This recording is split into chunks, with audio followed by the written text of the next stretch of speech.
let me fall. Bad dream.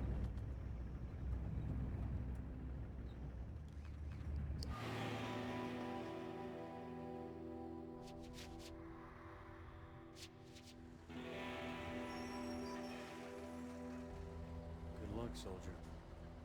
Thanks. Wow. I miss your brother, Alex. Everyone's gone. We're never gonna find them.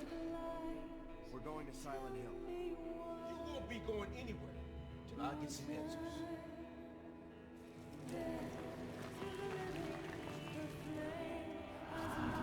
Hey! Josh!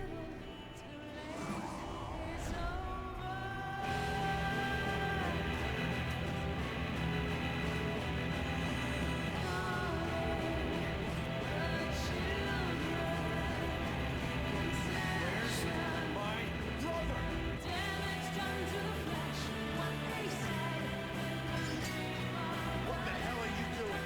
Are we safe underground? Our sacrifices were in vain. Break down the barricade. I'll cover you, okay? Never meant to hurt you, son. Going down. You've been gone too long.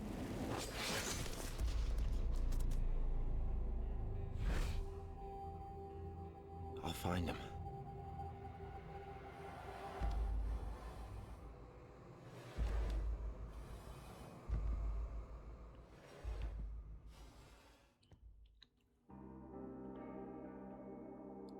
Alright, hey guys, my name is CJ, and today I'm playing a game called Silent Hill Homecoming for the PS3.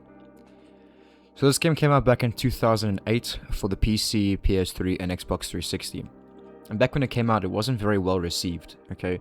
It received not very positive reviews. I wouldn't say it received negative reviews, but people didn't like this game. And I feel like it's only a select few people that actually really like this game and also enjoy it to a certain degree. And I feel like I'm one of those people. And I simply can't understand why people don't like this game. To me, I don't understand it. Because for me, this game fits all the criteria that a Silent Hill game, or that a game needs to be Silent Hill. How am I trying to say this? It fits all the, it checks all the boxes to warrant this game to be a Silent Hill game. It has everything that a Silent Hill game needs, basically, it's got brilliant atmosphere, it's got the fog, creepy storytelling, backward storytelling, roundabout storytelling. The enemies sort of fit your main character's mental state, if that makes sense. And it's got creepy music. By the way, the music in this game is fantastic. For me, voice acting and music and coherent storytelling make or break a game. I feel like this game fits all that criteria, for me, that is, to make this game a good game. And the music is brilliant, okay? If you say this game is a bad game, okay, take everything else away, you have to at least admit and agree that the game's music is phenomenal, okay? I don't know how to describe it, it just makes me feel a certain way when I listen to the music in this game. It's very melancholic, very somber, very Silent Hill-esque, And I say that comparing the music to Silent Hill 2. Now, be careful when listening to what I say there, because Silent Hill 2's music is fantastic. I'm not saying this game's music beats Silent Hill 2's music, but it is good, and I do like some tracks here more than I do the tracks in Silent Hill 2. Some of them, that is, Now, in saying that, take what I say with a grain of salt, because people compare this game to Silent Hill 2 and 3. And I don't think... I feel like that's people's first mistake, is comparing this game to Silent Hill 2 and 3. You can't do that. Okay, Silent Hill 2 and 3 are in leagues of their own, okay? Those games were masterpieces, okay? This game is nowhere near a masterpiece. It has its flaws, and I can see that, playing through the game and whatnot. Okay, quickly, before we carry on the screen here, press up, up, down, down, left, right, B. And, oh, shit, okay. Alright, well, let's wait for this cutscene to finish again. Because if I press start, it'll just go to the main thing. So I want to show you what I mean. So I'll just quickly talk about the game again. So I by no means think this game is a masterpiece. It is a good game. I will admit, I feel like this game is a good game. I mean, granted, I have played this game about 5 or 6 times, and I've pretty much been burnt out. I've played this game thoroughly to prepare for this walkthrough for you guys, and it's been one hell of a journey.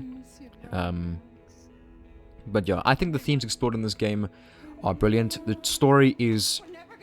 story, when I found out what it's about and everything, and the more I played through it and saw how the game connects the story from beginning to end and end to beginning, I thought it was fantastic, you know. And it just made me want to play the game more and more and more, and do more research into this game. And unfortunately, you know, there aren't very many like forums and videos and stuff that explain the story. So I feel like at the end of the video, I'll do my best, sorry, not the end of the video, at the end of the walkthrough, I'll do my best to explain the story the way I understand it. So you guys can get a bit of an understanding of how tragic the story is and how actually good the story is, you know.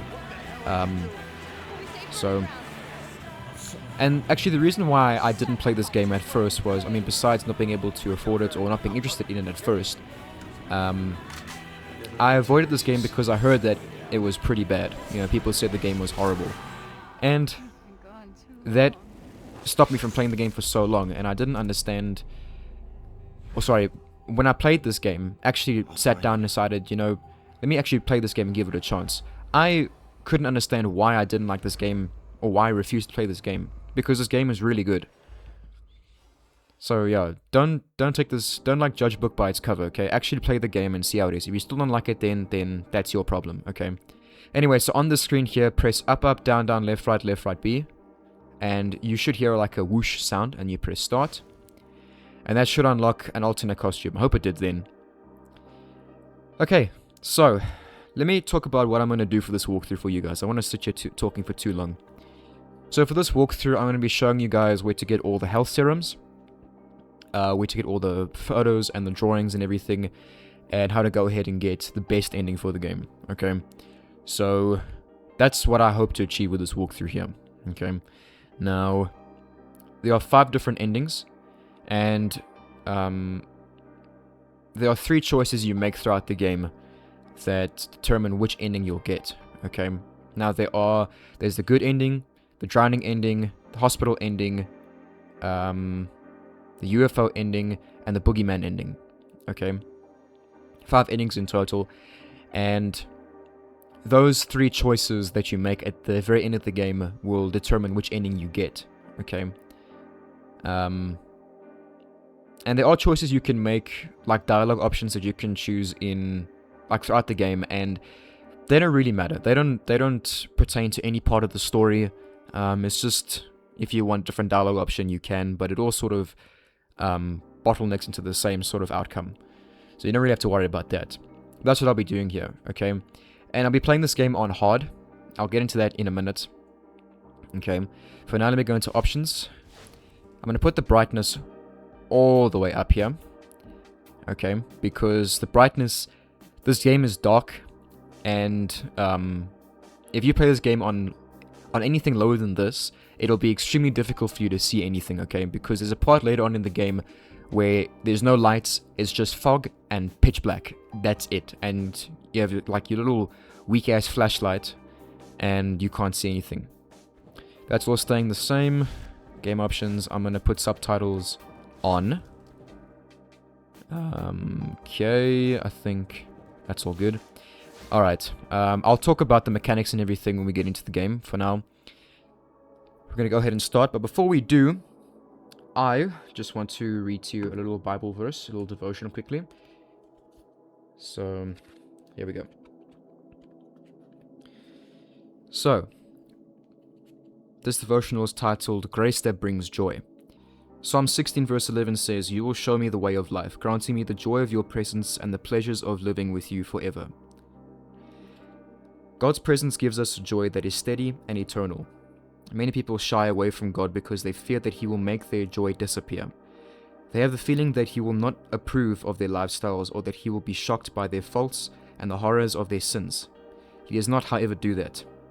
But in striving after those temporary earthly pleasures, they walk past the single greatest joy there is in life, to know God and to live close to Him.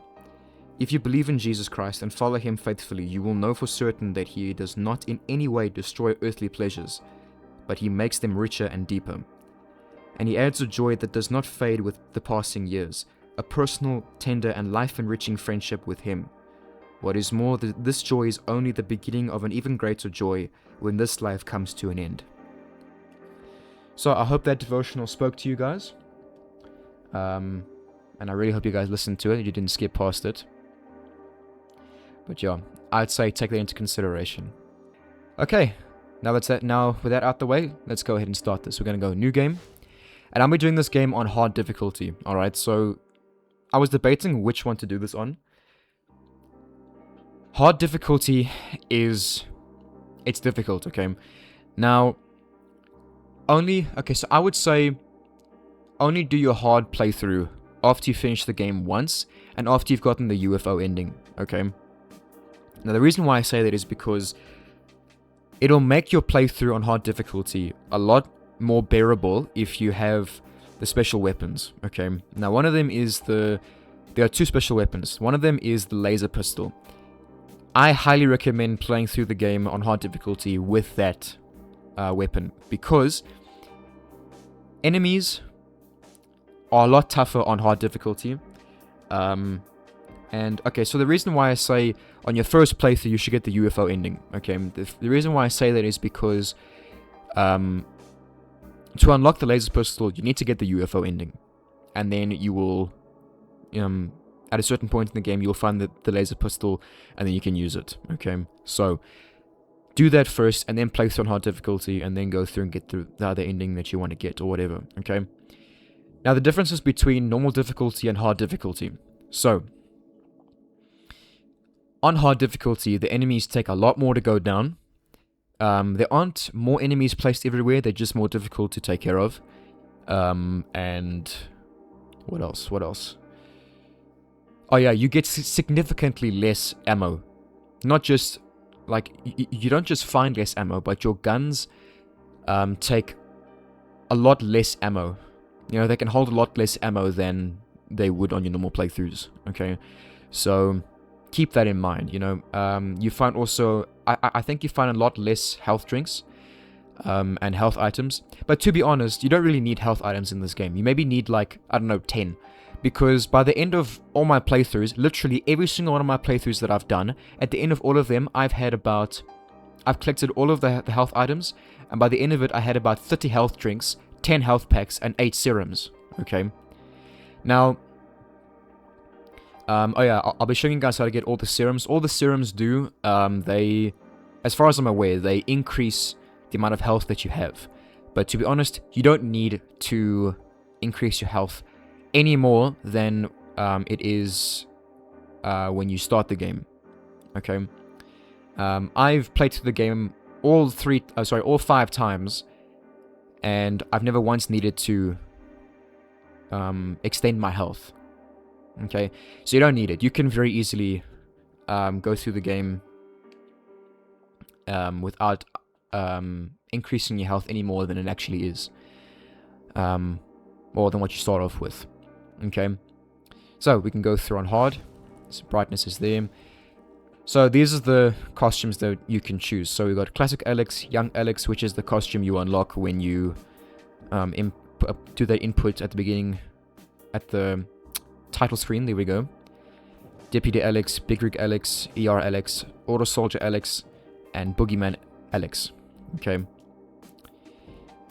I don't know why you want to play as, you know, with these costumes. I think Classic Alex is the best design for him, you know, so I don't think it's necessary. But yeah, I had something else that I wanted to say with regards to the playthrough.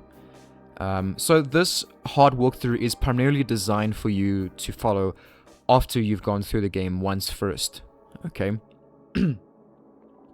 So I highly recommend that you come back and play and follow this walkthrough once you've played through the game already and gotten the laser pistol weapon, okay? If you don't, I will still show you guys how to take care of the bosses and enemies without using the special weapon, which will be a lot tougher, but it is doable. I've done it, so you don't need to stress your mess. I know how to take care of these enemies. It's just very difficult, and it wears down your patience very quickly, okay? Files it down to a very thin level, so you just take that in mind when you want to play through the game like that on hard difficulty. But yeah, don't worry, I'll show everything that happens in the game on hard difficulty and show you how to get through it. For now, let's just stop talking and get into this.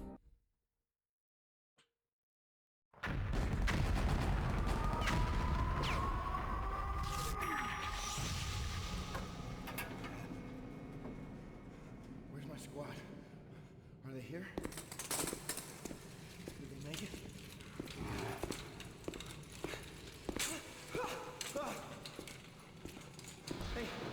Hey, talk to me. Say something. Oh, God.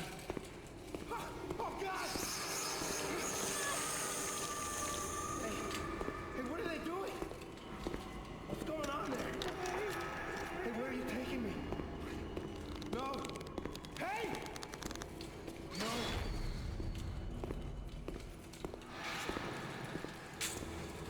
Where am I?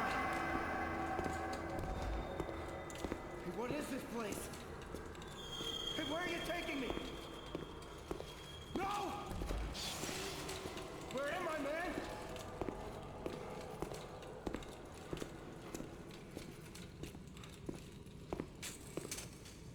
Hey, wait.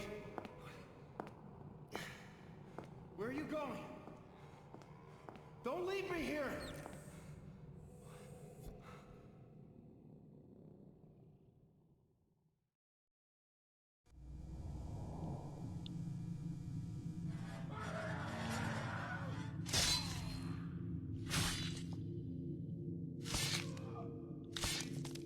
Alright, so just mash X to get out of these restraints. I don't know what happens if you don't, so just go ahead and do it. And that guy got really badly messed up in the background there. Cool, so here we are. Press R1 to access your inventory. Select the flashlight and press square to turn it on, okay? So you can do that, press R1, this will bring up your weapons inventory. If you press L1, it'll bring up your items inventory, okay? You can press square or triangle to turn your radio or flashlight, so your flashlight and radio on and off respectively. I don't bother with that, you know. I always leave my radio on, and when it comes to flashlight, just press up on the D-pad and that'll turn it on and off like that, okay? Now, before we get into anything else, I want to just mention something about that opening cutscene there. Firstly, when Alex was being wheeled through on the gurney through the corridor, you saw it showed room 206. That number 206 is very important, so keep that in mind as you play throughout the game. This will, you know, all of this you'll figure out as you play through the game multiple times, okay? So the number 206 is important, and also the room 206 is also quite important. It shows at the end of one of the endings that you get, okay? And also, you saw many people being tortured or whatever that was happening in those other rooms as we were being wheeled past them. All of that will also make sense as to what's going on, you know, as you play through the game and as you figure out what's going on. It'll make sense, trust me. And, you know, I will explain what it means at the end of the game, so you don't need to worry too much. But as you play through the game, it will all start to click as you play through the game multiple times. So don't worry too much about not being able to figure it out right now, okay?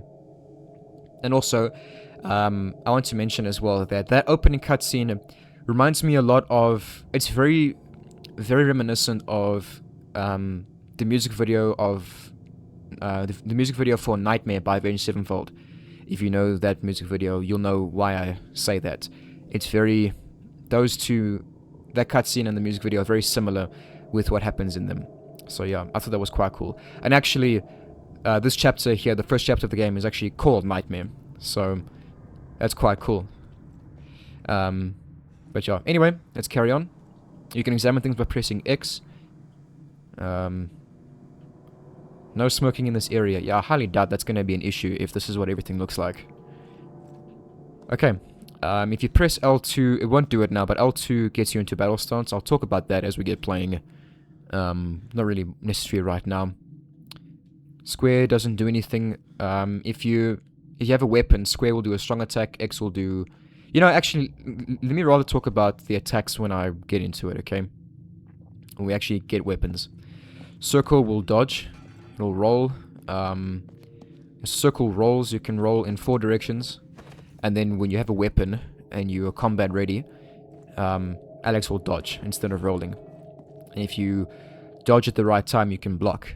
Although I prefer just rolling out the way because it opens up your enemy for an attack a lot easier than blocking. Triangle will give you... Triangle, if you press triangle, it'll open up a map. Right now, we don't have any maps. So we can't really do anything with that right now. Okay. A doctor's memo. The patient in room 206 is scheduled to undergo a transorbital lobotomy tomorrow. I've mandated the following medications be doubled on the day of the procedure. I thought lobotomies were obsolete. Who scheduled this procedure? So that right there tells you about room 206, the room that was shown in the beginning of the cutscene. Okay. Now actually, so quickly, I just want to mention something that I did. So if you press R3, like if you press the right stick in, you can go first person. You can't move in this when you're in first person, you can't move. You can just rotate the camera and stuff. You can just look around, okay? This is to inspect. Now if you press R3 here in the map menu, you can zoom into the map. If you bring up your items and stuff, you can inspect them by pressing in the right stick and selecting them. Okay, or selecting them and then pressing the right stick in. And then you can investigate and inspect things by going first person like this, by pressing the right stick in. Now, as is common with Silent Hill games, if you've played a Silent Hill game before, then you'll know that when there's a thing you can examine or an item you can pick up or anything like that, your character will always look at what it is that they're trying to point you towards, if that makes sense, okay? So as you can see, Alex is looking at something to the left of him, which is this thing right here, okay? Keep that in mind. Now, if you're struggling to find what it is he's looking at, if you press R3, it will immediately point toward what he was looking at, what he was focusing on. So that's quite a nifty little mechanic that they've put in here. If you're struggling to find what it is Alex is looking at, or your character is looking at, then you can just press R3 and he will focus on what it is he wants you to look at. See? Whether it be a note, a picture, a drawing, or an item to pick up, whatever. It works regardless. So let's carry on. You can go through doors like that by double tapping X. Okay. There's nothing in here, I don't think. Old medical supplies. Okay. Alright, let's carry on. So look there. That there is Josh. That is Alex's younger brother. So we're playing as a guy called Alex Shepard. That there is Joshua Shepard. Okay. Important to know these guys' names in a little bit. I mean, throughout the game. But yeah, let's have a look at this first. Missing patient bulletin. Room 205, patient went missing. Last seen in the day room after confrontation with another. The rest of the message is blurred and illegible. Cool. I don't know who the patient would be. Josh, is that you? Okay, so it's like maybe the keypad controls it. So you gotta input a code. We don't know the code just yet, and I'll show you how to get it. So go this way. And have a look here. Examine this X-ray board. Something is scratched onto the surface of the X-ray. 6, 2, and 4. Okay. So we need to find the missing half of that X-ray, which will give us the missing half of the code. Can I examine anything over here? It's a control panel for the PA system. It doesn't appear to be working. Yes. Alright, there's a map over here. Map of the hospital. There we go. So, as you can see, this is quite a sizable area. It's not that big. I mean, there's not much you can do in this place. It's all pretty linear. Let me examine this, please. Hello?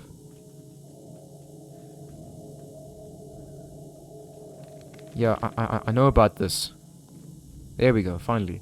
Attention staff, our security has been somewhat compromised. The patient used an X-ray film to write down the code for the security gate.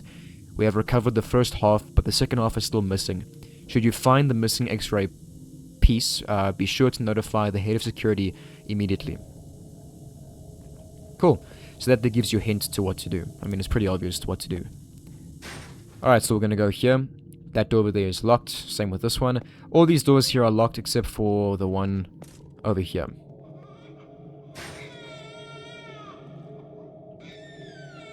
Yep. As is standard. This, there's always a baby crying in any hospital area of the game. Of a game. Like a horror game. Alright. So, actually, you know what? This baby's going to irritate me. So, examine this. A child's doll. It appears to be burned. I wonder how it got here. Good question. So yeah, that there will... So if you examine that, that'll stop the baby from crying. So, yep.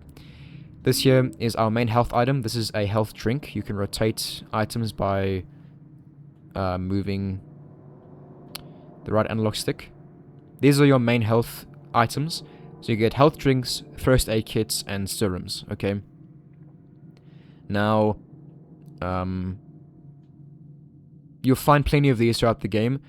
I don't know if there's less on hard difficulty, but I know on normal difficulty you'll find plenty, so don't worry too much about finding them, okay? A page from an incident report. The patient proceeded to leap through the window and then ravage the adjacent room. The patient was not responsive to verbal commands. 3 staff members eventually subdued the patient. The patient entered a catatonic state and stopped responding to outside stimuli. Restraints were unnecessary during the following weeks. What? Restraints were unnecessary during the following weeks' electroshock therapy sessions. Okay. Right. Alright, so hop over this. And then examine this. This gives you a tutorial on how to, fight. Basic weapons combat. Today's soldier needs to be prepared for the rigors of training and beyond. These are techniques that are going to keep you alive out in the field. Equipping a weapon. To equip a weapon, hold down or tap R1 and use left stick to select your weapon of choice. How to use combat stance and targeting.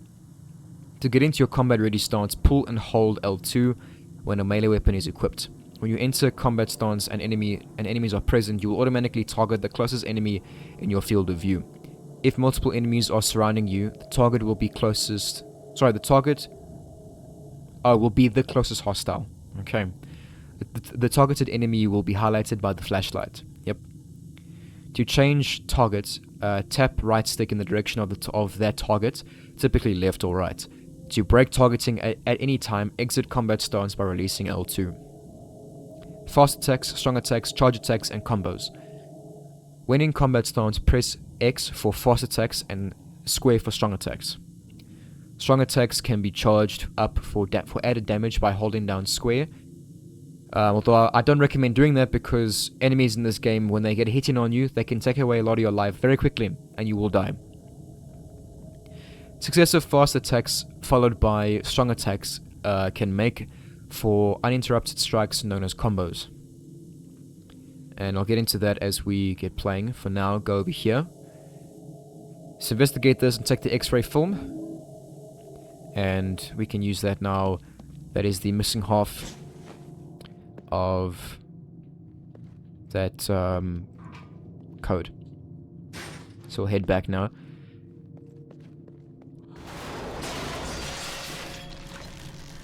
And then that happens. I feel like that's a cheap jump scare tactic. The first time I played this, that didn't do anything to me, so didn't scare me.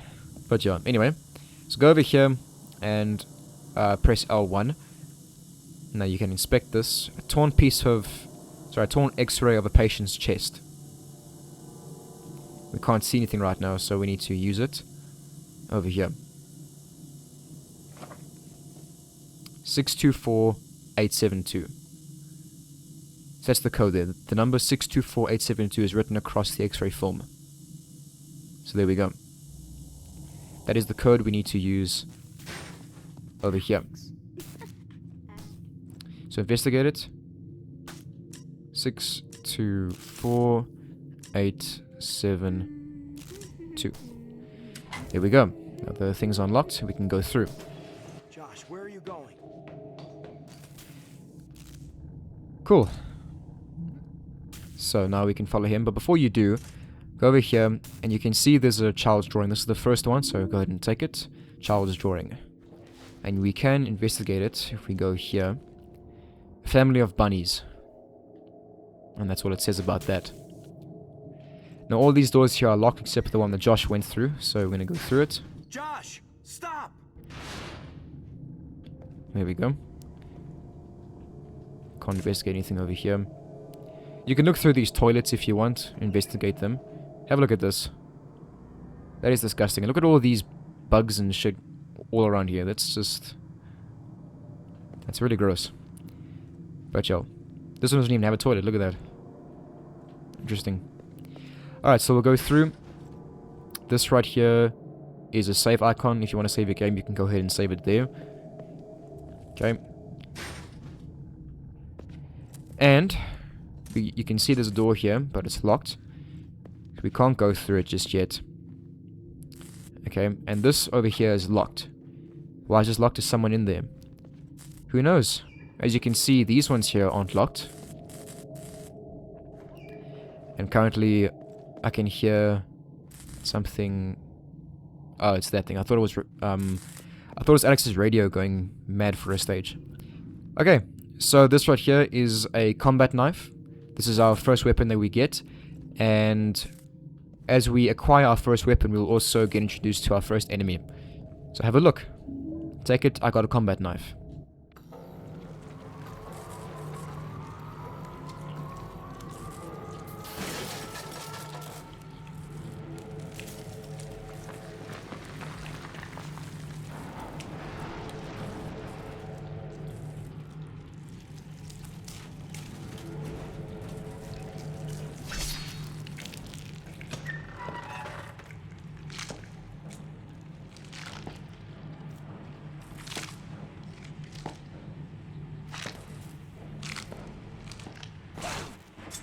So have a look there, it's the nurses. Alright, so hold L2 and you can mash X to do a combo. Oh my goodness, you can dodge. And then you can press square at the end of your combo to do strong attack at the end there. Now I highly recommend doing that for the nurses. As you can see, I took quite a bit of damage there because I was talking and not paying attention to what I was doing. But yeah, so you hold L2 and he'll do this. And you can press X 3 times and he'll do a 3-8 combo. And then at the end of it, you can press square and he'll do like a spinning attack. So the strong attack is this one here. You can do a combo with it as well. Oh no, wait, you can't. No, never mind. You can charge it up to do that. Although I don't recommend doing that because to charge it up, it doesn't do that much extra damage. Not that I've noticed, okay? So you can do 2-hit combo with the strong attack as well, 3-hit combo as well, and then a 4-hit combo like that. Okay. And the nurses you'll find quite frequently throughout the game, although to be honest they aren't very common. You'll find them throughout this hospital area here, of course, and then later on throughout the game you'll find them as well, but they aren't the most common enemy type. So let's squeeze through here. There's a first aid kit over here. Now I'm going to go ahead and heal myself. There we go. And we can't examine anything else. So let's go through this door.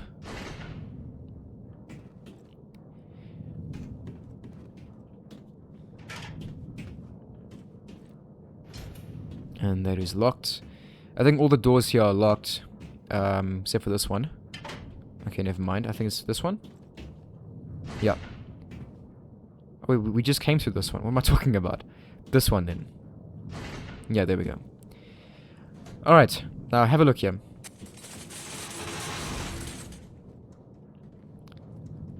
A wheelchair, for some reason, falls down from the staircase. And surprise, surprise, nobody's there. Before we go up there, let's have a look at this.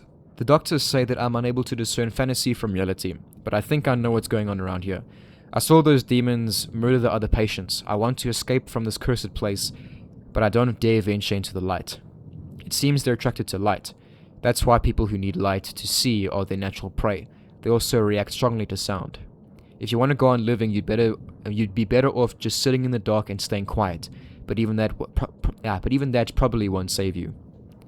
So that there's telling you, if you don't want to fight any of the enemies, you can turn off your flashlight and stay quiet, and they will leave you alone. Nurses in this game especially, they're attracted to light and sound. If you leave them alone and you stay dead still and turn your light off, they will freeze in place. So keep that in mind if you want to use that tactic. I don't really care, it doesn't make that much of a difference to me. So we're just going to carry on. So this over here is locked. And there are nurses around here. There'll be 2 in here, so break the glass and hop over and get ready because there'll be 2 nurses, as I said. Now for the most part, when you are fighting 2 or more enemies at once, only one should attack you at a time, so don't worry too much about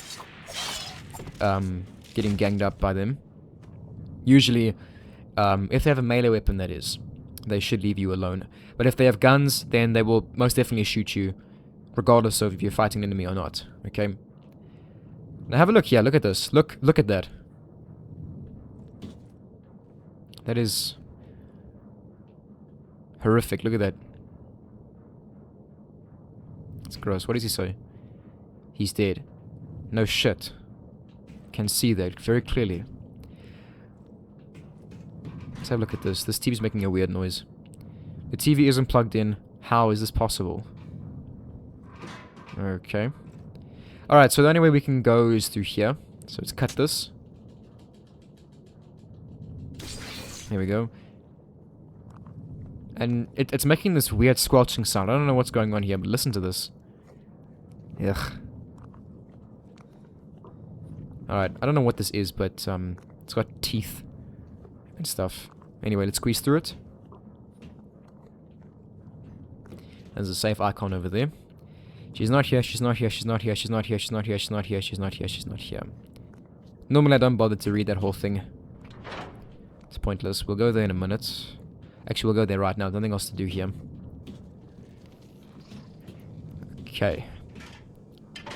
All these doors here are locked, except for one toward the end. I don't know if you can hear, but there's like weird sounds that's happening. Here we'll get introduced to a new enemy. So if you walk forward, you'll see a new enemy.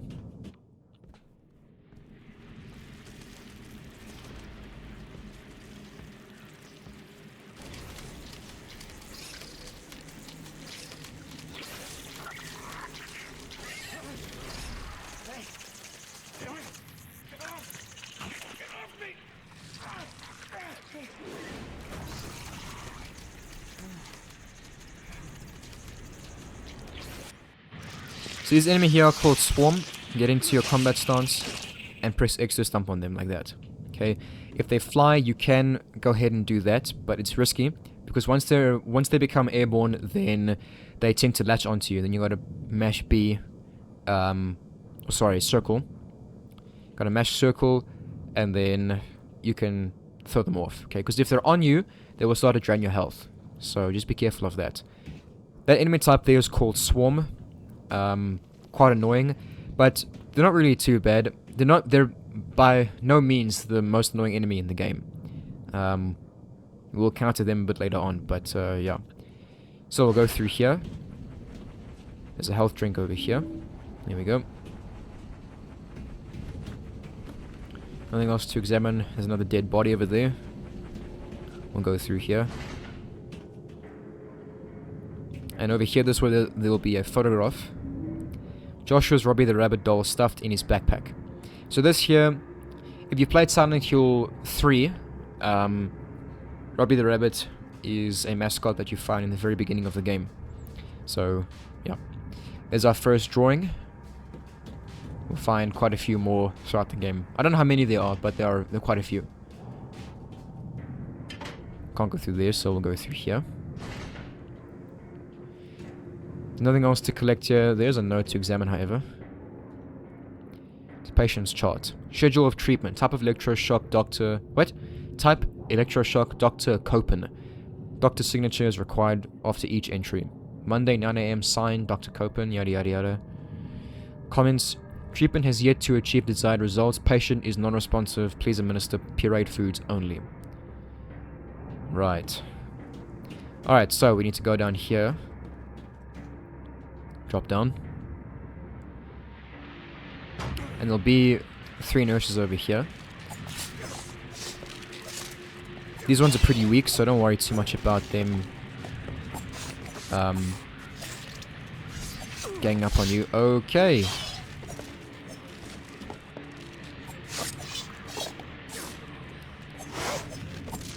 Now, on normal difficulty, those nurses go down in like 3 hits.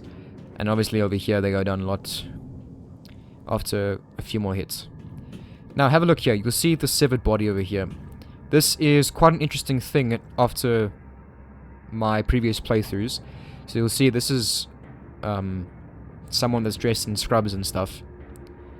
And he's missing the other half of him.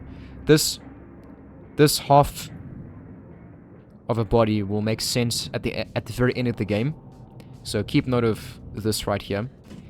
And as you can see here, this is padlocked, so we can't go through there just yet, so we'll go through here.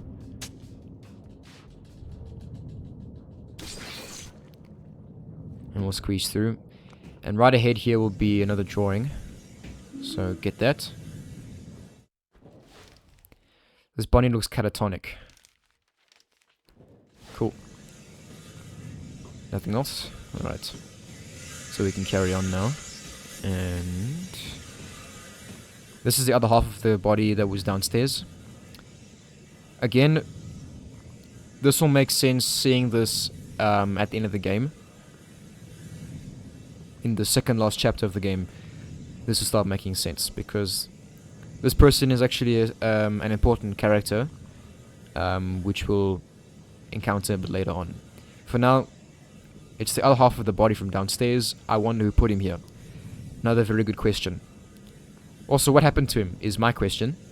His hand is holding onto a key of some sort. I got the operating theatre key. Alright. So now we can carry on.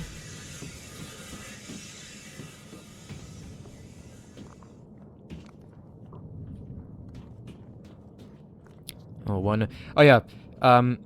So before we carry on, I just want to mention, you can either hold L1 and then let go of it, and it'll go back to your main screen, or you can just tap L1. I recommend tapping L1 to open up your inventory and your weapons.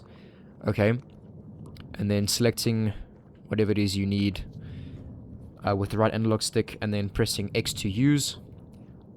So yeah. Also, when you press L1 and then L1 to... So L1 to open it and L1 to close it. If you're selecting this and you press... So any item you are hovering over like this, and you press L1 to exit out of your inventory or your weapons, it'll always equip the weapon or use the item. So be careful about that, okay? So watch. See there, I pressed L1 instead of X, and it used the item. So be careful when opening and closing your inventory, okay? There's a note over here. Setting the electroshock machine beyond the seizure threshold has yielded impressive result in the patients. The most violent and depressed patients are rendered completely docile. Docile. The only side effects have been minor. Memory loss, some dislocated bones, one fractured leg, and a patient bit off his tongue. Minor injuries indeed. This accident was quite a nice side effect, as this particular patient was also one of our noisiest. I've instructed the doctors to continue with this intensity level for all treatments. Every single patient that you have, you're going to do that with. Holy crap. No thanks. I love how he uses the term minor for those side effects. Memory loss is not minor. Neither is a fractured leg or dislocated bones or a patient biting off his own tongue. But hey. Joshua, is that you? I'm busy. Go away. What are you doing here? I want my toy. Prick. Alright, so this shows you the choice-based aspect of the game. Again, it doesn't matter. Like these here don't matter at all. You can say how'd you get here or are you afraid. Like I said, it all bottlenecks into the same sort of outcome, okay? It's only the choices that you make at the end of the game that make any difference at all, okay? So I'm gonna say, how did you get here? Someone brought me here. They told me Robbie was here. They lied.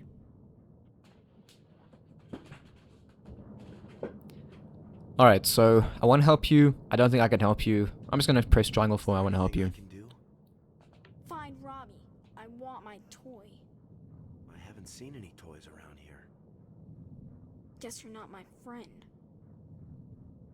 Okay, I'll go see if I can find him.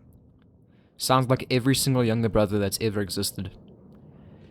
Okay, so we need to go this way. Save icon there. I'm not going to save just yet. Health drink over here. There's a note over here as well. Missing patient bulletin. We read that already. Nothing else. Cool. Alright, so all these doors over here are locked. And there's a door up here that we can go through, but it's actually hidden. I don't know. Okay, so I don't know about you guys, but I missed this door quite a few times on my previous playthroughs. I mean, by the time I did my third playthrough, I knew what this door was. But on my first and second playthrough, I actually skipped over this particular door quite a few times because it's sort of blending in here with everything. I don't know, but yeah, this is the only other door we can go through.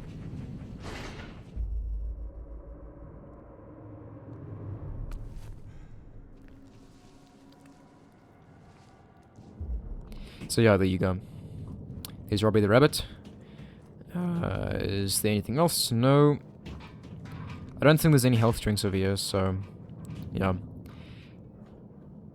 So we need to, as you can see, there's a gaping hole over here. And have a look, examine. Reach inside or leave. Now, okay, firstly, there's a choice there. You can either reach inside or leave, but you actually need to reach inside there. You know, you can't carry on the game without reaching inside there. Point number one. And point number two, you know, this is common sense that everybody should know. Whenever you find a gaping hole in a horrific place like this, you are obligated to stick your hand inside. Okay, it is a must. Common sense will tell you that. So let's go ahead and reach inside.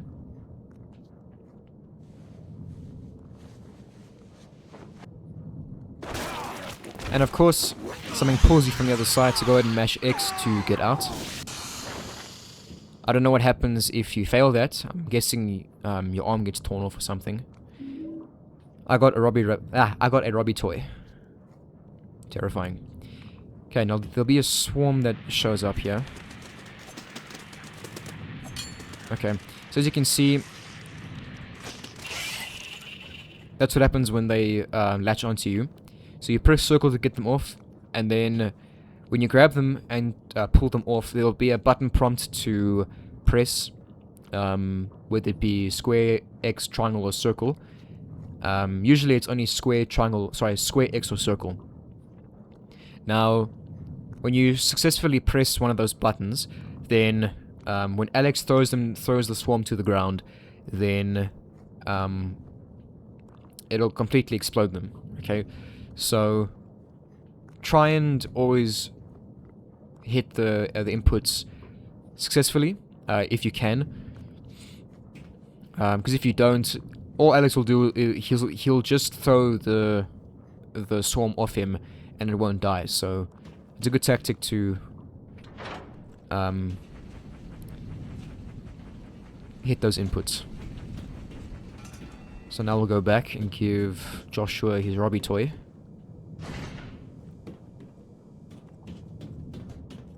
So that's not the right one. Over here. So press L1 and there we go. Hey. Look at me, pal.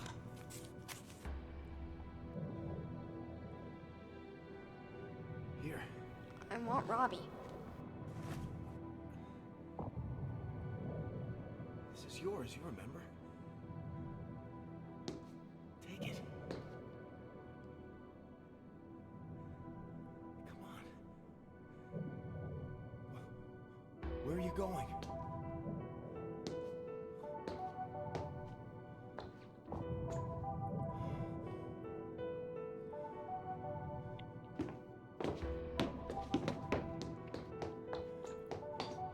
Josh!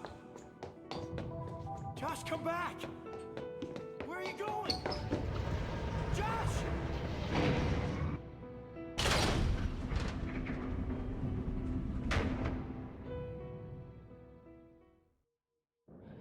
Alright, so seeing that right there, knowing what happens in the game, it's very heartbreaking for me. And all throughout this game, we are just running after Josh, basically. Always chasing after him. But just hearing Alex shouting after his brother there was quite heartbreaking. Especially after finding out what happens at the end of the game. But yeah, I don't want to spoil too much. Alright, so there's a drawing over there, so I'll go ahead and pick it up. I've got a child's drawing. Now, all the doors here are locked, so don't bother with any of them. And up here, that door closes, and on this door is yet another drawing. I think I hear the faint sound of water lapping on the shore. Source seems to be coming from just beyond this door, but that's impossible. This is a hospital. Yeah, I don't know what that means.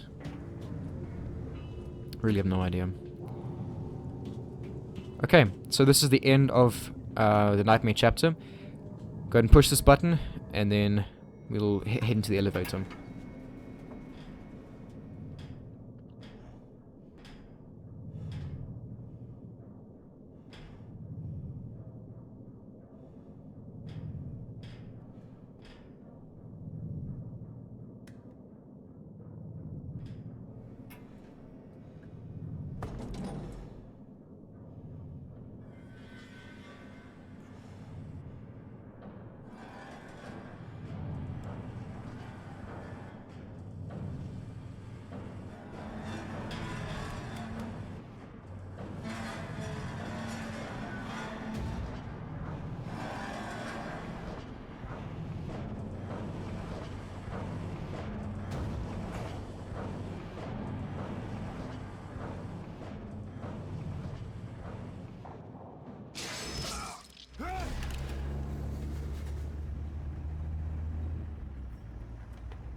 Bad dream?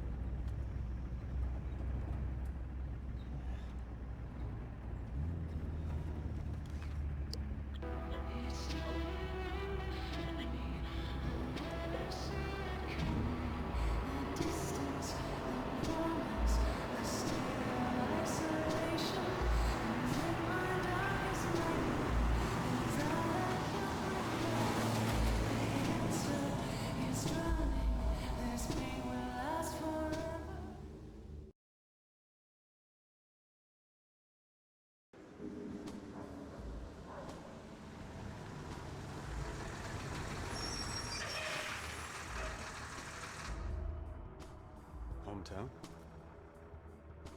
You could say that. Good luck, soldier. Thanks.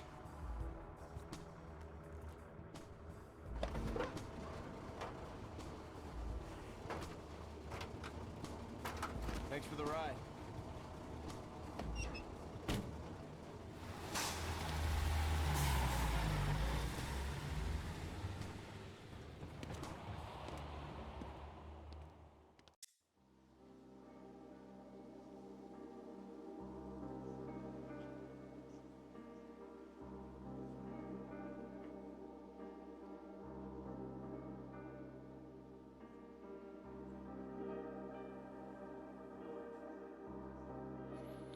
So this here is the missing persons chapter, chapter 2.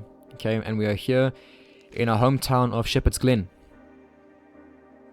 Named after your family name, Alex Shepherd. Shepherd's Glen. So this is very reminiscent of Silent Hill. Very foggy and everything. There's a reason why it all looks like this. So just keep that in mind. We will find out a bit later on. It's a banner for the 150th anniversary parade. Shepherd's Glen 150th anniversary celebration. Saturday and Sunday, September 20th and 21st, 2 big days, rain or shine. Events kick off Saturday with the parade down Main Street, 10 a.m. Food, games, rides, dunk tank featuring Mayor Bartlett. Period costume contest, prizes will be awarded. Live music and entertainment by Eye of the Storm. Admission is free. Bring the kids. So the only thing worth reading there, like worth taking note of, is the mayor's name, Mayor Bartlett. That's the only thing that's worth remembering from that what you call it, that thing. Anyway, so we'll carry on. There's nothing to do here, but we go up ahead, we'll get a cutscene with someone, because as you can see there is the town hall. But yeah. In this video, we'll be collecting a few more drawings and photos, and I think that there'll be 2 drawings and 2 photos in this chapter here, missing persons. There could actually be more. Actually, I'm not entirely sure. Anyway, and in this video, this chapter will pick up the circular saw. And the laser pistol, the 2 special weapons. We'll also be getting a new weapon as well. A new melee weapon. But for now, let's just go ahead and carry on over here and get the cutscene. What happened to this place?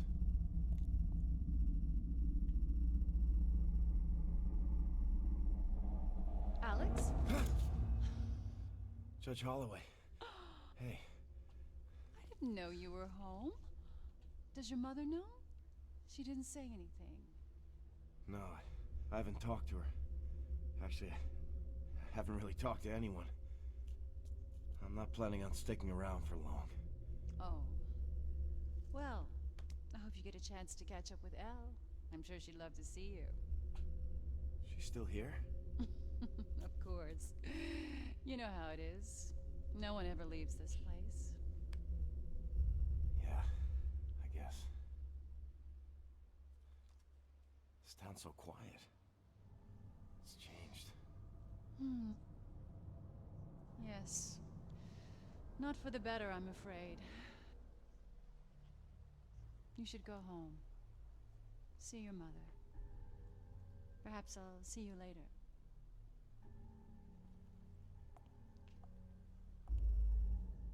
You look well, by the way. Thanks.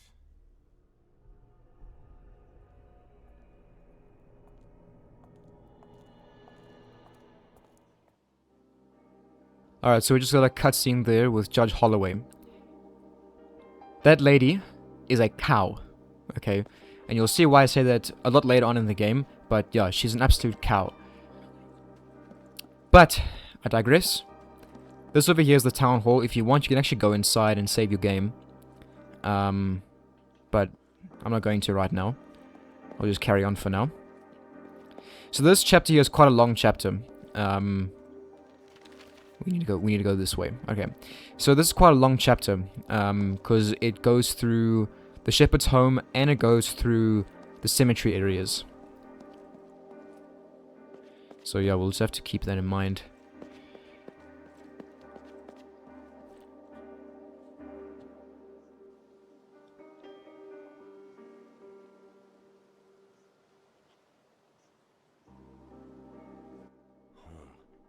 Feels strange to be back here again.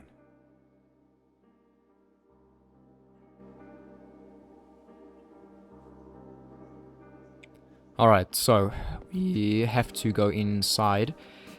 Now you can go here if you want. The garage here is locked, so we can't go just yet. We actually do need to go in there. And as you can see, that glowing item over there, that's our next melee weapon. And in there is the circular saw. So we will get those in a minute. And you can actually go over here now if you want, but I won't just yet. For now, we need to go in here. You can examine these things if you want. All Alex remarks is just how the curtains are closed and how dark it looks and everything. So for now, let's just go inside.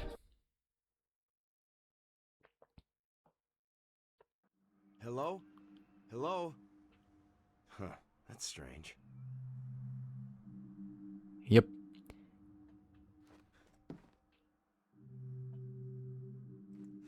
Very, very strange indeed.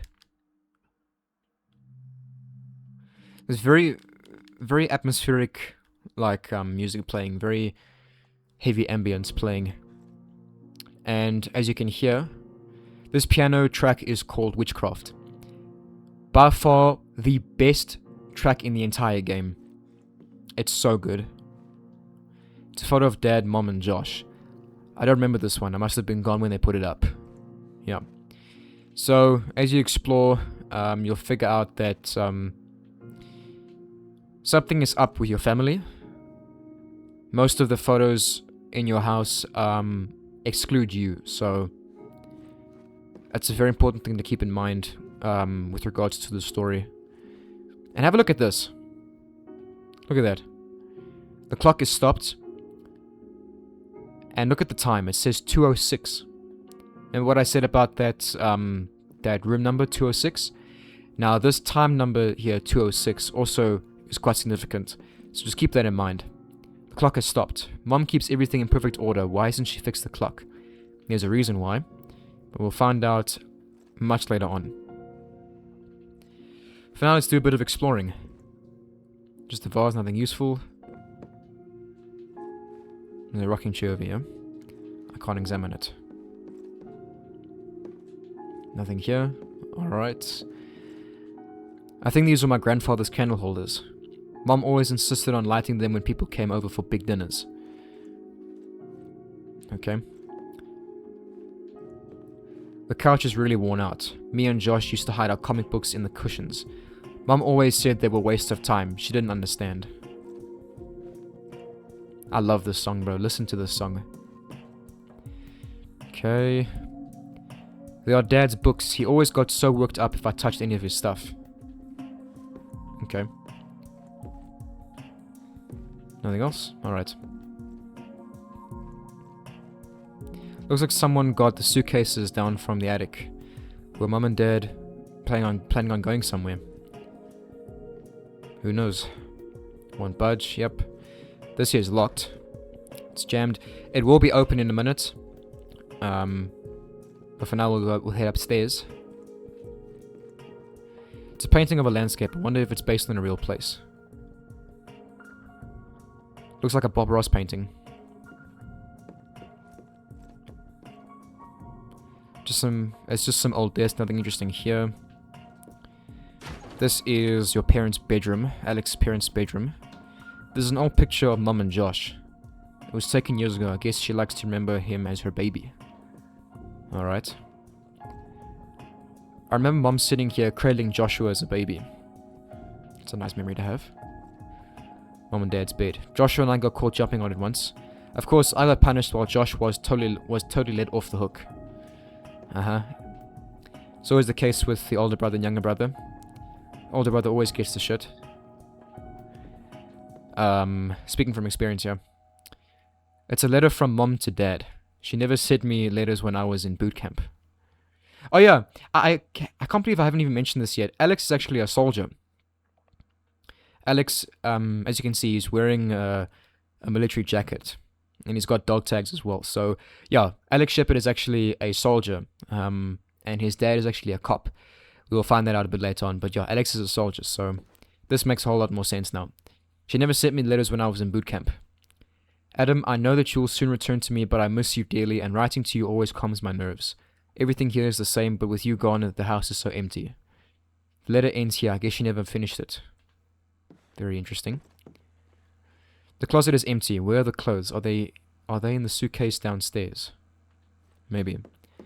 Now the reason why you're going to want to come up here is because if you go into the bathroom here, there's a tape over here. It's an old cassette tape. The label's been ripped off. I wonder what's on it. Got a cassette tape. Cool. I used to hate taking baths when I was a kid.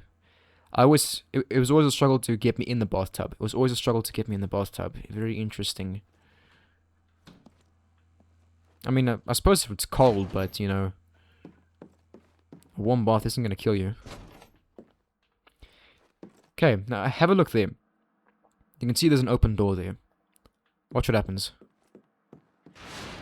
So it slams shut in your face, and it's currently locked. I need a key to open it. So that there is the door to the attic. We won't be able to get in there until much later on. It's a picture of Dad, Mom, and Josh. How come I'm not in it? I know I was there. Alright, I must have taken the photo.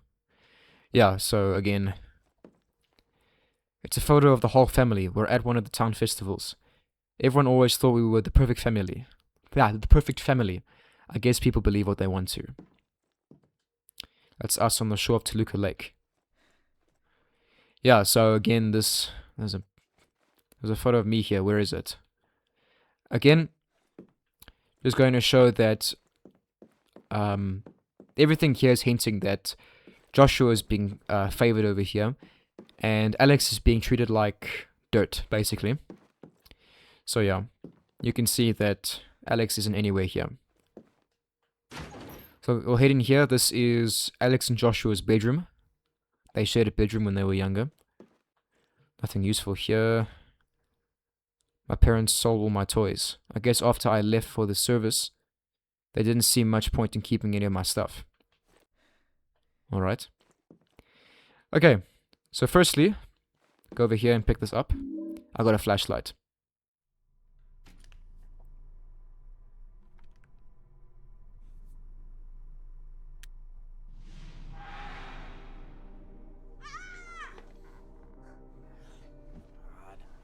What's your problem? I had a bad dream. Never mind. It's nothing.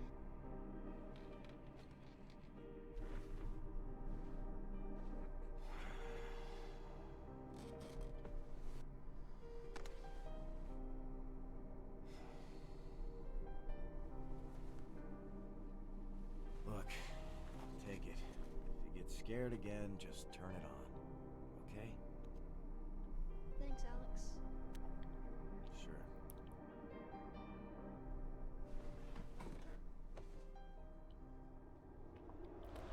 Alright, so I don't know if you noticed in that cutscene there, but Joshua... So, I'm guessing that whole cutscene there takes place at night. It's like a memory of them at night. Joshua waking up from a bad dream and everything. Joshua was not wearing pajamas. He was wearing normal clothes, and he was wearing shoes. So, yeah, I don't know who wears shoes to bed, but apparently Josh does. Alright, so there we go. There is our first special item. I got a laser pistol. And if we actually examine it, you can see that on the side it says Konami. Yeah. Small but very effective. Where did this come from? Did aliens leave it here? I'm going to go ahead and equip it. This will be the weapon I use throughout the entire playthrough. Or walkthrough, sorry. Because there's a lot of trouble that happens throughout this game on hard difficulty. And the enemies take a beating to go down. So I'll be using this weapon a hell of a lot, okay? So you hold down L2 and you can press R2 to fire. You press X. Alex will do that. Do a little flippin' bitchy attack there. See? It's very slow. I don't ever use it. This has infinite ammo, as you can see. And it also is extremely powerful. So use this on your hard playthrough. Don't be shy to use it.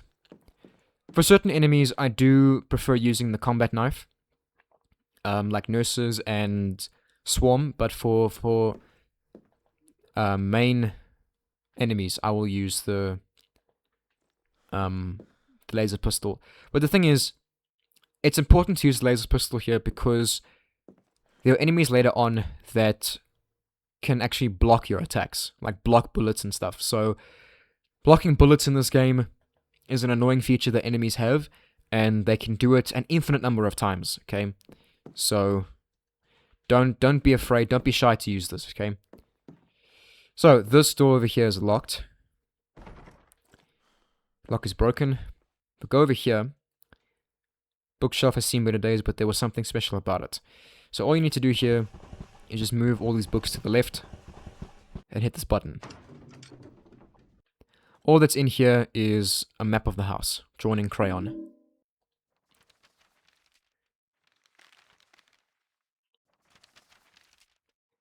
Okay. So this here is extremely difficult to read, in my opinion. So I don't ever look at the map when I'm inside the house here, because it frazzles my brain when I try to read it. So I'm not even gonna bother. Okay. All right. So we'll head downstairs now, and we'll get a cutscene with someone.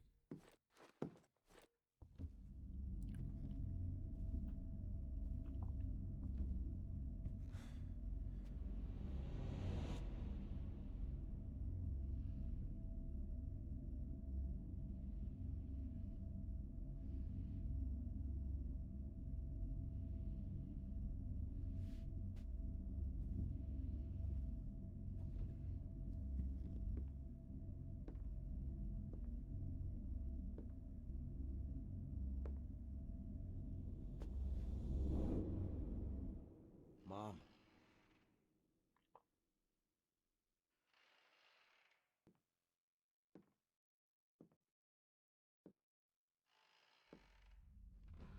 Mom.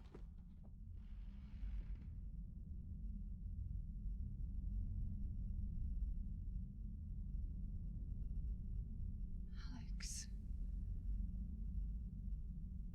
What are you doing here? I just got discharged. I was in the hospital for a bit, but I'm all right now. You've been gone too long. Yeah. Where is everybody? Where's Josh? I don't know. Your father went to look for him. But now he's gone. Everyone's gone.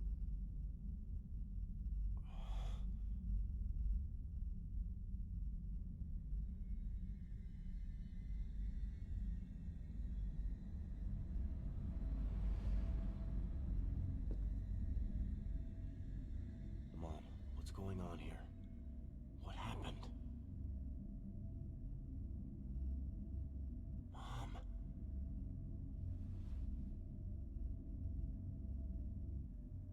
I miss your brother, Alex.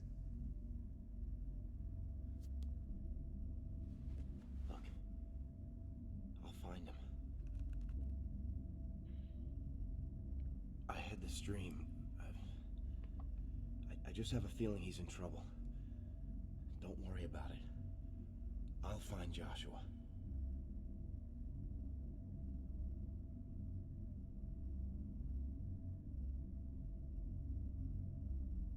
Mom, your dress is... What was that? The basement. I'm gonna go look around. You just stay here. Alright, so that was a pretty disturbing cutscene that we had there with Alex's mom. She'll sit you the whole game, so you don't need to worry about her doing anything. But yeah, quite a disturbing cutscene because it looked like she was about to shoot herself with that revolver. And also what's weird is, look at the floor, there's water all over here. Look, there's water trailing from there to there. Her dress is soaked. She just sits there rocking. You can talk to her. Well, actually, no, you can't. You can try and talk to her, but she'll just dismiss you. But yeah, so now we need to go into the basement. As you can see, water trailing all the way from there to there. I'll just leave it alone. I don't want to get shocked. Yep, best you do that. So, over here we'll get introduced to another enemy. These are called the lurkers. So, have a look.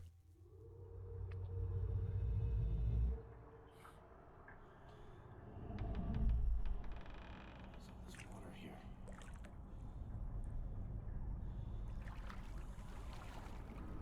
Josh?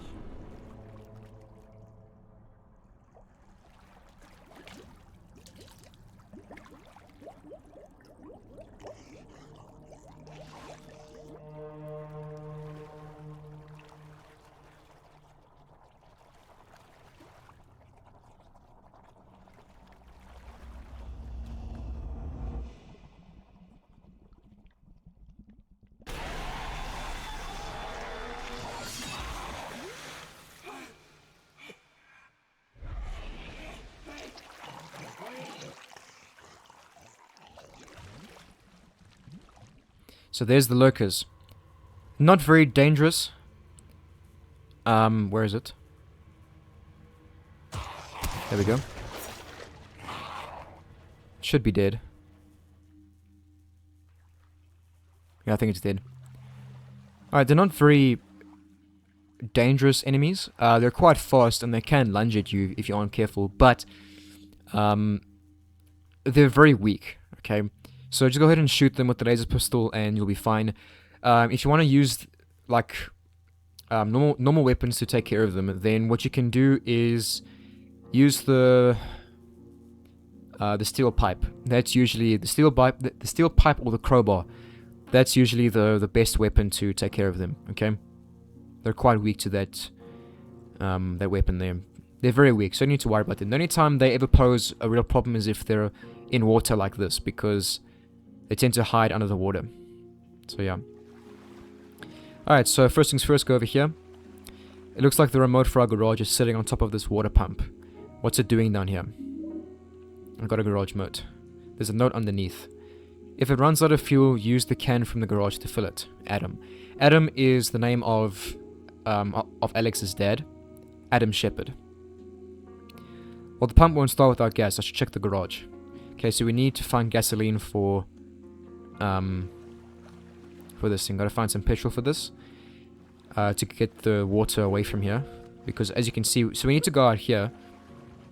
It's locked. The backyard door won't open while the basement is flooded. The safety latch is somewhere underneath all that water. Bro, like, you can't just reach under the water and find the latch yourself. It's not that hard, okay?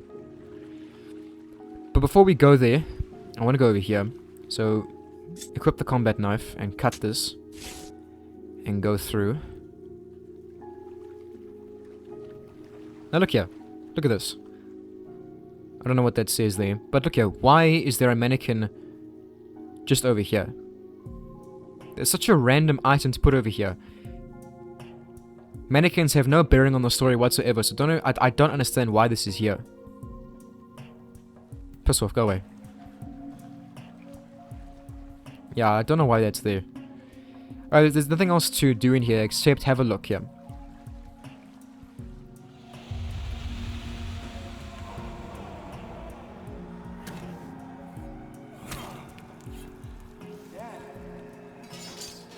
What the hell are you doing? You know this place is off limits. I don't ever want to see you in here again. Are we clear? I'm sorry. Yes. Yes, sir.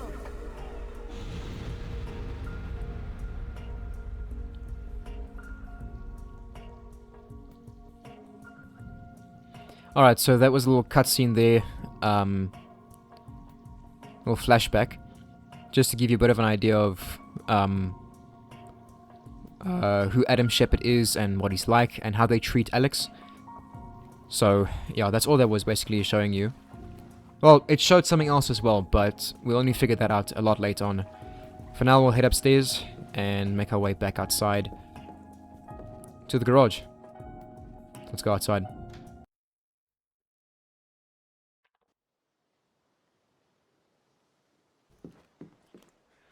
Alright, let's go ahead to the garage. I'm going to quickly just equip the laser pistol, because when we open up this garage door, we will encounter another lurker, so get ready for that.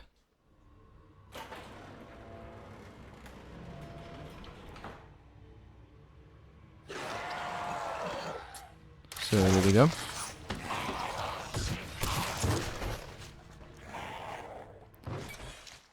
Very creepy looking enemies. Look at that. I think it's one of the coolest designs in the game. I like it. Alright, so first things first, in this garage, grab the steel pipe. If you want to use melee weapons to take care of the lurkers, that is your go-to. Okay? Over here is a circular saw. This is an ass weapon. It's not very good. So look.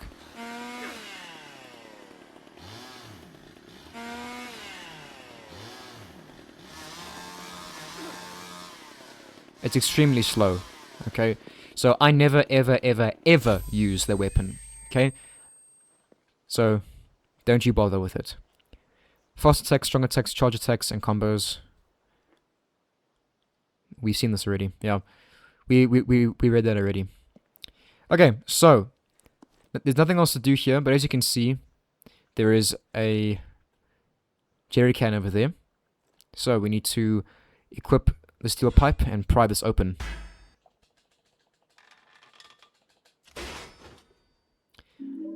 I got an empty gas can. It's not a gas can because liquid goes in there. Alright, so I'm going to equip this again because a lurker will appear again. There we go.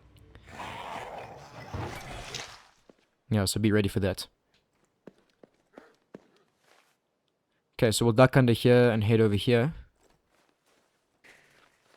The reason why we're going this way is because... Okay. The reason why we're going here is because we need to find gas. We need to find petrol to put in that gas tank. Bloody hell, what am I saying? Gotta find petrol to put inside of that jerry can. So we can put the fuel inside of the water pump. There we go. Alright, but first go over here. There's a drawing over here. Child's drawing.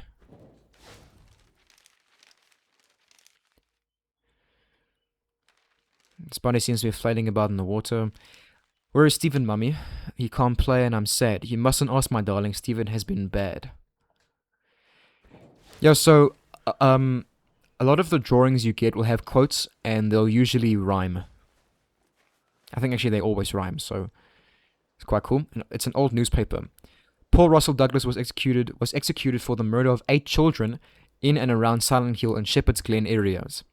According to court records, he offered no resistance as he was arrested and strapped into the electric chair as officials, witnesses, and reporters watched. This execution is not going to stop anything, Douglas said. I've worked and waited for this day. All that's left is to rejoin my lord. After preparations were completed, Douglas received a sudden blast of electrical current, followed by a 2-minute stream that jolted him back in the chair. Medical officials pronounced him dead at 2:09 p.m. Alright. Now there's a photo over here somewhere. I think it's over here. There we go. There's a photo over here, so don't forget to pick this up. A big spider crawling next to my my army toys in the park. Looks like a rain spider. And this here doesn't do anything. So we need to go this way. I'm gonna equip the steel pipe again.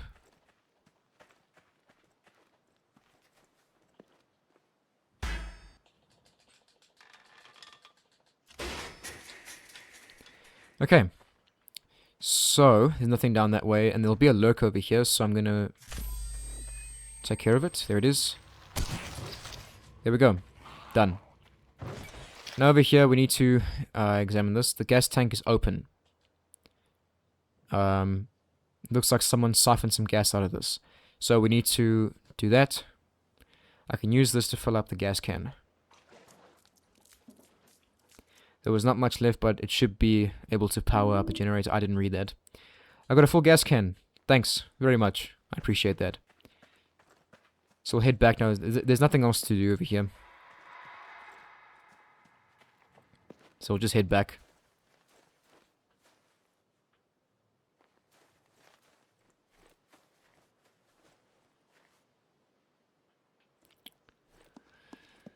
Alright. Head back inside. Because that's now where we need to go. We need to go back downstairs and drain the water.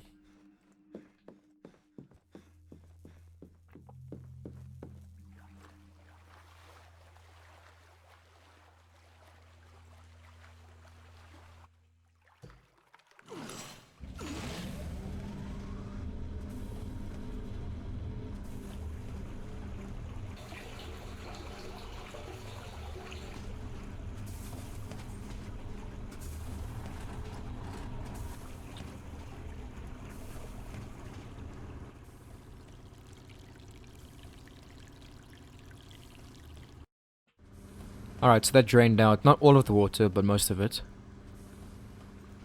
So I'll go ahead and open this.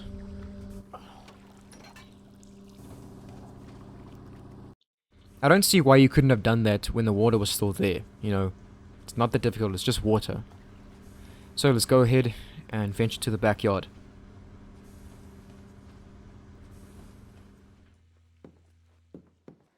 The dog kennel over here. Shuki. Interesting. Okay, so there'll be a health drink over here. Right here. It's hard to sort of see. It's very easy to miss. Now, hearing that dog growling will actually make a whole lot more sense as we get playing in this chapter. Health drink. And there's a photo over here. I mean, a drawing over here. Got a child's drawing. Let's have a look.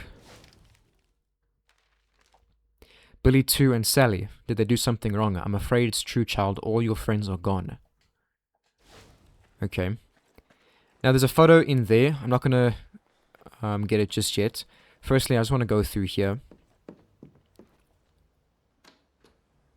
This is like a back area to the house.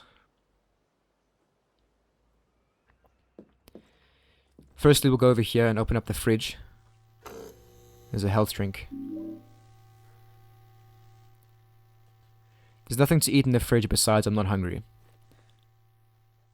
Okay, so you can see there's a cassette player over here. It's our answering machine. There's no tape inside. So, this cassette tape we got in Alex's parents' bathroom. So we need to play it here.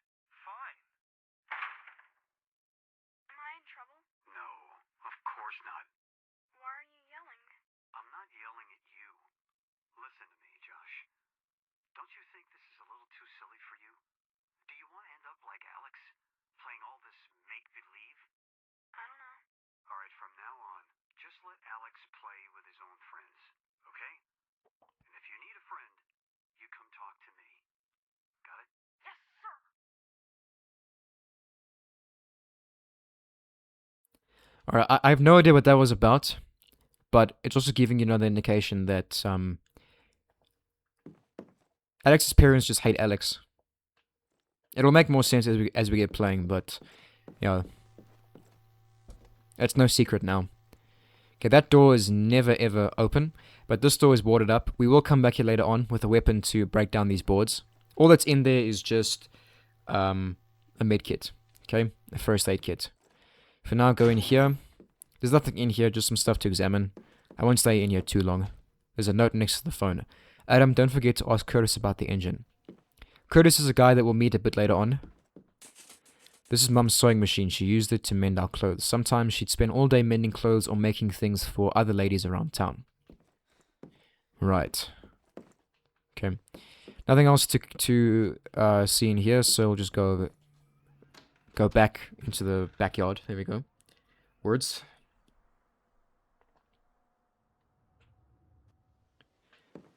Okay, now we can venture out past here. So, there's a photo over here. What's this on the fence? This is Joshua's backpack. There's a photo inside. This looks like a picture of Dad's hunting room. But how did Joshua get in there? Yeah, so that just goes to show you as well that Joshua was given a lot more free reign of everything than you were. So, yeah. Alright, so I'll go back here. Go through the door, venture further into the back. I just find it a bit strange that your backyard leads into this weird alleyway that leads into a cemetery. There's nothing to examine over there, so don't worry too much about that. For now, we'll just go through here. That leads into the cemetery. This is Rose Heights Cemetery. This is a big area. But I'm not going to stay in here too long because it's actually a very short area, but if you spend the time reading through everything, then that's only when it becomes a very, very, very, very long area. This is where the bereaved would sit. Okay. So, we're going to head through here. Right.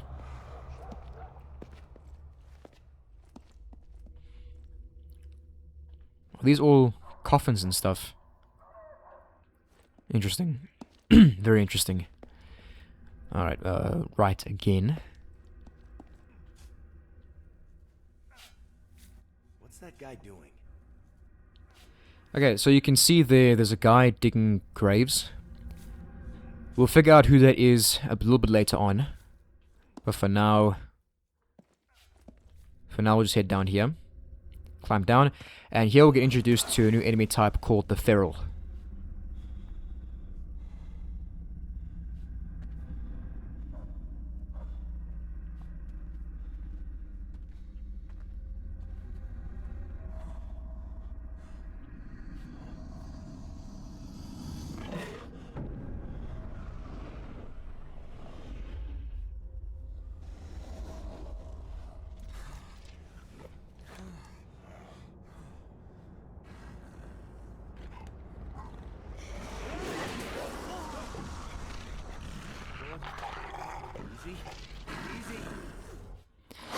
Alright, so ferals are extremely...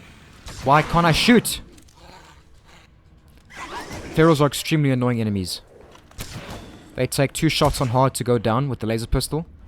Ideally, you want to take care of them with the steel pipe. Or a shotgun. But on hard difficulty here with the laser pistol, they take 2 shots to go down. They are extremely, extremely annoying enemies. Anyway, so... we're going to go over here now and examine this.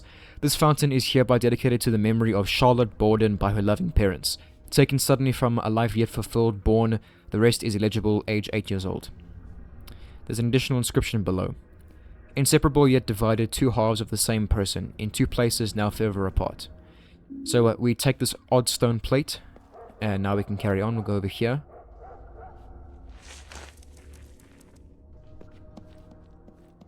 So we need to go this way. There's a health drink over here. There we go. And that gate there is locked. So we'll come back here later on when it will unlock. And that over there is just a no-go. So we'll head over here. Now you can go inside all these places here, well, with the gates that are open. Okay. So like here, you can go in here and examine all the tombstones and stuff. I don't really bother with that. There's a save icon here, so I'm just going to save the game quickly. Yeah, save it. Okay. But, you know, it's really pointless reading all these things. If you want a bit more lore into the story, you can go ahead and read it, but I'm not going to bother. It's pointless, okay? Alright. Why am I still looking around here? Doesn't matter. Okay, so as you can see here, this is locked and cemented over, and these boards here, we will be able to come back and break this open. There is an upgrade to a weapon over there. I will talk about that much later on. So for now, ignore it. We'll just squeeze through here. And then we will go this way. No, we will not go that way. We have to go there. But there's a health drink in here. There we go. So don't miss that. And duck under here. Okay.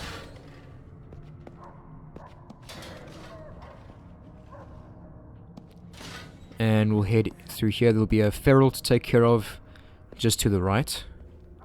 He'll appear over here, so...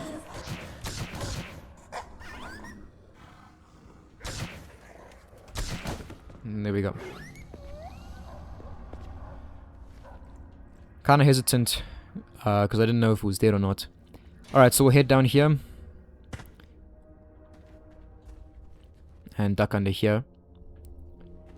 And over here is where we need to climb up. So this takes us into an area with a whole bunch of tombstones and mausoleums. And I'm going to go over here first because there's a health drink to get over here. Health drink. And I'm going to head down here because there's a dog. Kill it. For a second I thought it didn't die. I would have been very angry. John Holloway. I think it's this one. Yeah. Hey, this is the crypt of my ancestor Isaac Shepherd. He was one of the original founders of the town. In memory of Isaac Shepherd, died March 9th, 1882, at 62 years of age. I depart this world to face what awaits me, leaving behind this town to my children, and if God is indeed fair and just, I'll never be forgiven. The path of death must once be trod by all.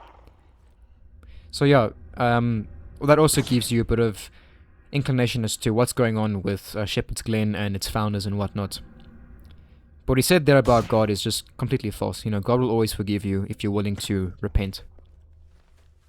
Always. Alright, so you can examine all these things here if you want. It just takes way too much time. I'm not going to bother doing it. Okay, where we need to go is over here. So examine all these things if you want. Like here. Once whole but now split in twain. Opens the way for souls to leave. Find the plates and release their pain. Once separate but now whole again.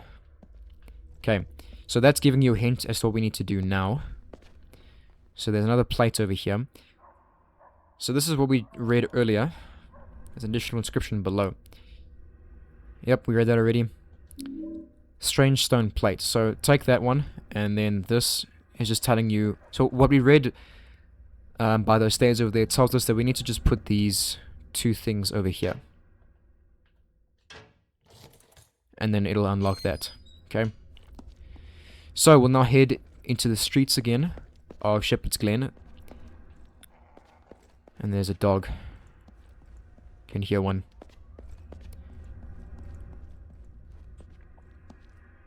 There's not much to do here. There's just abandoned cars and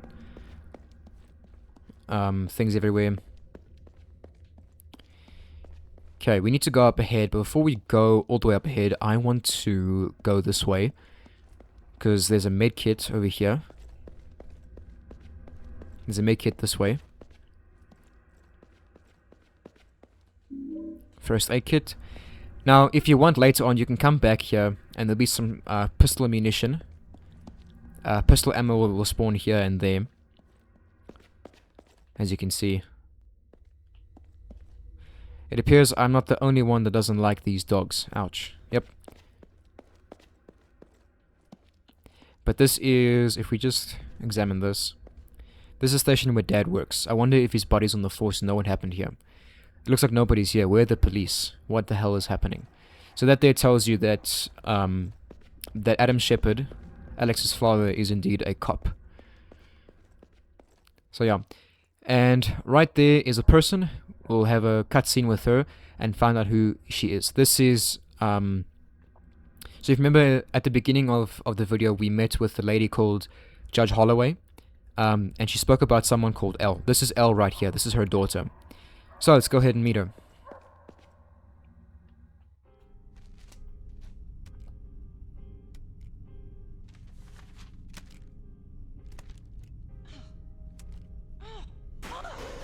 Oh, damn it! You always were a klutz. You okay? Alex? Oh my god, Alex!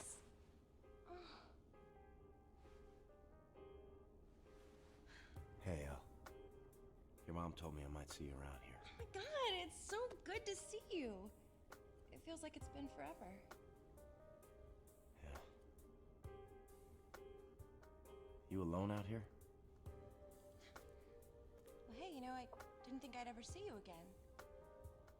You took off without saying goodbye. Yeah, well, I'm not here for long. I'm looking for my brother. You seen him? No, I haven't, Alex. I'm sorry.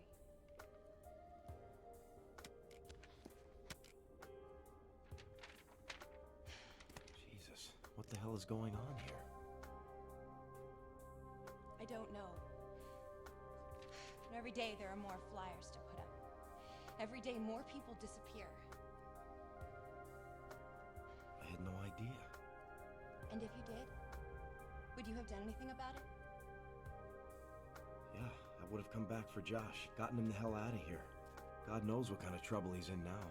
Trouble? Look around you, Alex. This whole place is in trouble. I know, I get it. But I have to find my brother. He's my responsibility. After that, I'm gone. I suggest you do the same. Alex, wait. Yeah. I got this from Deputy Wheeler.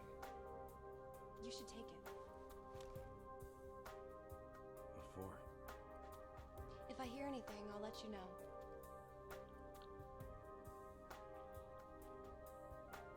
Thanks, Al. Alex, I hope you find what you're looking for.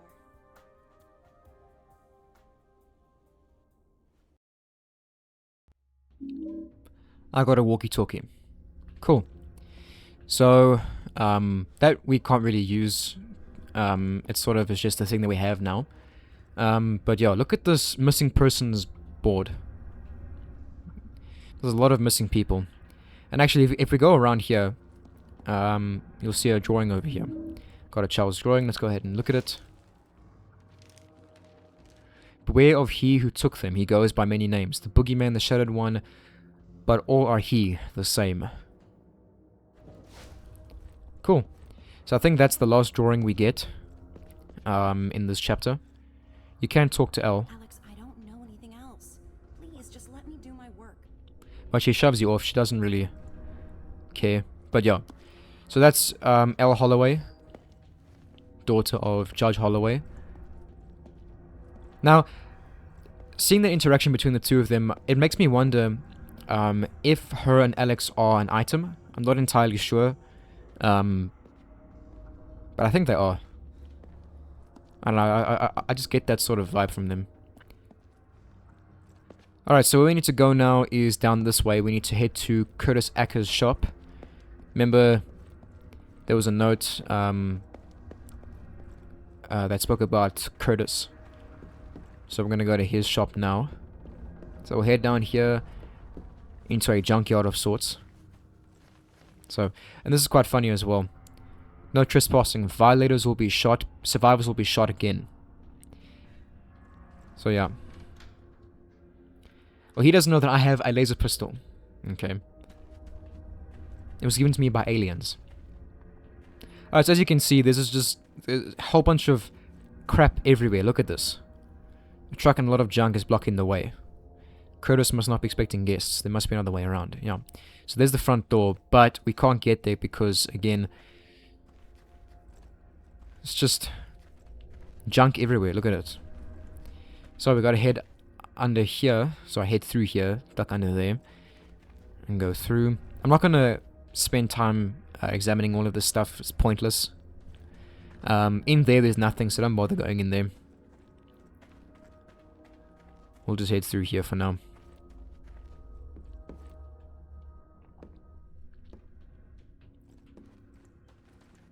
There's a generator over here. Where do you get a generator this size? I don't know, but I can only imagine how loud this thing must be. Okay, so we need to go in here. So let's go in here and meet Curtis Ackers.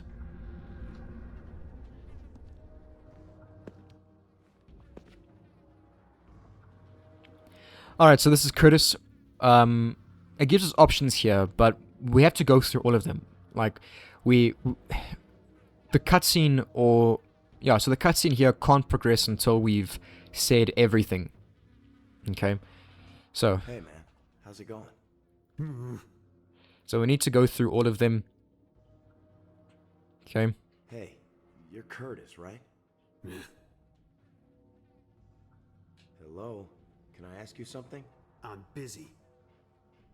And then we'll get a cutscene with him. Maybe this'll interest you. I know you. Sheriff's kid. Alex. Right. Military man now, I see. I'm pretty sure it's broken. What do you think? I think you must have stole this from your daddy. Just tell me if you can fix it. Now don't go barking orders at me, soldier. The only person that tells me what to do is me. Got it?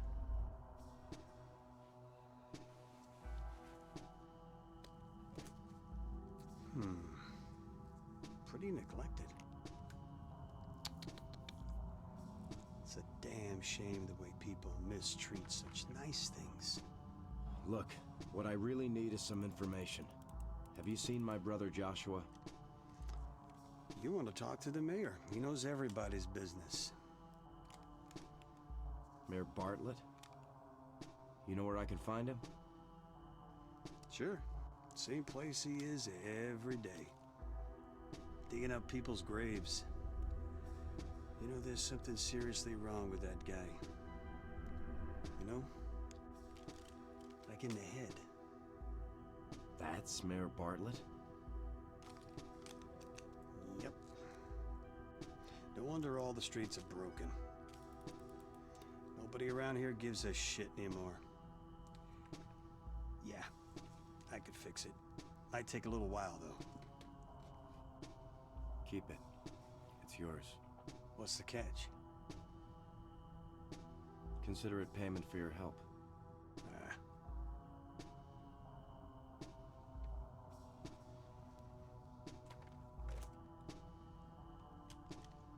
Soldiers gotta have a gun.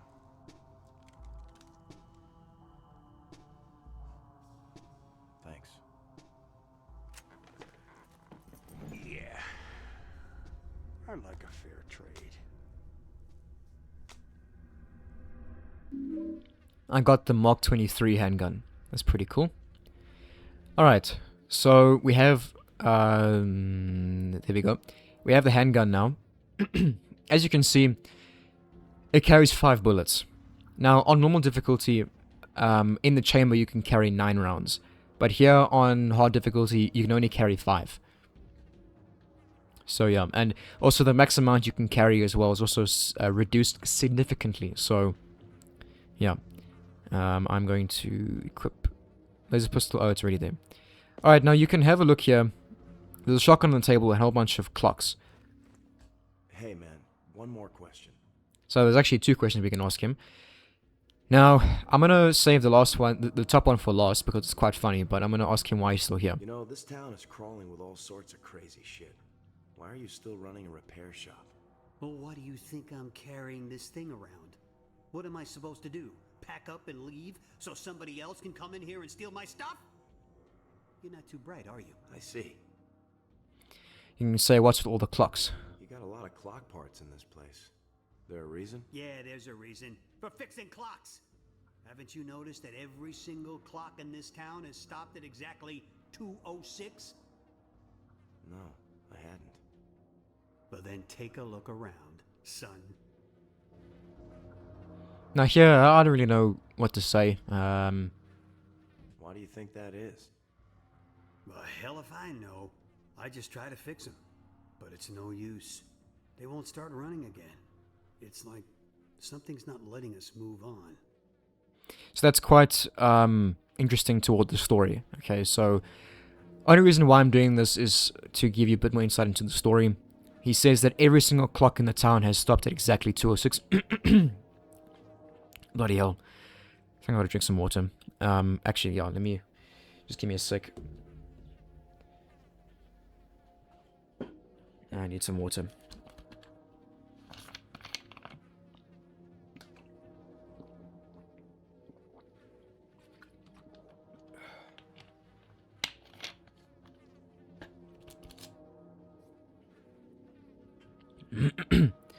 Okay, I think that's a bit better. Nope.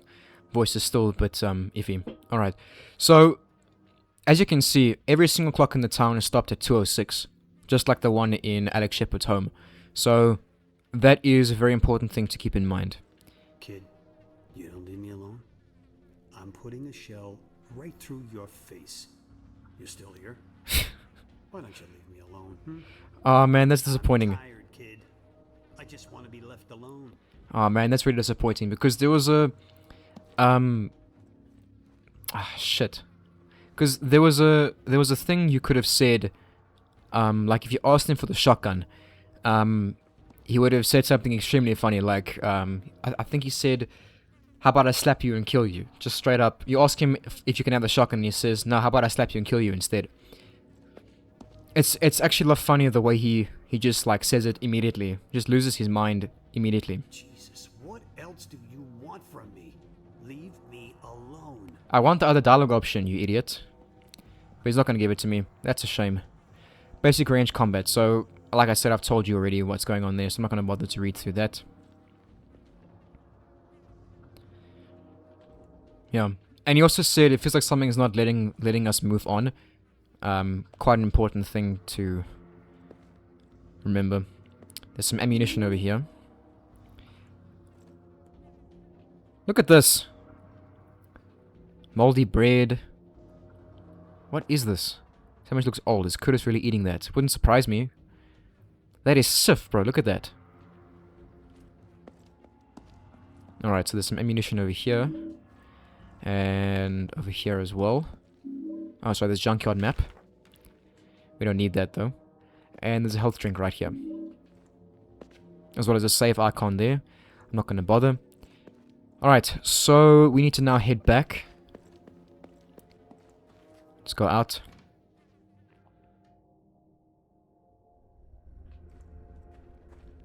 So where we need to go now is back through the cemetery.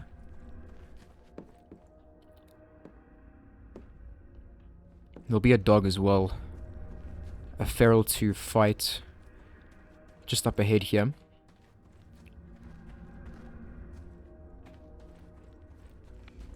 Just over here there's going to be a dog, so be prepared. Just over there. Oh my goodness. Look at that, look at that. I'm aiming there, but this wall's hitbox is stopping me.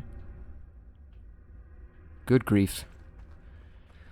Alright, so let's go ahead, head back.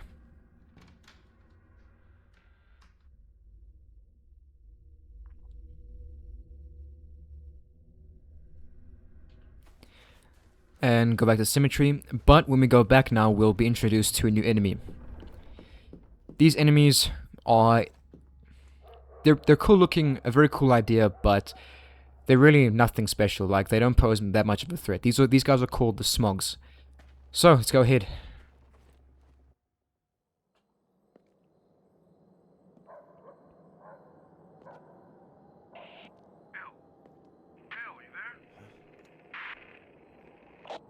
Hello?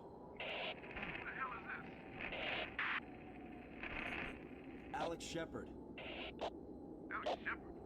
I thought you were Hello? Hello?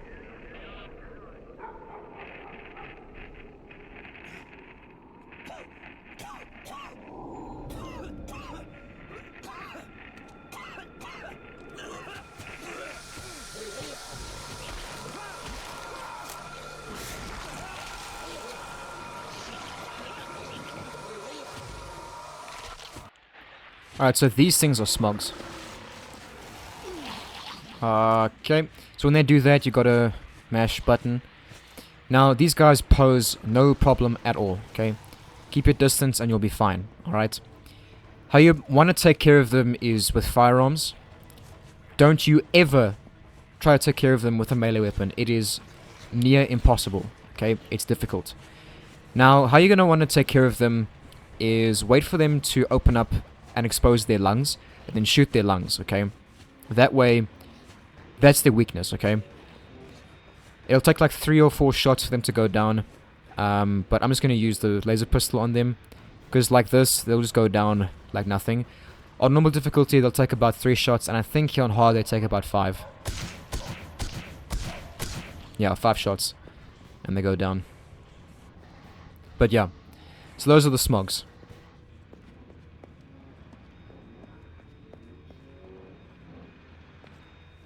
So we'll head back now to the cemetery, and as you can see, Elle is gone, and there's a feral over there. Okay, so Elle's gone now. I don't know where she went to. Yeah, so we're gonna head back to the cemetery, and there'll be a dog at the entrance again. Another feral.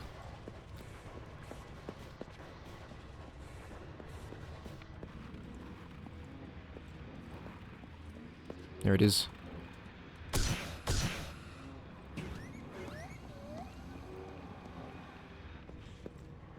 Okay. There'll also be a smog to take care of as well, but I'm not going to bother with it.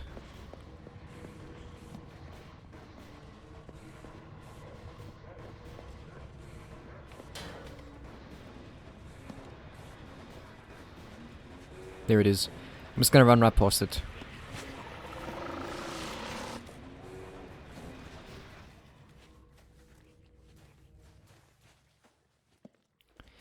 Okay, so we're coming up to the end of the missing persons chapter.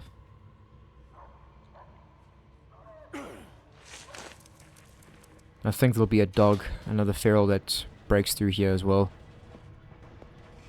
Yep.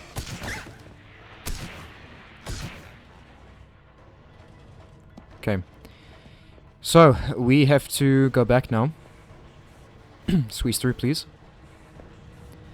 And I think there's going to be a smog here as well. Just up ahead. Yep, there it is.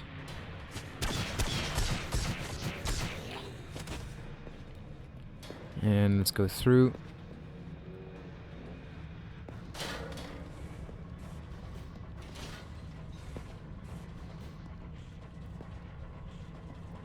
So, we need to backtrack now to this area where Mayor Bartlett... oh yeah, so that guy that was digging up the graves was Mayor Bartlett. If we go through here, you'll see there's the graves he was digging. See? So that was Mayor Bartlett. So we need to go in here. What a creepy looking statue. I can say that again. Like a Victorian-esque kind of... This is where Mayor Bartlett was digging. Why would he want to do that? Okay. So, we're going to head in here now. And I think this is the Bartlett Mausoleum. Yeah, this is the crypt of Mason Bartlett, one of Shepherd's Glen's original founders. In memory of Mason Bartlett, who died March 10th, 1874, at 55 years of age. Ye living mortals, stop and read, a solemn warning from the dead. Your life is frail and death is sure. Believe in Christ and heaven secure. Yep, believe in Christ and you'll be saved, bro. With your heart and you'll be saved. Patricia Bartlett died 19. I can't make out the rest. Yeah. Okay, so there's a lot to dive into here with Oh, I didn't realize that my flashlight was off. Yes, there's a lot to dive into with the bot list and stuff. But for now, I won't say anything about it. We'll get into it a little bit later on. I'll explain it. For now, examine this. This looks like a child's coffin. There's some sort of strange lock keeping it closed. So this is another puzzle. This is very easy. Okay, so move this all the way here. Move that up there. Move this over there. And then move this all the way down. And there we go.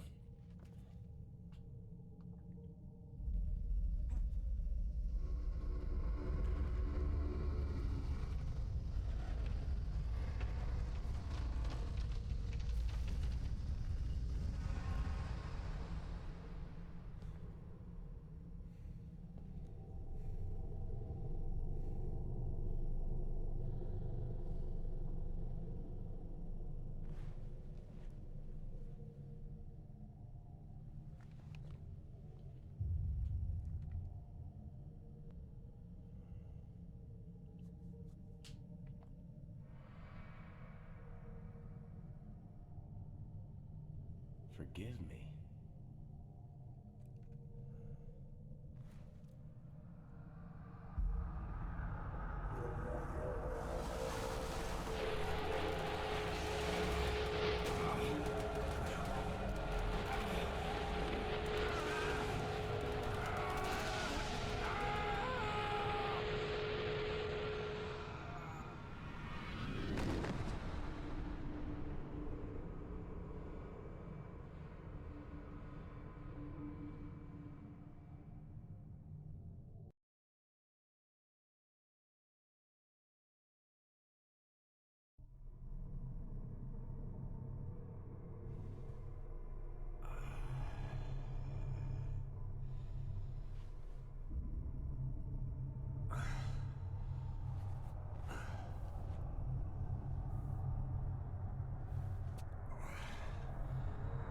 Where am I?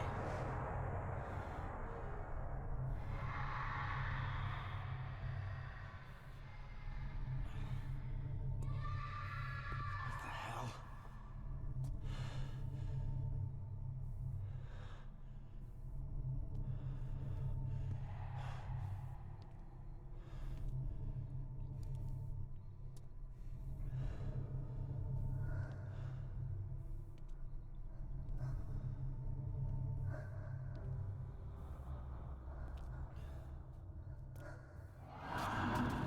Hey, Josh. Alright, so it seems we have woken up in Silent Hill. And in fact we have 1 Peter 1 verse 21. Through him you believed in God, who raised him from the dead and glorified him, and so your faith and hope are in God. The Christian faith is built on one historical event, the coming of Jesus Christ. Other religions are based on myths, some are simply a collection of wise thoughts. Sometimes people create an idol and that becomes their object of worship. Christians possess faith because God became a person just like us, and in that one life we got to know God.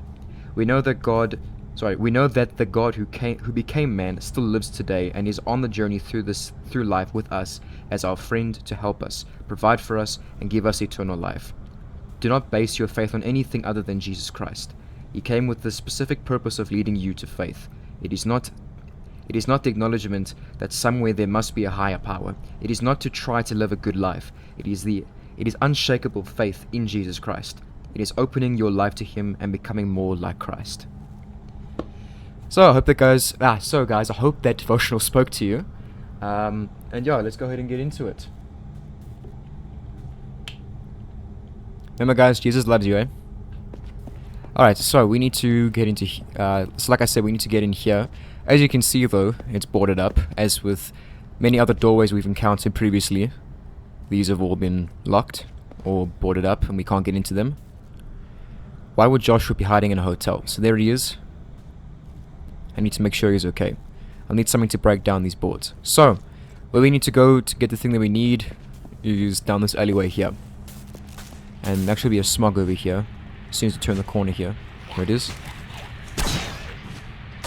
Actually, I want to show you quickly what happens when you shoot these guys in the lungs. Look at that. Dead instantly. I shot him twice already, but I reckon that it would take like at least 2 shots in the lungs for him to go down. Oh yeah, and they tend to move after you've killed them. So yeah. Anyway, let's climb down here.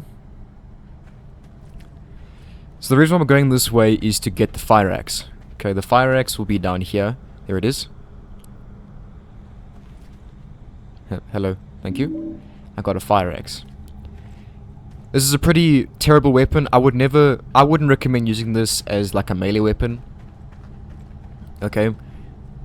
It's very slow, so you'll almost never ever hit an enemy with it consistently. Okay, you will always get hit, and on hard difficulty that is not a very good thing. And there's another smug over there somewhere. Okay, so it's a very good idea to not use the fire axe as a weapon. Okay, just use it to break down these boards.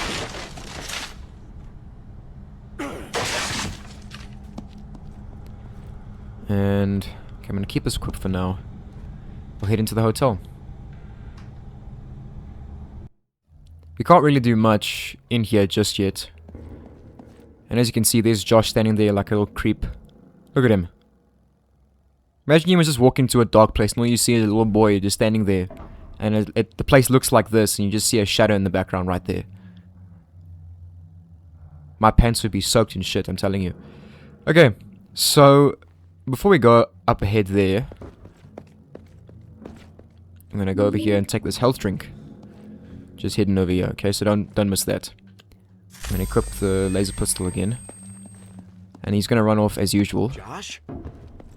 Josh, wait! Now he's gonna run up these stairs that we can't go up just yet. So go over here quickly. I wanna show you. Go first person, and then you'll see him run into that door over there. There he is. So he runs all the way there. We'll get to him in a minute. For now, let's do a little bit of exploring. There's nothing really to collect here, okay?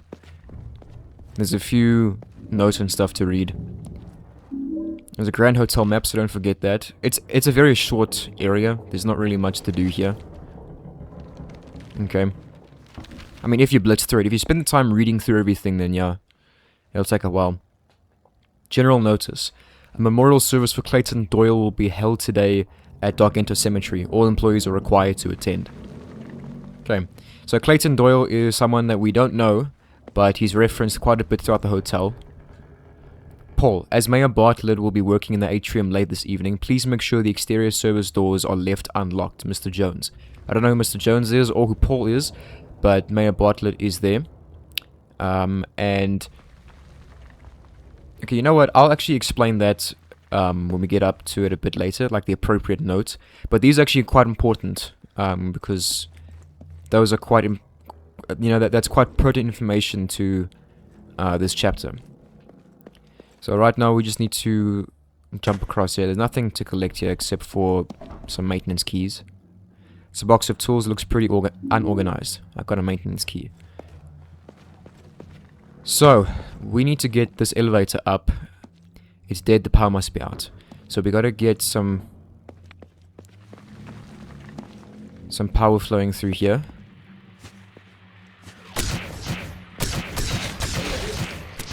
Kill that smog. Hello, thank you.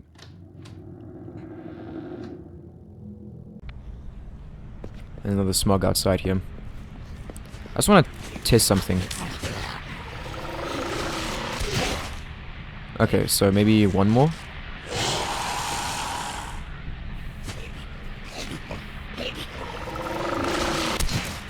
Oh, okay. Alright, so they are really strong on hard difficulty, as you can see. Even 2 shots in the weakness. Sorry, 2 shots in their weak spot, because the lungs are their weakness. 2 shots in their weak spot with a laser pistol, and they still didn't go down. So yeah, terrifying looking enemies. Look at that. Okay, so we need to go over here. I will need to find a key to unlock this gate.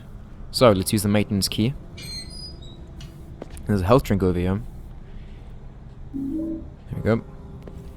Now, this is what we need to... Yeah, we need to rewire this, okay? This is quite a confusing puzzle because it's just like a smorgasbord of cables just everywhere, okay? It looks like a spaghetti tray. So, we need to connect this, and how to know if you've powered this thing correctly, you can just press square and test the power. Now, if there's one light, it means you've got one of the cables in the correct position, okay? And that is this yellow cable right here. I don't know how you'd figure this out, but I'm going to show you the solution to this thing. So the white must go over here. Green over here, and that's the solution, okay? Like this. Yellow into 2, red into 4, blue into 3. Test power. There we go.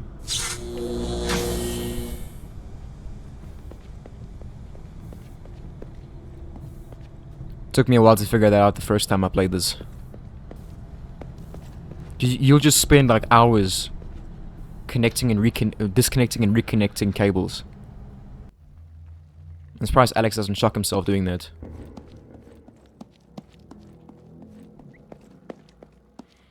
Okay, so now we're gonna head up to here and call the elevator. We have to head up to the 5th floor, I think is where we need to go. Okay. There's some pistol ammunition here, but I can't carry any more. The max pistol ammo you can carry here is 10 extra bullets and 5 in the chamber. Okay. So yeah. On normal difficulty you can carry 9 and 12. So yeah. I don't have much of a choice, only one of the buttons seems to be functional. So yeah.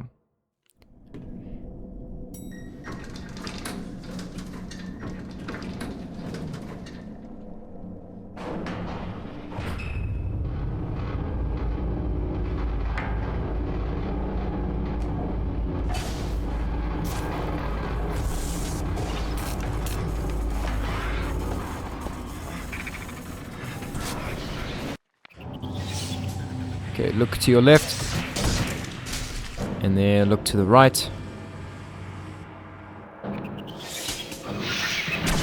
Look in front of you.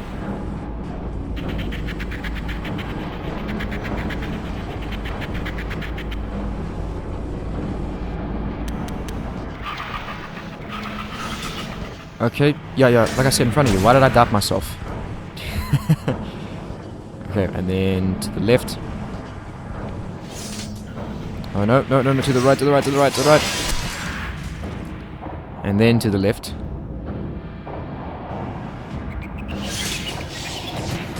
Hello? Thank you. Okay, and that should be the last of them. Yep. So once the elevator starts moving again, that's all of them taken care of, and then we only have a choice to guide here, so climb up.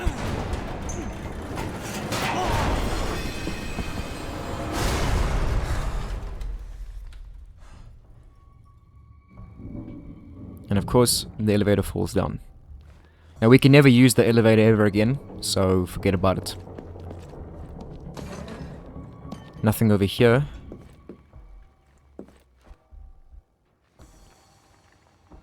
I don't know if you can hear it, but there is a lady singing. We need to go to that door with a massive hole in it. Okay. So we're gonna equip the combat knife. I think there's something behind this painting. So cut it, and we can go through.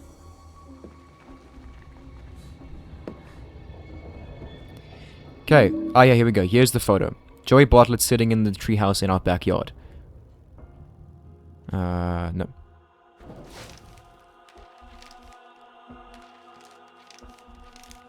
Yeah, so there is the one and only photo we have for this entire chapter. And there's a save icon there. I'm going to go ahead and do that quickly. Yep.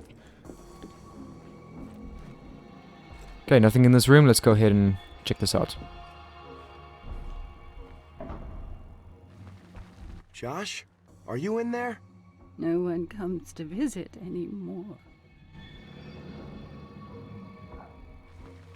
Okay, so who are you? How did you get here? I'm not going to say who are you.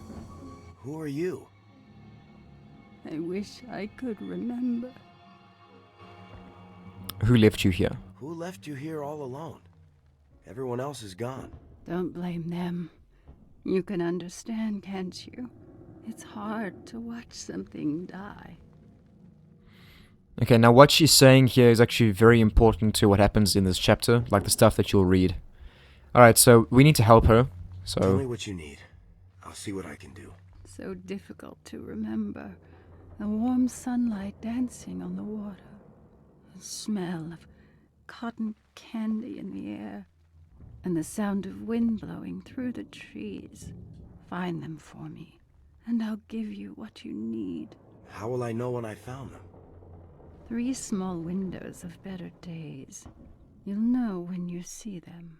Okay, I'll look around. You have a kind voice.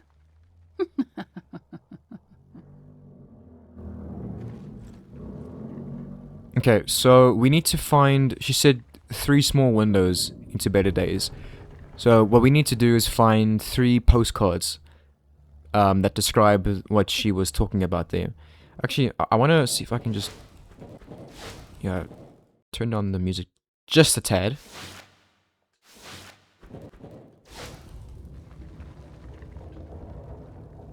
It's extremely loud in my ears. And I don't know if you guys could hear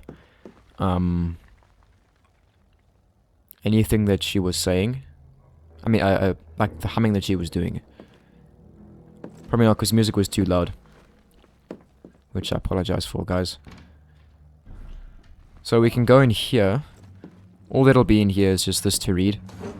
The message here says, I can't see my face. Maybe you will in 404. Okay, I don't know what that means. But you know what's cool? If you look here, okay, you can see all these bugs crawling out here. This is quite cool because it can get a bit confusing in certain areas. So the bugs here are a pretty cool little design choice to show you where to actually go. And they're telling you to go through that way. But we can't because, you know, it's blocked off. I'm going to go in here first because there'll be some... There'll be a note. Sam, I can't thank you enough for all your hard work in restoring the atrium to its former glory. My illness continues to worsen, but it gives me great comfort that my Carol and I can find solace in the beautiful garden you've created. Thank you so much, Clayton. So this is Clayton Doyle, the guy who died. He's speaking here. And then he's writing to a guy called Sam. Keep note of that name for now. I will tell you who it is. I just want to get to a different note first. But yeah, Clayton, Carol, and Sam. Carol is Clayton's wife. And I'll tell you who Sam is a bit later on. Okay.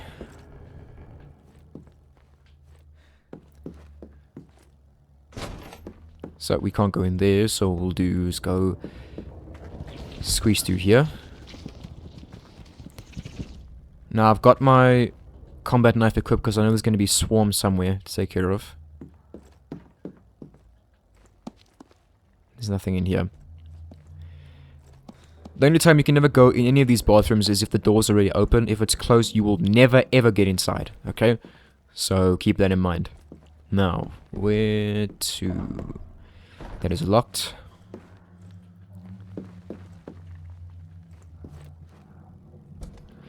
That is also locked. And I think this is locked as well. Oh no, it's open.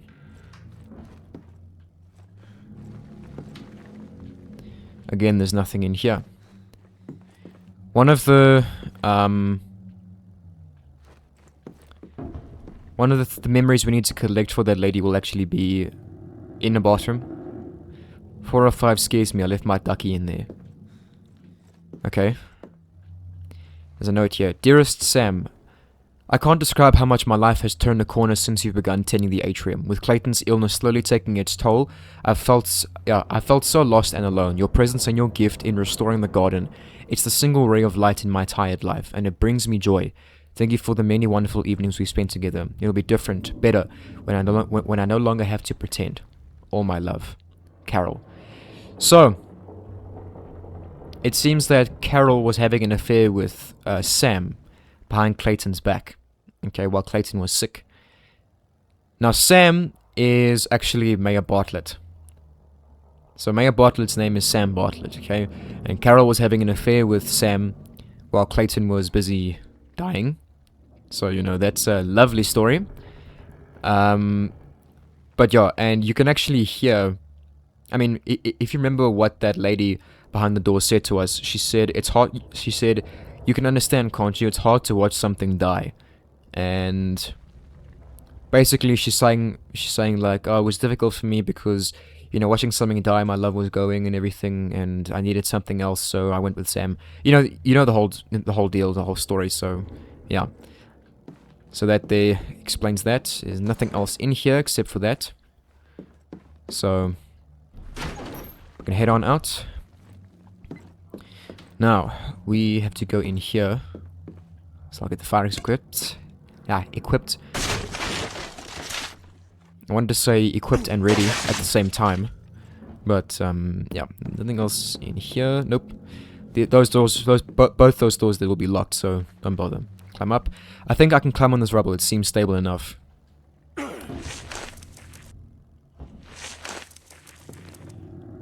Just trusting rubble by its looks alone, you know, it seems stable enough. Let me climb on it. It's not a good choice, you know. Famous last words. Alright, and this here will be the note telling us... oh, sorry, the note where Clayton finds out. Yeah, Carol, I'm struggling to find the right words. My body was broken and now you've broken my heart too. I don't know why. I loved you unconditionally, gave you everything I had. I thought you loved me too. I guess I was a fool. There are things about Sam you don't know, and if you did, I guarantee you'd feel differently. I want to forgive you, Carol, but I can't. I have simply nothing left. So that was...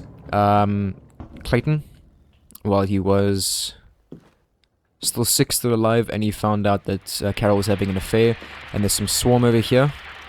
Come out of that hole over there, so be ready.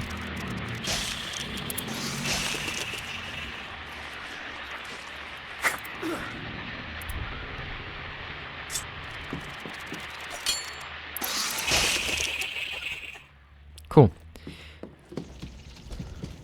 There's some swarm in there, but I don't think we can ever go in there, actually. Where is that? 405. Yeah, we can't go in there. There's a note over here. Delivery notice, Alchemil Hospital. 2 oxygen tanks removed and replaced with full ones for Mr. Doyle's suite. Okay. This painting depicts a very heartwarming scene. All I see are pixels. I don't really see what's heartwarming about it. Okay. Can we go in here? Nope. Oh, there's a nurse there.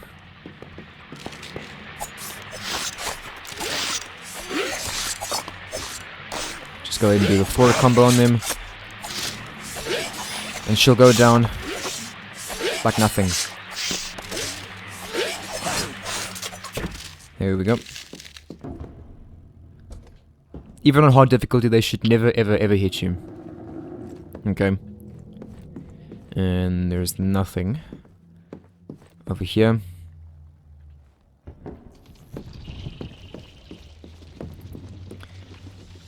I can hear swarm. Okay. So it pushes out the way. And then we'll duck under, because in here will be the first memory we need to find. In here. This must be one of the memories that she's looking to reclaim. I long for the days before my illness overtook me. From my window I can see a large oak. The leaves are ablaze, yellow and red, and with each day more of them fall. When the sun is low, the shadows from its branches trail across my walls, but soon after the darkness fills the room. Please come and see me soon. I want to share one more memory with you while I still can. Love always. I got the I got the El Camilla postcard. So that was Clayton writing to Carol. There we go. That's her name. Writing to Carol. That's what that was. All right, now where we need to go is back. We'll have to head up to that pile of rubble over there. But watch what happens when we do.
Okay, now get ready because there's a swarm that coming up. Okay. So as you can see, that there was Pyramid Head. Yeah, although he does look a bit different compared to how he looks in Silent Hill 2. He was only in Silent Hill 2 and then he appears in this game. But like I said, he does look a bit different, and I think that was a purposeful choice because it's a different character here. You know, instead of James Sunderland, it's Alex Shepard, and they do look a bit different. But in this game, I think he's called the Boogeyman. So, I don't know if he's called that as well in Silent Hill 2, but the Silent Hill community basically just knows him as Pyramid Head. Okay?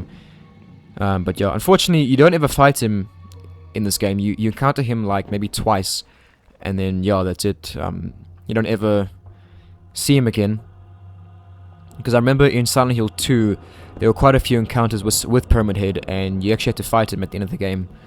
Had to fight 3 of them at once, which is just ridiculous. Anyway, so we can go in here and drop down. We do have to, but not just yet. I want to go in here. We have to go through them. Nothing else to do, so let's go through. No notes? Nope. Toilet smells like poison. Why can't I go in here? There's nothing to collect. Why?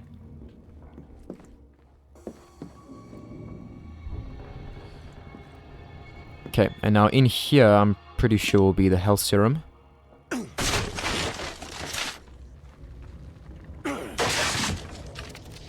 there's swarm coming, so I'm gonna equip my knife. Take this. Yep. And then go ahead and take care of the swarm.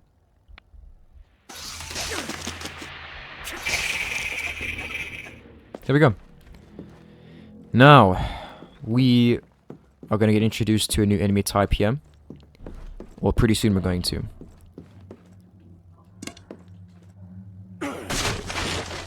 So let's hack these down. And I'm going to equip the laser pistol. Because the enemy coming up, they're called needlers, okay? They are... Okay, so we have already seen them. They were... When we were in the elevator, they were the ones that were on the sides. They were latching onto the sides of the elevator, trying to break in. Those are the needlers, okay? They are by far... Actually, you know what? I'll just talk about it as we... You know, after we get the cutscene. So have a look first. Wait.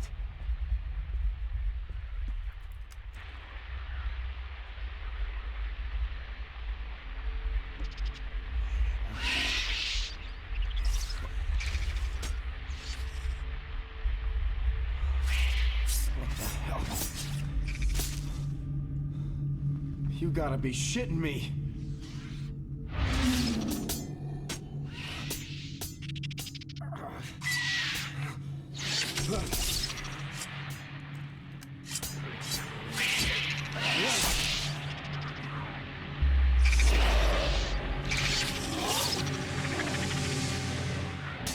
Alright, so this here is the Needler. Ooh. They are by far the most annoying enemies in the entire game. You wanna know why? Watch.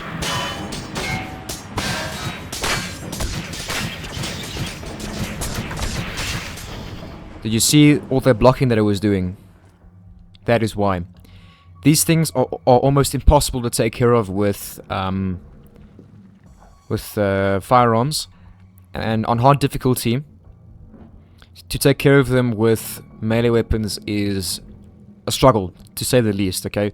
So, to take care of them with firearms, you kind of want to shoot them in the side of the body or aim directly for the head, like dead center, okay? Because they'll just block the whole time with these talons, okay? So, I mean, they're just really annoying enemies, okay? They will always block and stuff. I've wasted all of my bullets on them at one time, okay? On a previous playthrough of mine, so do not be shy to use the laser pistol on them because the laser pistol gets rid of them in 2 shots. Okay. And that there is locked, that's amazing. There's gonna be swarm in here. What am I doing? There's gonna be swarm in here.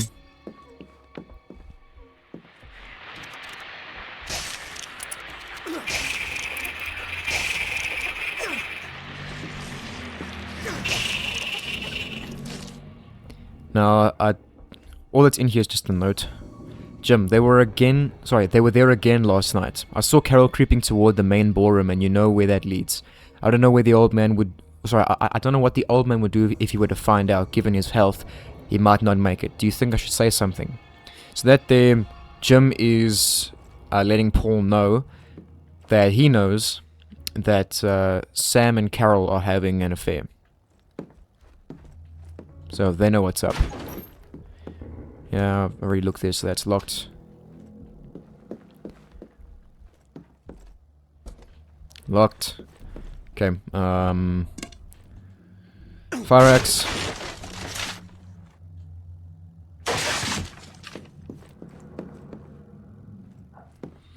The next memory will be through this door, through this wall, sorry. Right here on the bed. This postcard could be one of her memories. There's a message on the back. What a wonderful day. The smell of cotton candy and the sound of laughter filled the air. Days like this make me appreciate what it was like to be young and carefree. Family is the most important thing, and our children are the future. I only wish I could feel that innocent again. See you soon. I got the Lakeside Amusement Park postcard. That's a place referenced quite a bit in Silent Hill 2 and 3. I don't know about 1. I haven't played 1, so... Mr. Jones, I saw something strange the other night, and I wanted to bring it to your attention. I'd unlocked the service doors to the atrium to let Mayor Bartlett in, just like I usually do. I came by later to see if he needed any help. You know how I like to grow things too. And I saw him dragging one of his big bags of fertilizer inside. Only it didn't look like any kind of fertilizer bag I've ever used. It was real heavy, and he seemed to be kind of struggling with it. He didn't see me, so I crept away. Should I tell the sheriff? I don't know what to do, but I thought you should know. Paul Ashley. So yeah. Don't know what's happening there. There's a health drink over here. You know, I don't really know how I'd feel. You know, finding a health drink in a bathroom looks like this. You know, come to think of it, I don't know if I'd want to, you know, stick any of these dirty needles that I find just lying around inside of me. You know, and these health drinks and first aid kits that I find, you know, in moldy ass places like this. You know, the last thing I'd want to do is imbibe them. But you know, this is a game, a horror game, so this is natural. Okay, we are now gonna go. We've already been in there. So there's a needler. Look at this, look. What? I got two successful shots off. Just die. There's an interesting scene. What's so interesting about it? It's a lighthouse. I like it though. It's quite cool. Reminds me of high school. My high school art class. Okay, oh my goodness.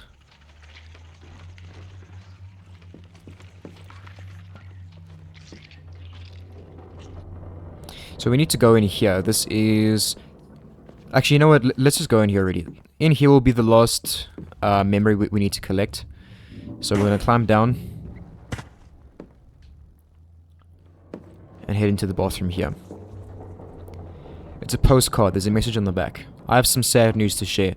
Yesterday I took the boat out. Sorry, yesterday I took a boat out as far as I could row, and I dipped my face into the cold, clear water. As I leaned over the side of the rowboat, my necklace caught on the oar, and the chain snapped. I saw your precious gift slip into the blackness. I wanted to dive in after it, but the water was so icy, so deep. Please forgive me, I miss you. To look like postcard. I think I have found all the memories that woman is looking for. I should give them back to her. I think I found all the memories that woman is looking for. I should give them back to her. You can't wash it off, it says over here, by the way. Yeah, so that lady that we spoke to through the door, that is Carol. If it wasn't clear enough already. Alright. There's gonna be some more needlers.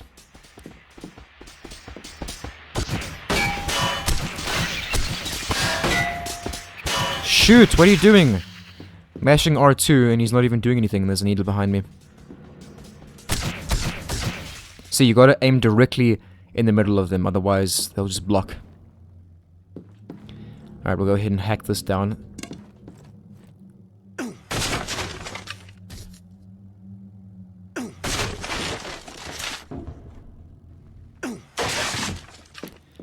Now in here should be the photograph, I mean the drawing.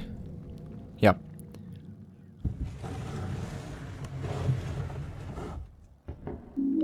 Got a child's drawing.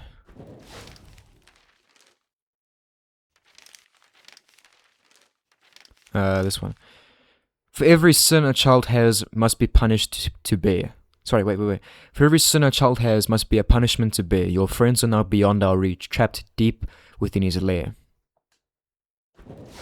Creepy. And there's some pistol ammunition over here. If you need that, go ahead and take it.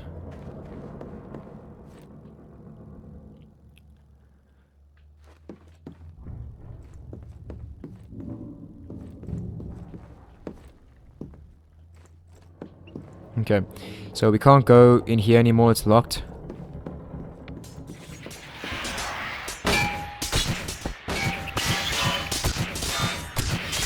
So from this point on, as we progress backwards, there's going to be a lot of needlers to take care of. There's going to be one over here as well. Look at these bugs, that's really cool, telling you where to go.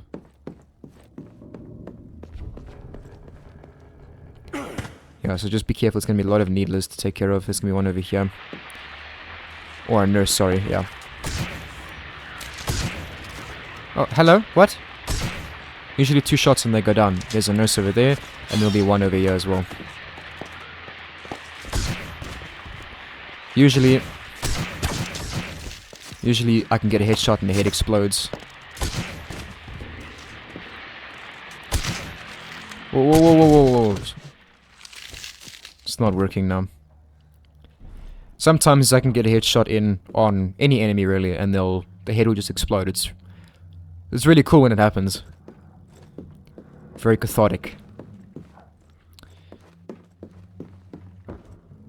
Okay. Okay, so we're not gonna go there because we've nothing there. It's gonna be another needler here.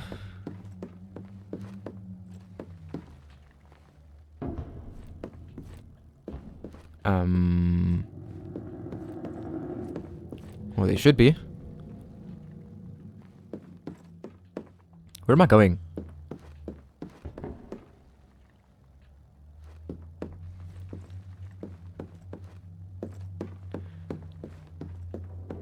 We need to go in here. I was being a bit stupid. I thought it was a different place. So let's go ahead and climb down. And there's going to be a smog to the left. Right around the corner here.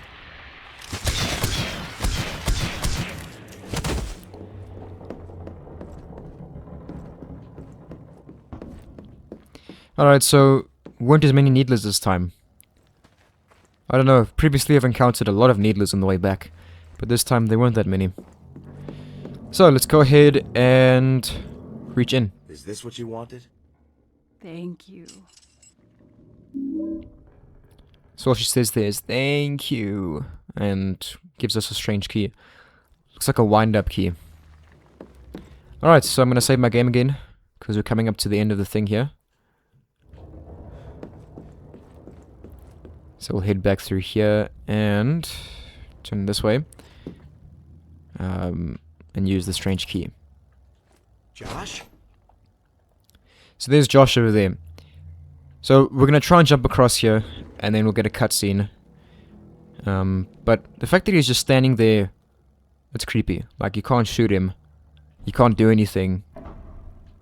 So yeah, this is the end of the hotel section, technically. And then we'll find an area to a boss fight, okay? So, let's go ahead and jump across.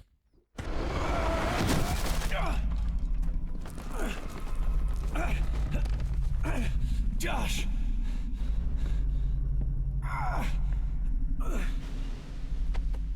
Please help me. Josh! Don't let me fall! Oh.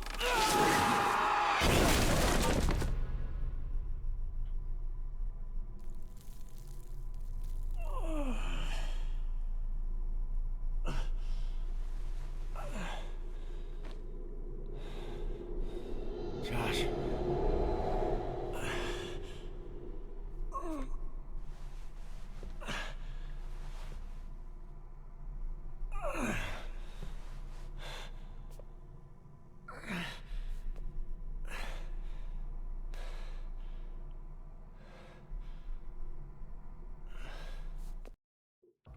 Where the hell did I just drop to? I don't know. How you are still walking is beyond me, because this dude dropped from a very, very high distance, and he got up and walked without a scratch on him. How his back is not broken is beyond me. Got a health drink, and there's some pistol ammunition right there, which I cannot take. The save icon over there if you want to save your game. I'm not going to bother because I've already saved. So if I open up the map here, this is where we are right now. That door there is locked, and we can only go out here, so let's go out here quickly. Alright, and we need to go through here. This will take us to the atrium, where the place that Clayton entrusted to Sam. So yeah, this is the atrium that apparently was restored to its former glory, but it's looking very unglorious right now. Or inglorious. I forget which one it is. Anyway, so we'll head in, but watch what happens. So you see it's locked. So when we turn around, that happens. So while that's happening, turn around. The door's still locked until it makes this weird thing. Okay. Now nothing happens if you just stand here. Okay, you won't die. It just turns into this weird otherworld type place. Okay, let's go through.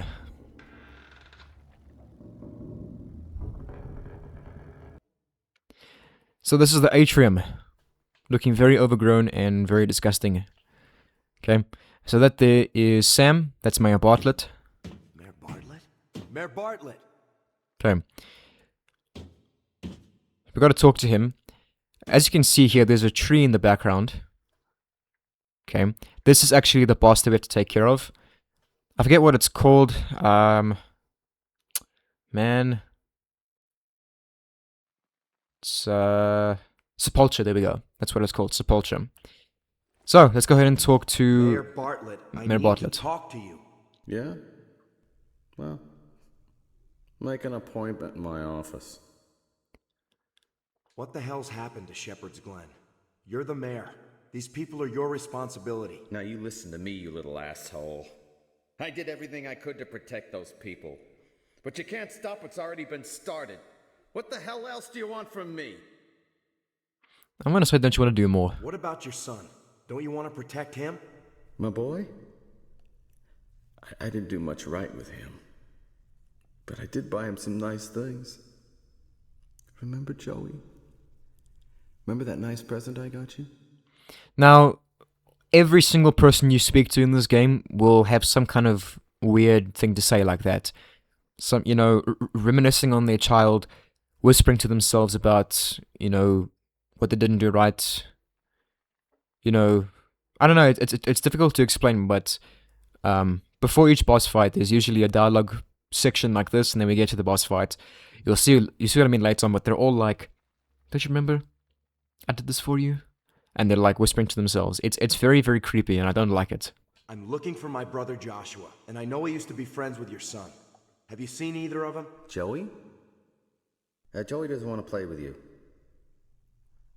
Well, why do you want to know about him?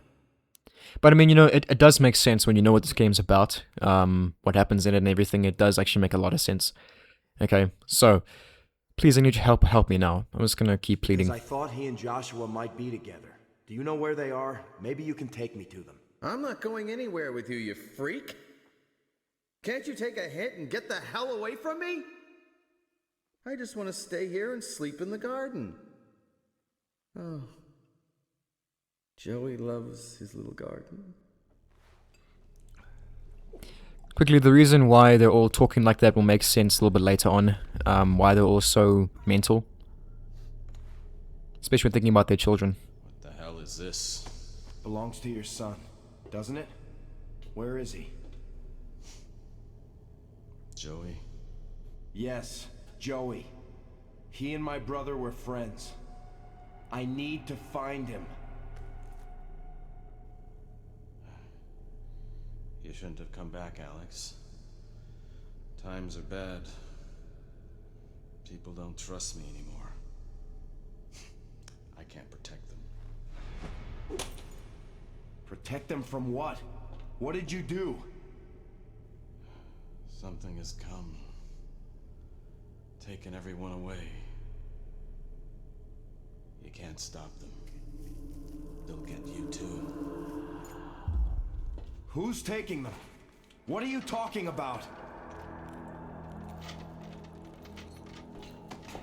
Where's my brother? Bastard. You can't, Sage.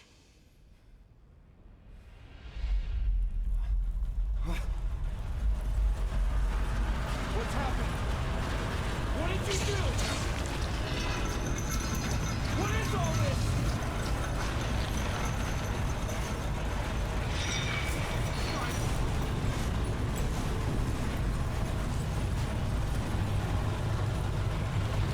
Oh, sick fuck!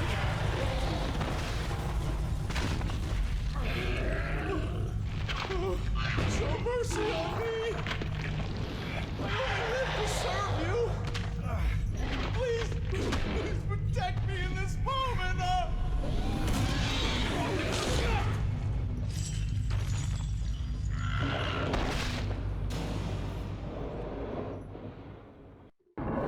Alright, so real quick, run.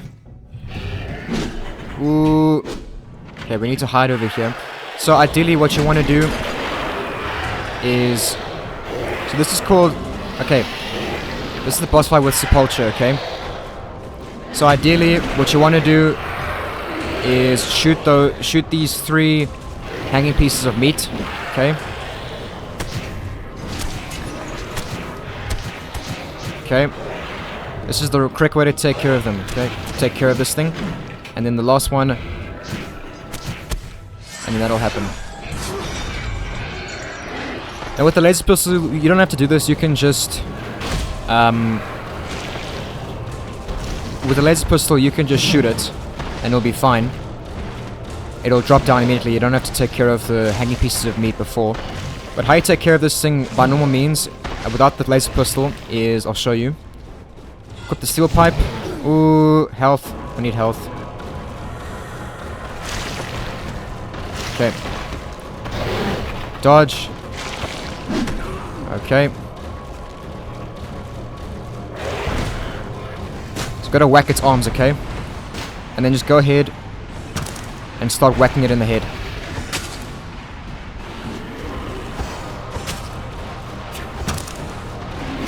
Ooh.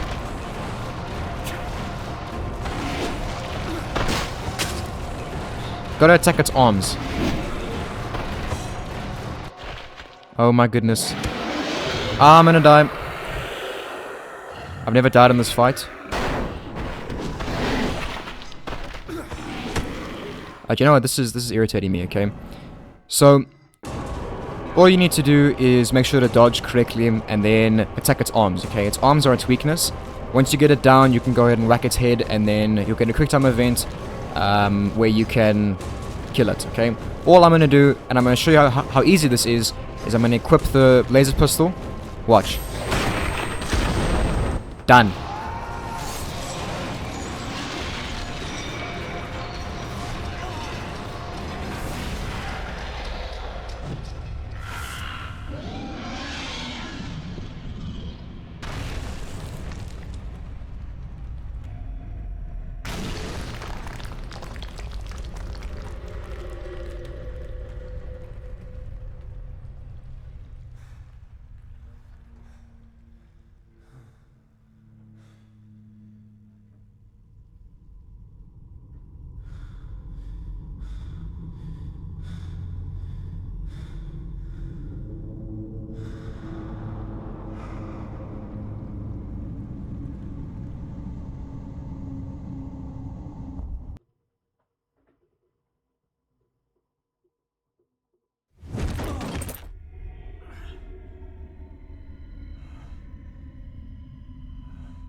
Anybody here?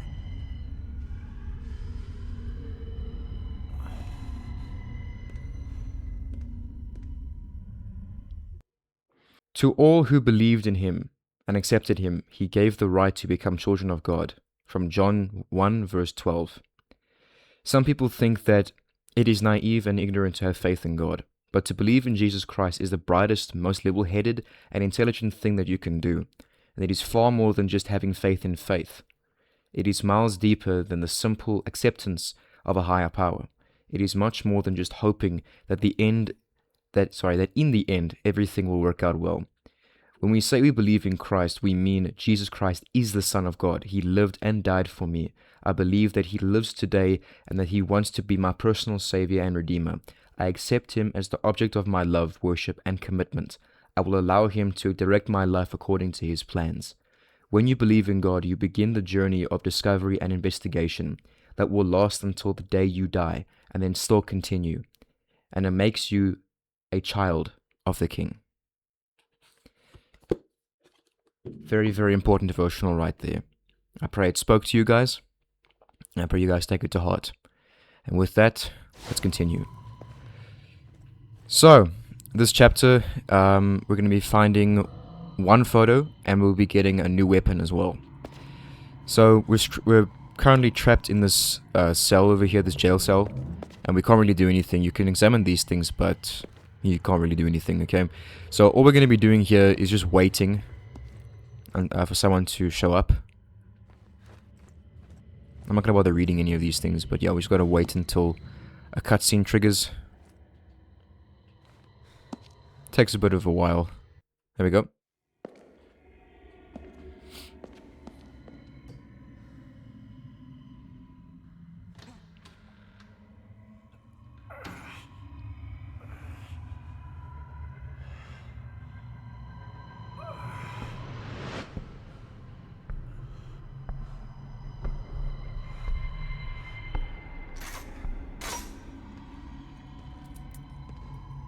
Deputy Wheeler.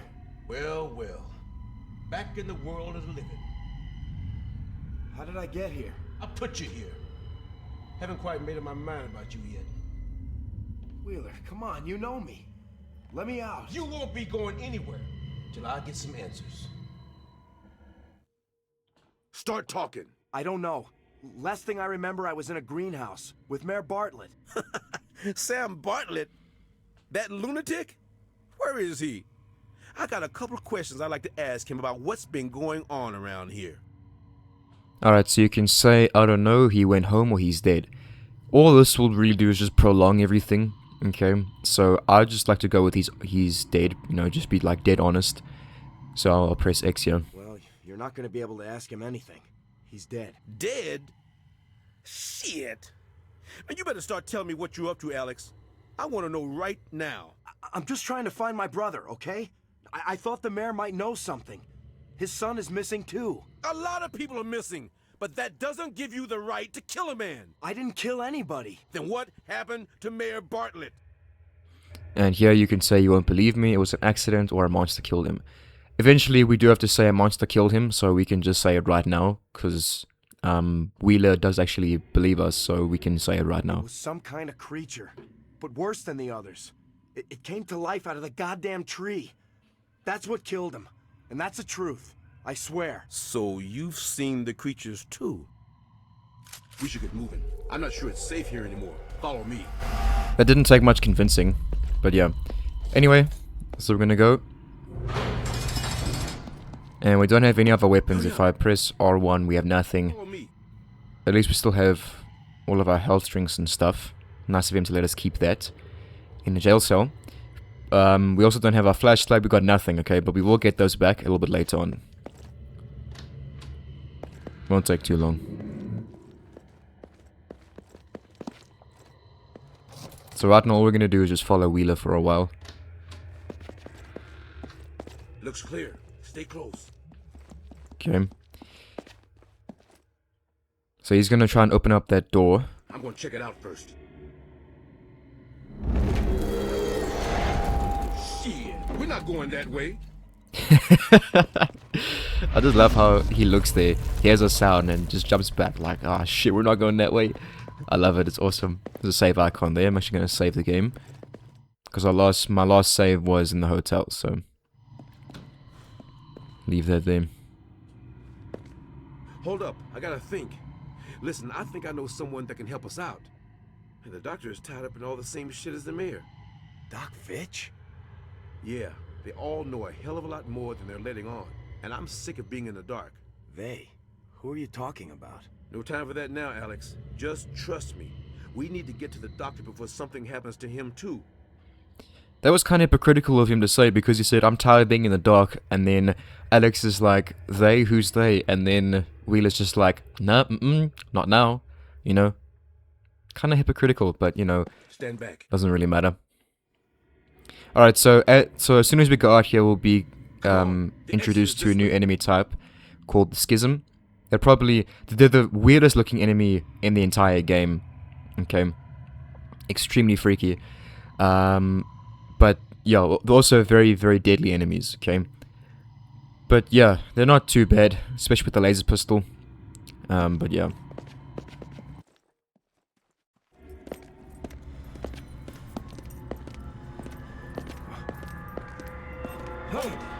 This isn't good.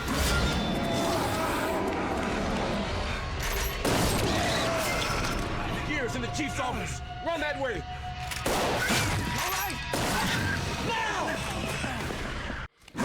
Alright, so he tells us to run to the chief's office. Don't worry about them chasing you. Okay, well, actually no. Worry. That Schism's gonna break through there, run in here.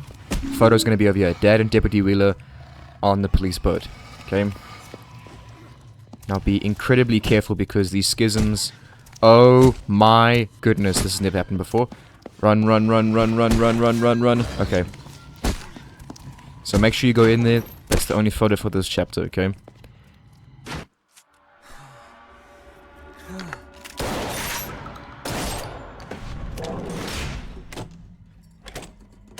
Alex!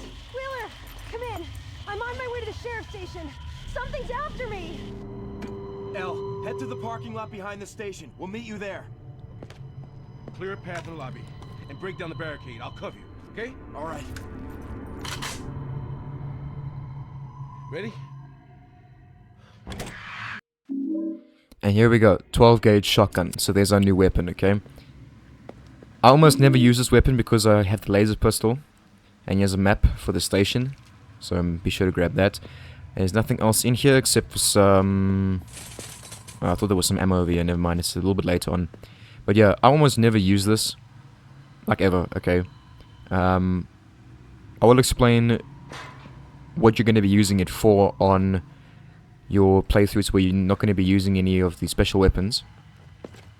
Okay, you want to conserve ammo for that one for a certain reason, because as we'll find out as we, you know, when we walk out of here, we'll be introduced to a new enemy type called a Siam. Okay, but we won't fight it just yet. We'll fight it a little bit later on at the end of this chapter. So there's Wheel over there.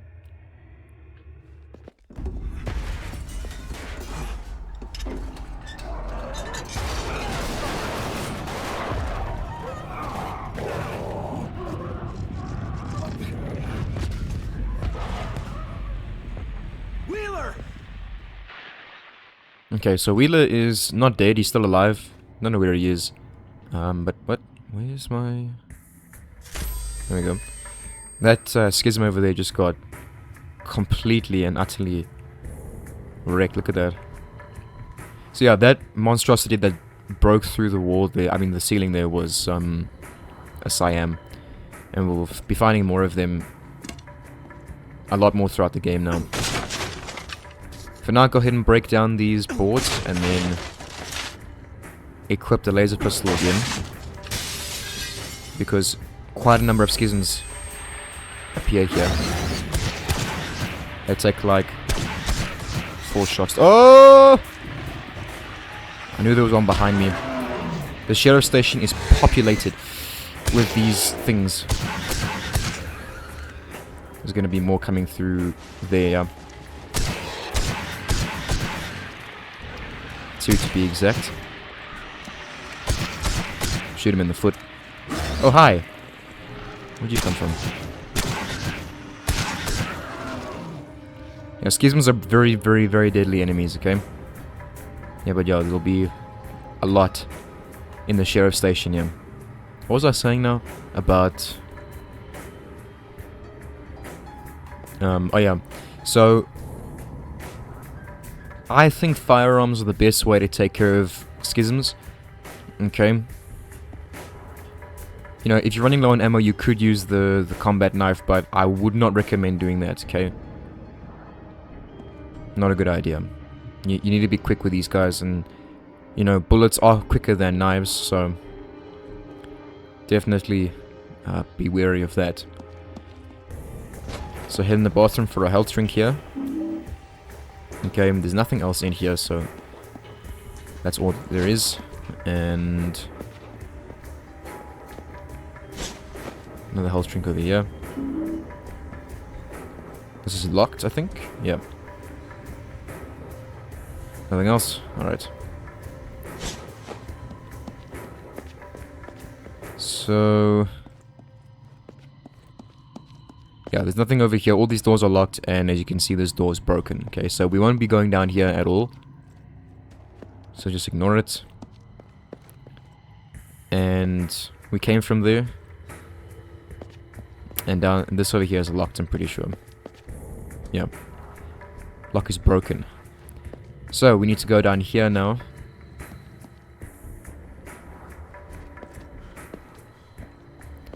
And all these doors here are locked, so don't bother with them. Oh yeah. We got our flashlight back, so that's pretty cool. That door is locked, so just duck under here. And then maybe schisms over here, so...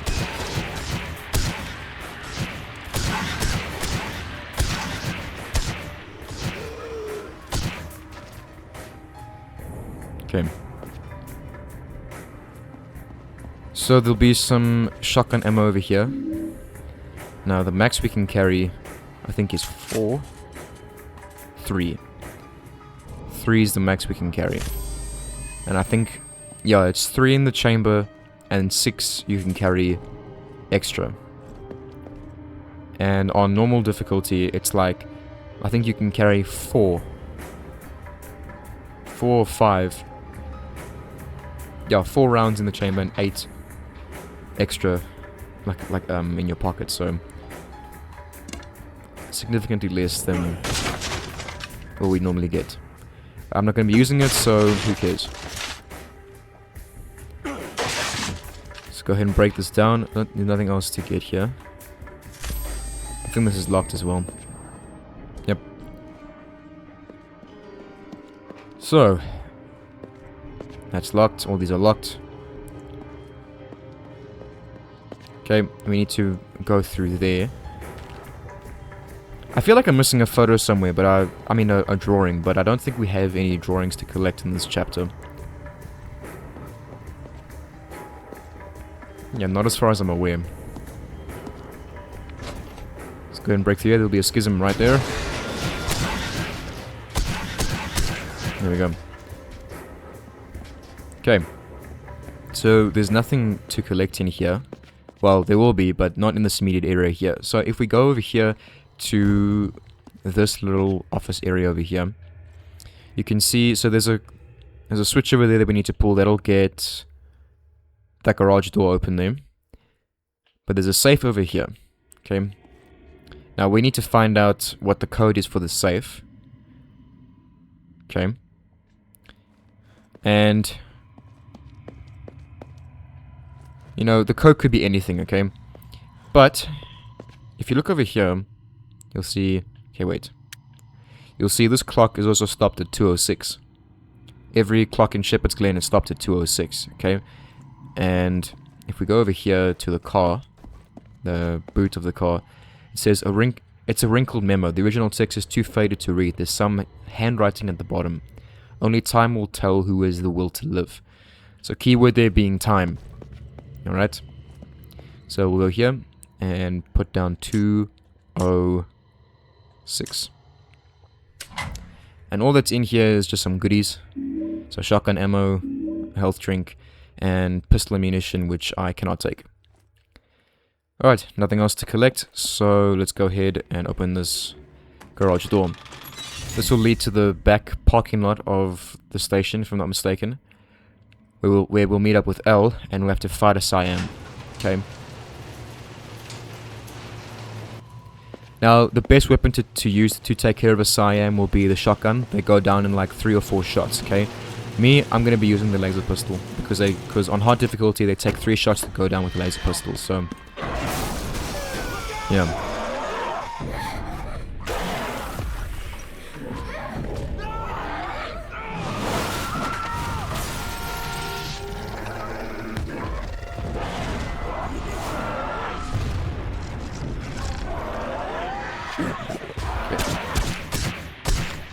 Okay, that was 5. Never mind. Al, I'm right here. Come on. Thanks. Alex, where's Wheeler? I don't think he made it. Come on. We need to find Dr. Finch. We'll be safer underground. Come on.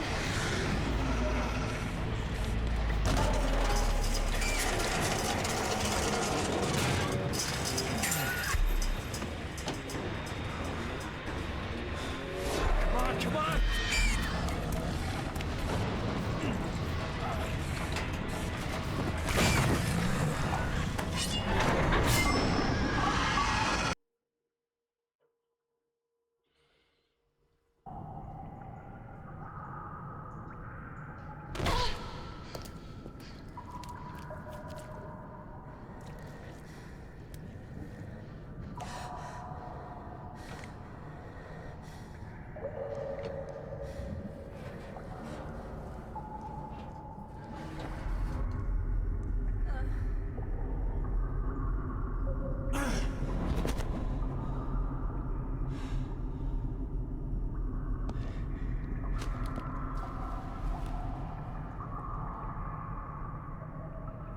Are you okay?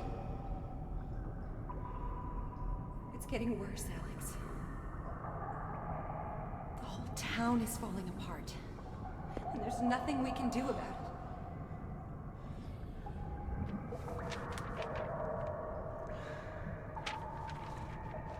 We're never gonna find it.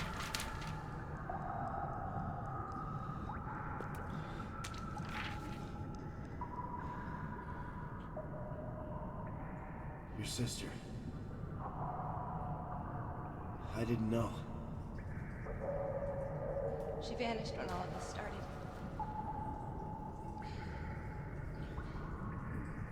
Your mom told me things had changed.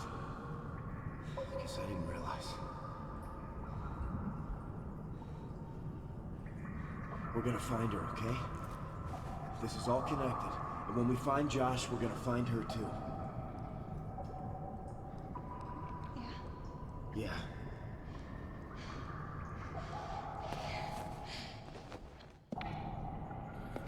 Okay, so that's the end of the Sheriff Station chapter. This here's the start of the sewers chapter, okay?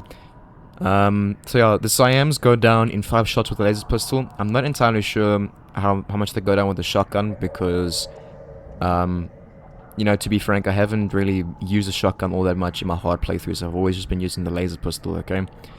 So just be careful of the Siams because the Siams, they can hit you even if you're dodging, okay? So be very... exercise extreme caution when fighting a Siam, okay? And later on we'll be fighting... in this chapter we'll be fighting another one. And then at the second last chapter we'll be fighting 2 at the same time, okay? So just keep that in mind. Be very careful when fighting any Siam because they charge toward you and they can... yeah, they can mess you up pretty badly, okay? However, this chapter is quite brutal in terms of its fights and the enemies we face. There are a lot of enemies in this chapter. But when there's one... so it's a pretty smooth sailing chapter except for one particular part at the very end. Or near to the end. That is just absolutely disgusting in terms of its difficulty. Especially here on hard difficulty. But we'll talk about that as we get up to it. For now though, I want to read the devotional quickly. Just give me a sec. Where is it? Got it. Okay. John 1 verse 14 says, "The Word became flesh and dwelt among us, and we beheld His glory, the glory as of the only begotten..." Sorry, the glory as of the only what? My goodness, I can't read this morning. "The glory as of the only begotten of the Father, full of grace and truth." There we go. Salvation is not something you do. It is completely and absolutely something that God does. He first did it for you by sending Jesus to be the Redeemer of the world. You can do nothing about that. God has already done it.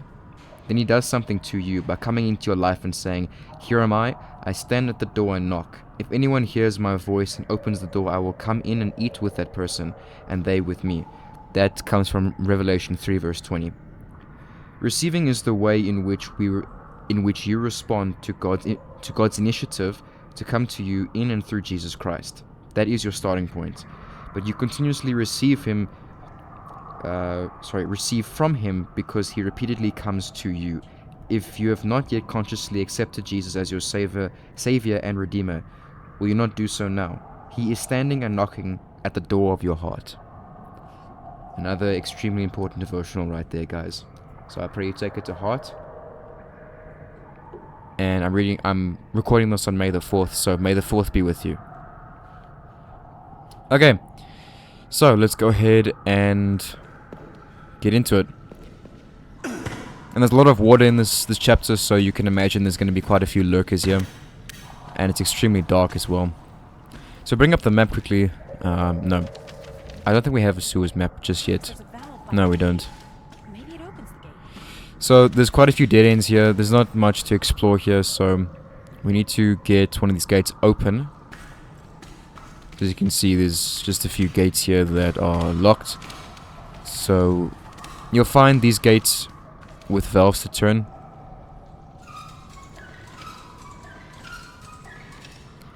And then Elle will just go underneath them and she'll open them up from the other side. I'm gonna hold it open. You come through. Okay. That's the only tedious part about this chapter, is just waiting for Elle to open up gates for us. Pretty much it. Otherwise, it's a really enjoyable chapter. So take note of this location for gate number 4. We will need to come back here a little bit later on.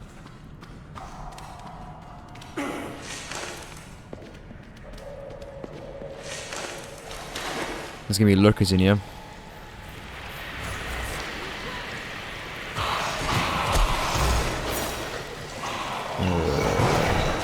I can't get that one for some reason. Where are you? Oh, awesome. His head just completely blew up. That is awesome. I was hoping that would happen. Awesome. I'm very happy about that. Alright. So before we go through there, there's some pistol ammunition over here if you need it. I don't. And nothing else. Okay. Not that I ever use it. Cool. So before you head down that way, we're going to climb up here and pry this gate open.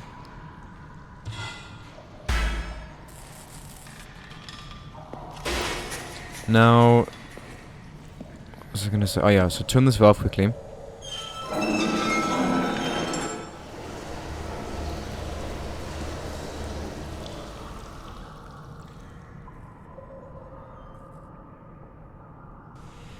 I think the majority of enemies that we face in this chapter are needlers.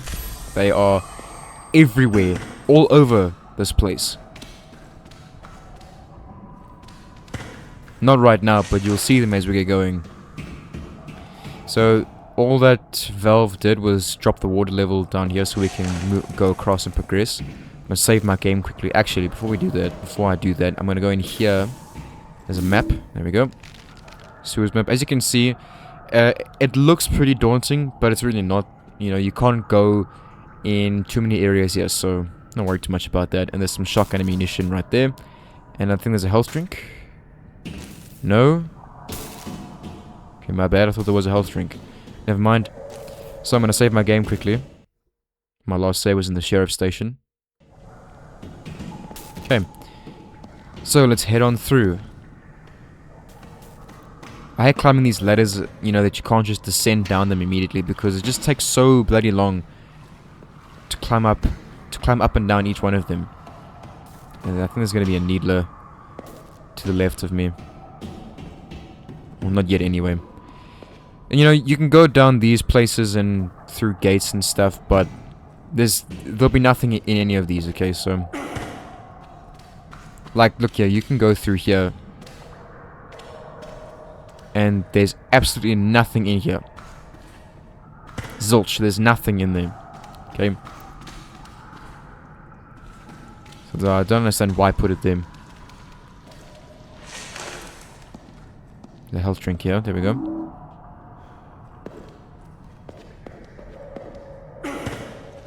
So yeah. Needlers, I'm not looking forward to fighting the needlers in this because there are a lot. Okay. I forgot about that. Yeah, if you try and rotate these things but fail to press X at the right time, or start mashing X at the right time, then hang on. Alex, there's another gate here I can open. Go back the way we came in and I'll let you through.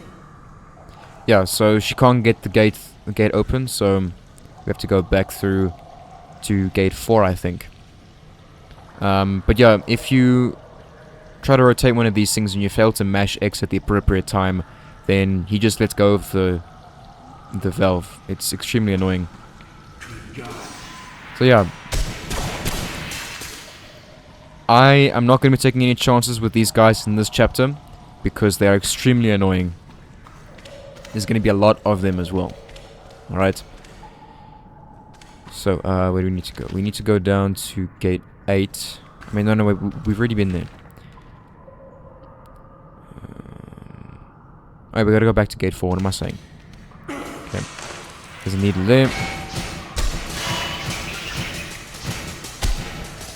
So I think the reason why it's not chasing me is because it's going off to L. I don't know why. Because L is nowhere here, but as you can see, it ignored me there, so I'll take that.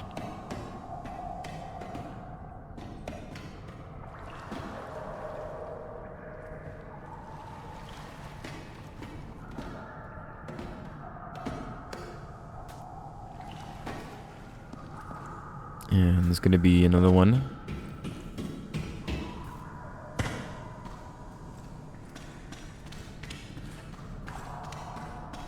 We've already been there, so I'm gonna ignore that place. Yeah, there's going to be another one. The lurkers here will have respawned, but I'm going to ignore them. See, there's one to the right of me. I'm just going to ignore it.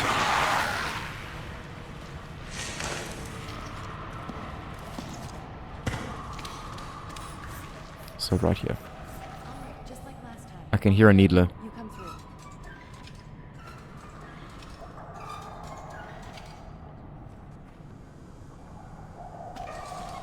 I hate needlers, I really do. See? Look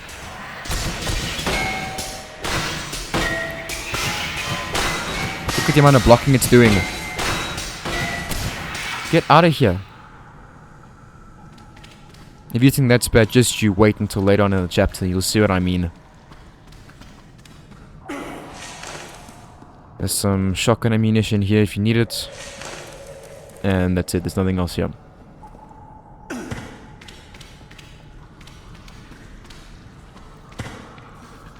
Yeah, oh, I forgot about the needler. You know, I like to think that my aim's in... hang on. I like to think that my aim is improving, is getting better. Are you coming? Thank you. But, yeah, I've played through this game about 5 or 6 times, and it's just... It stayed pretty much the same from start to finish.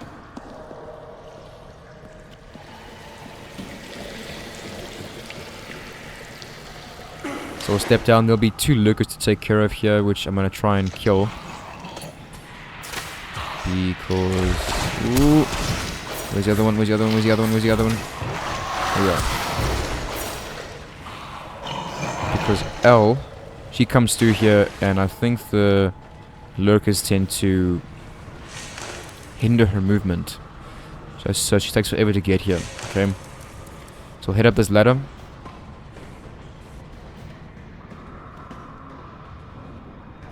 And we gotta get this gate open. And that'll be done here, but there'll be a needler.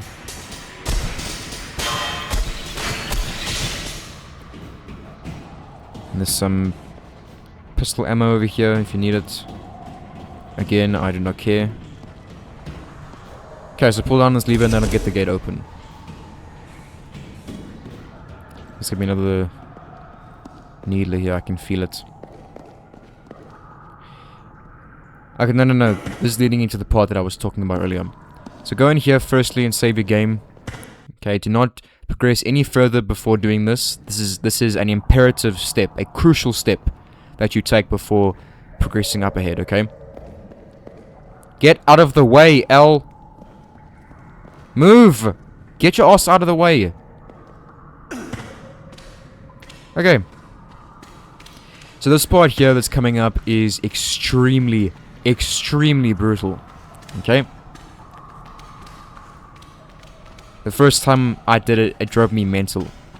Especially on hard difficulty, because you'll see as we progress up ahead here. So, we need to get this gate here open for L, okay? By turning that crank, that valve over there, okay? What's gonna happen then is there's gonna be 3 needlers that appear at the same time, mind you. Okay, and then after you kill them, a Siam will appear from there. Alright, this is why I suggest that you, on your first playthrough, you get the UFO ending, and then once you do that, you'll unlock the laser pistol. This laser pistol is what this fight was made for. Okay, or the laser pistol was made for this fight, okay? I do not recommend doing this fight on hard difficulty without the laser pistol, because as you can see, we have next to almost no ammo of anything. I do not recommend using melee weapons to take care of the needlers, because the needlers, they gang up on you. They don't care. They don't care if there's 2 or 5,000 around you and you're taking care of only one of them. They will all gang rape you, okay? So be very, very mindful of what's going on around you, and mindful of who you are fighting, okay? Because remember, the needlers can also block your attacks, so just be very, very careful of how you are going about this, alright? Okay, once again, I don't recommend doing this without the laser pistol. On hard difficulty, that is, mind you. Alex, there's just no way You can get by on normal difficulty with melee weapons and normal firearms. But yeah. So she's going to run off. And first things first, I'm going to go over here because the first one appears over here at this hole. There we go, there it is. Okay. The next one will appear over here somewhere.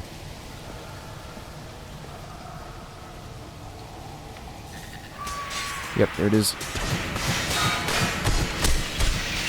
This one behind me. There it is. Okay, now I made that look pretty easy, but trust me, you're gonna die quite a few times.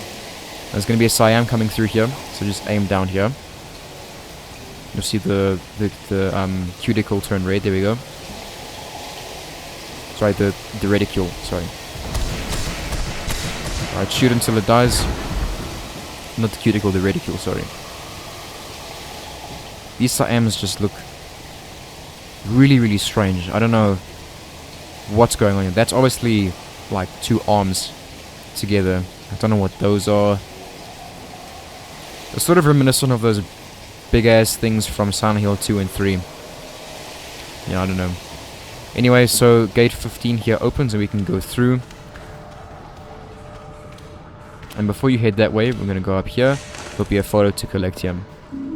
Nora Holloway sitting on the town hall steps. And there's nothing else. Cool. This is the end of the chapter here, so we'll go over here. What the hell happened here? Where's Elle? So that's Elle's radio. There's so much blood everywhere. Could she have survived this? I have to find her. Well, yeah, she's still alive, so we'll go over here and ascend this ladder.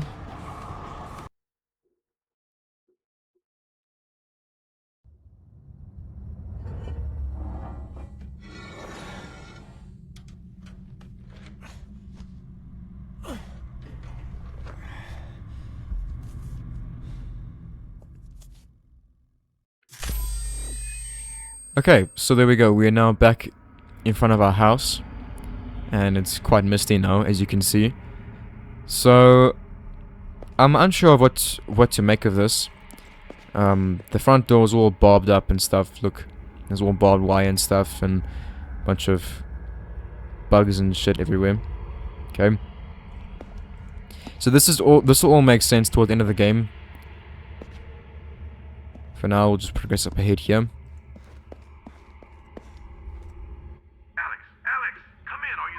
Wheeler, are you alright? Hey, I've been better, but I'm okay. Did you find Elle? Yeah, but we got separated. I'm looking for her now. Where are you? I'm just now leaving the station to find Fitch. Look, we need to stick together. Meet me at his office. Maybe he knows where Elle is. Okay, I'll meet you there. God, I hope Elle's okay. Cool, so you'll find out the next area we need to go to is Dr. Fitch's office. Dr. Fitch. So we'll head over there right now. Am I going the right way? Yes, I am. It's gonna be Ferals to take care. Yeah, there we go. Two of them. Oh my goodness! There we go. I hate Ferals so much. Hate them with a passion. Okay, so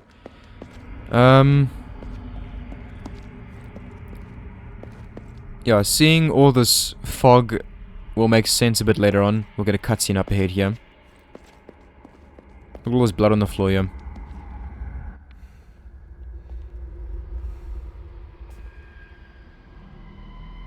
Hey. Excuse me. Sir. Hey, you.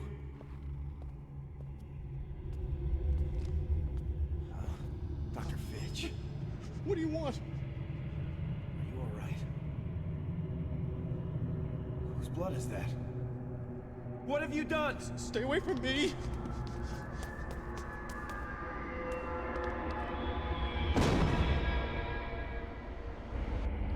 Alright, so that was Dr. Fitch, covered in blood and everything.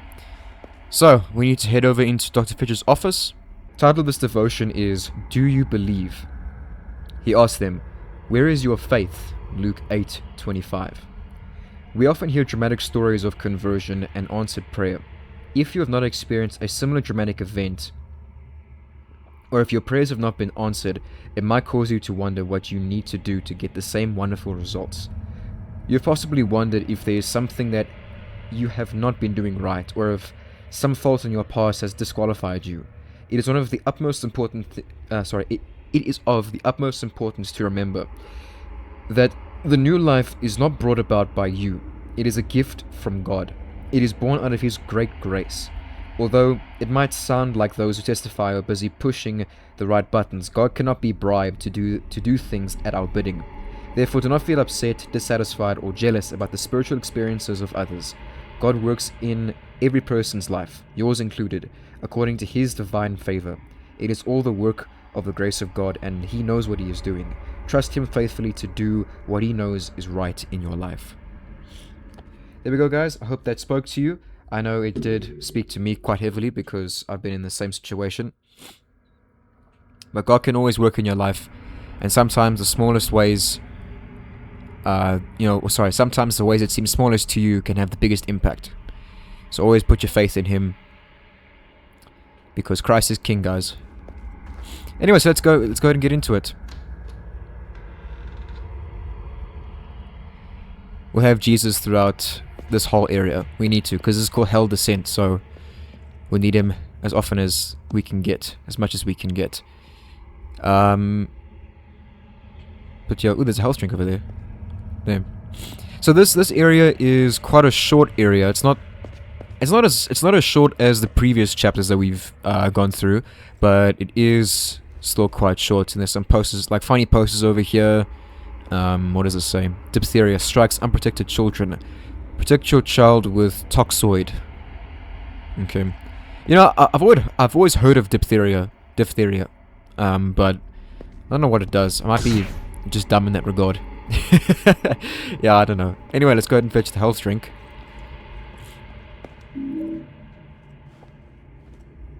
Some papers and stuff on the desk here. Anything? Nope. What does that say? Understanding the human body. Okay. There's a certificate over here to read. Southeastern University, upon the recommendation of the faculty of the School of Medicine and by the virtue of the authority vested in them by the Congress of the United States, the Board of Trustees of Southeastern University has conferred upon Martin Fitch, Medicinae Doctor, together with all honors, rights, and privileges thereto pertaining, in recognition of all requirements for this degree. So that's his medical certificate over there. So it's pretty cool. And this is locked. It looks like the lock is broken. I can't open it. Alright, so we'll head in here. This is the only door that's currently open. Is this bedroom over here. That door will unlock in a minute. You can see there's a light shining on it, but it's currently locked. It'll open up in a minute. First, we're going to go in here and turn left, because there's a photo right here. Scarlet Fitch in her bedroom with all her dolls. And the gyro sense over here is going a bit nuts on my controller. I literally just tilted my controller a little bit by accident to fix my headphones, and the whole thing starts going crazy. I can't examine that, okay. What else is here? A little girl's dresser. Why would Dr. Fitch put all this stuff in here? This case is locked. So we're going to turn around and head back out. There's some nurses. Yep, you'll see them. Make sure you have a shotgun or something, because look, there are a lot of them.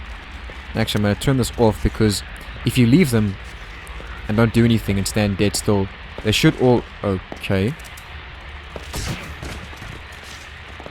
Usually, they will stand dead still. Okay, you're getting a bit too close for comfort. Usually with nurses,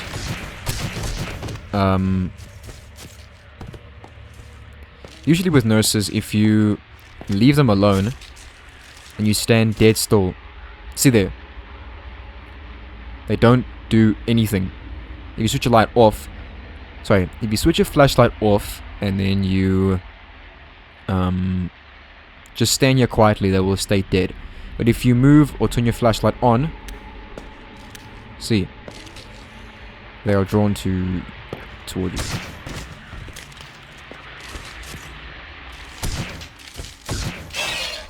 Okay, so that's that. And now, as you can see, this door is open.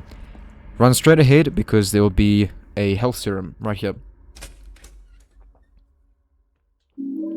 There we go. And there'll be a key over here. We need this key. And then a note. Dear Mr. Fitch, I was so disappointed that you missed our appointment last Thursday. This is the third time in a month that you've not appeared at the allotted time. I implore you to reschedule as soon as you can. We've made such progress over the past few months. I can't stress how important it is that we maintain regular contact to ensure speedy recovery. I look forward to seeing you soon. Sincerely, Dr. Slater, Chief Resident Psychiatric Department, Alchemil Hospital. Cool. Alright, so now we'll head back into the adjacent room and use the key right here. There's nothing else over here, but once we use the key, we'll get a little cutscene and we'll be transported to the other world.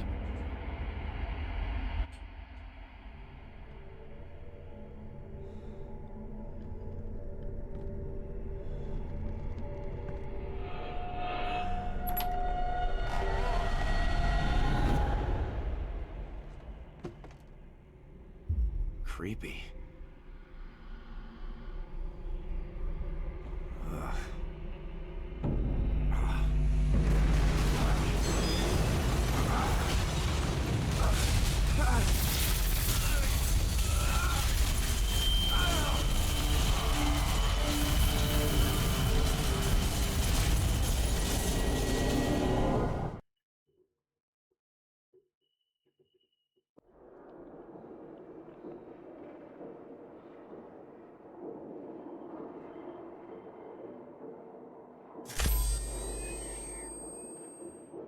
Scarlet's doll. Where did? Question mark. I got Scarlet's doll. Look at it. I would not pick up this doll if I saw it. Looks disease-ridden. Look at that. Gross.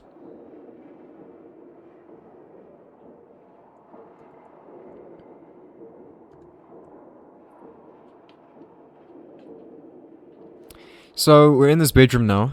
As you can see, there's a bed here now. I know I can examine this. Hello? Why can I not? Okay. It's a little girl's doll. Oh, okay. Look at this painting. Look at this. What even is that? Can I not examine anything else? Last thing I remember is getting the doll from this case. What's so special about this porcelain doll anyway? We'll find out at the very end of this chapter. I know I can examine this. I know, because I've done it before.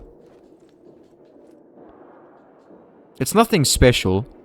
All he says is I don't remember there being a bed here. So yeah, this bed over here just appears for no reason. Anyway, so we'll head down here. And as you can see, there's Josh there. So, this whole chapter is going to be chasing Josh, basically. And then you'll come to find out why this chapter is called Hell Descent. Okay? And you can climb back up there if you want, but we're not going to. We're going to press forward. Josh, stop! And he goes that way. But if we go down that way, it's just a dead end.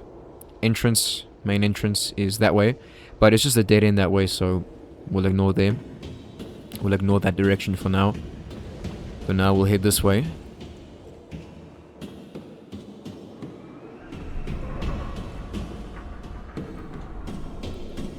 That down there's also another dead end, so we won't go down that way. We'll instead go here. Actually, you know, even though I've played this before, I still feel a bit unsure about missing certain areas here, but I'll just show you. See, that's a dead end. So, like I said, nothing there. For now, we'll jump across and then mash X. Otherwise, we'll fall down. And then to the right is also a dead end. See? So we're gonna head to the left.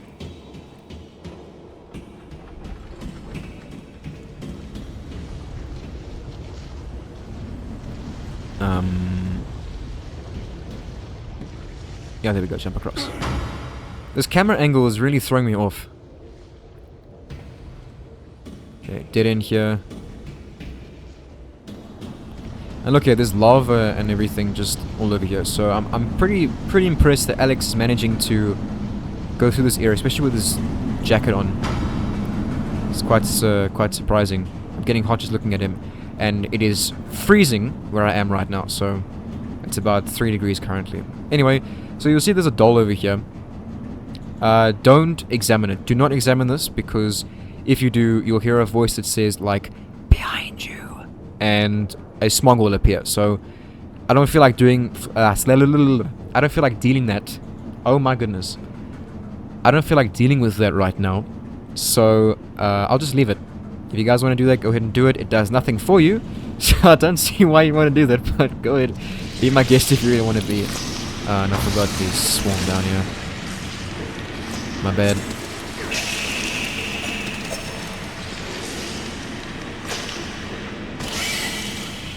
Yeah, I forgot that there was swarm down here. I should have equipped my knife before dropping down.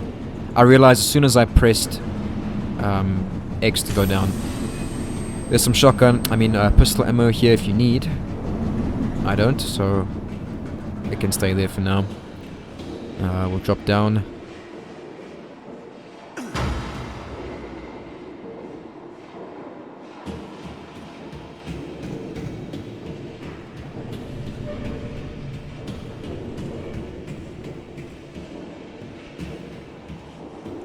Go ahead and jump across. Thankfully this time we don't have to mash X. Like that quick time event over there was kind of pointless. It's the only time that we ever have to mash X after making a jump. Okay, so don't worry too much about it. So there's a dead end. We need to just drop down here. Hello. Drop down. Thank you. Alright, so we need to go down, but we'll go up first, because there's a health drink here. Here we go. And we need to go down this way. If you are concerned or have a problem, please talk to the staff. Violence will not be tolerated in this environment. Victims of violence will be supported in the referral of the matter to senior staff. Hectic.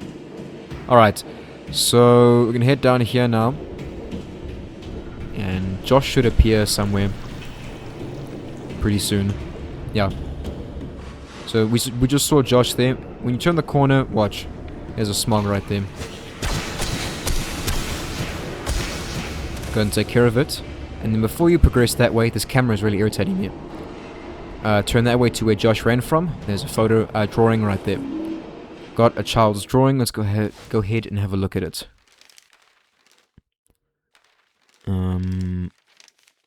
Where was it? Was it this one? No, it wasn't that one. We've read that one already. I think it was this one. Why can I never seem to recall what they look like? But I think it's this one. Remember to always behave, for sins he won't abide. He wields a rusty, jagged blade to cut out your insides. It's pretty gruesome.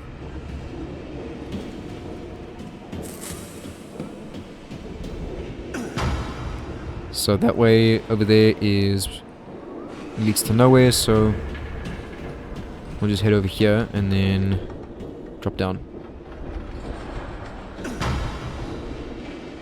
And then which way? Right here.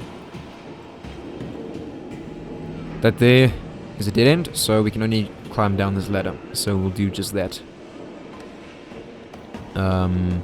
And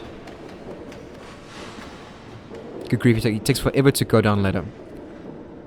That way is a dead end, so we'll ignore that way and go this way.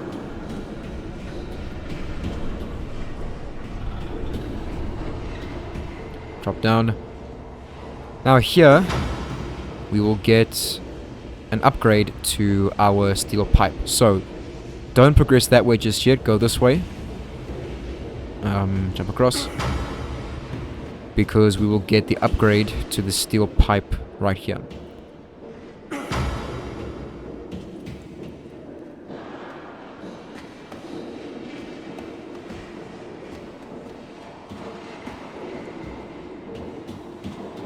Squeeze through these pipes here, and then through this fan. Right here. I got a crowbar. Now the crowbar,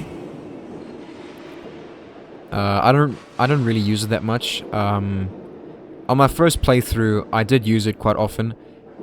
It's more powerful than the regular pipe and stuff. Does more damage, and it basically functions the exact same way as the steel pipe, so it's just more powerful.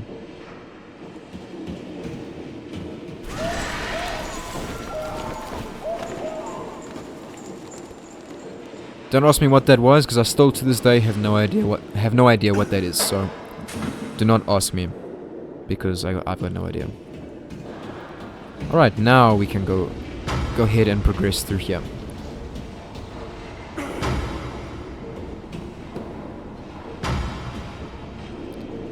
Just want to make sure I'm not missing anything. I don't think I am.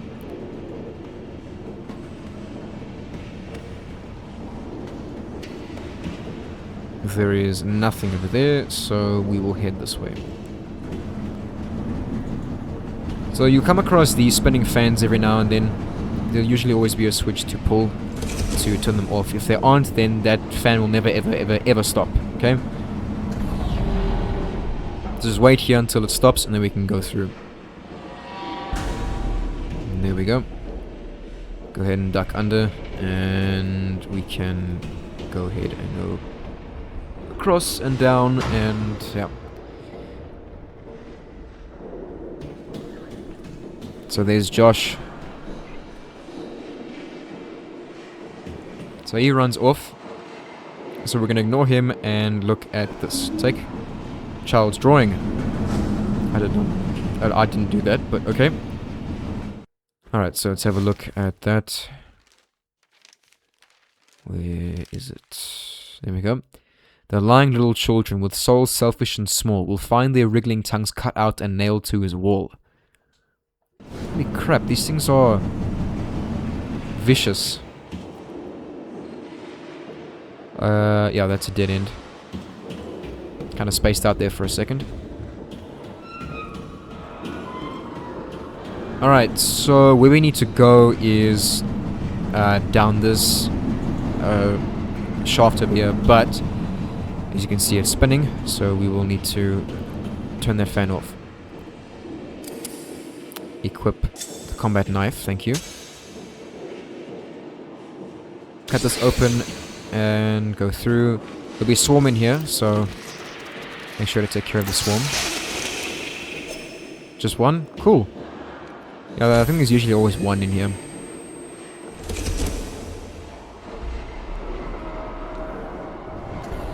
Wait for the fan to stop spinning, and then we can go through and go down there. There we go.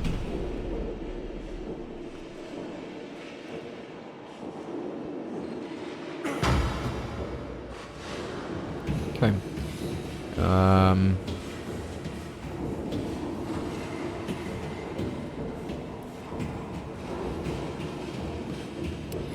Here we go. Okay. So this is quite a cool puzzle that we have here. I think it's very unique. I haven't seen this in many other games. So I'll explain it in a minute, but first, the second health serum for this chapter will be up here. So be sure to get it before solving the puzzle.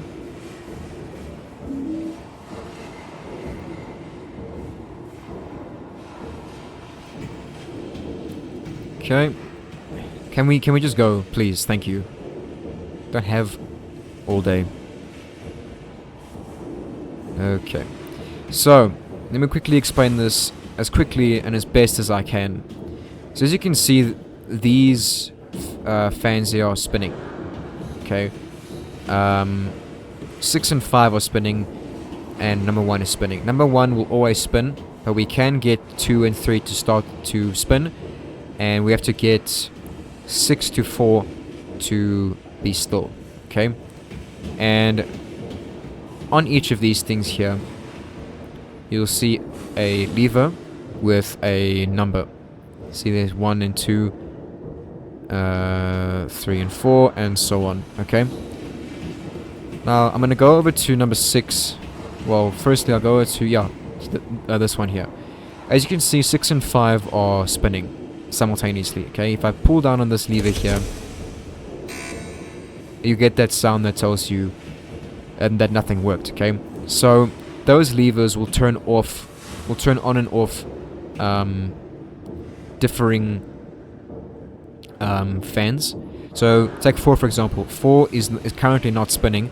So if I pull this lever, 4 will start spinning, but 5 will stop. Okay. So that's how this whole puzzle works. And if 2 are spinning at the same time, you can't turn it off. Okay. You got to turn the one on, turn the other off, and then pull the other lever. It's a bit confusing to explain it, so I'll just show you. Okay. So firstly, we're gonna go over here to 4 and 5. Pull down this lever. 5 will stop spinning, and 4 will start spinning.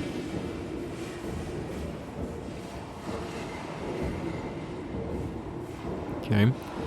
Now we pull on 6, so 5 will start spinning again, and 6 will stop.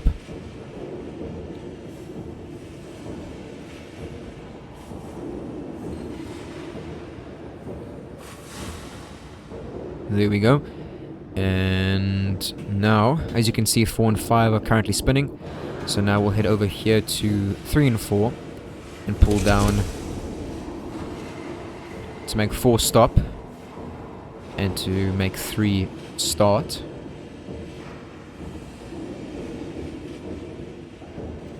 And then we'll pull down on this one again to get 4 to start spinning and 5 to stop.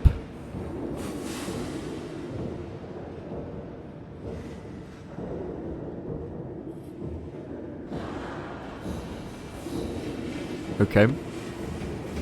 So now as you can see, 3 and 4 are now spinning, so we can't turn those off. So we'll go over here to number 2, get 2 to spin and 3 to stop.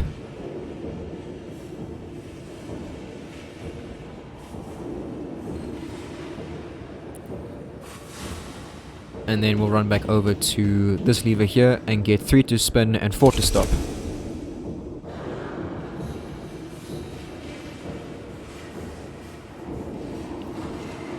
And there we have it. It is done. Quite a neat puzzle. I actually found it quite fascinating the first time I played this. I thought it was quite a unique puzzle, you know. Like I said, haven't seen many of these kinds of puzzles in other games that I've played.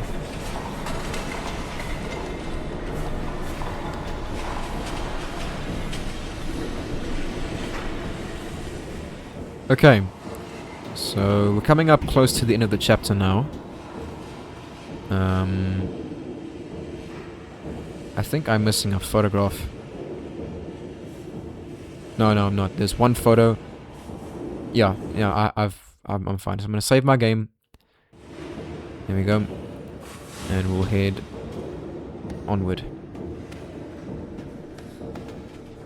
So there's Josh again. And he goes in and runs off. So we'll chase after him. Nothing else. Cool, let's go ahead.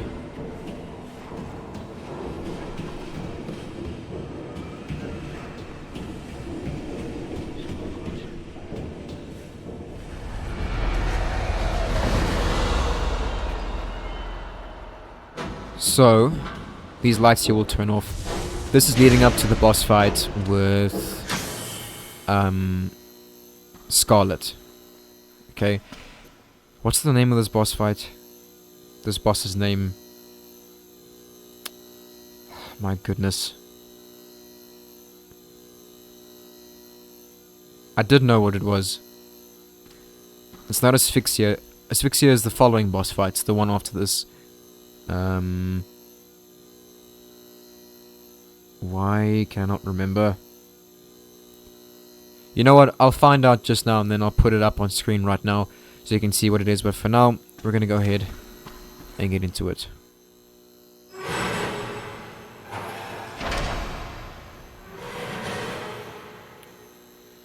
So there is Dr. Fitch. No, I don't think... Yeah, there's no room that we can go into. Very dark of here. Very dark of him. Alright, so there's Dr. Fitch. And he's cutting himself like a maniac. And the door just locked behind us. That's great. Okay.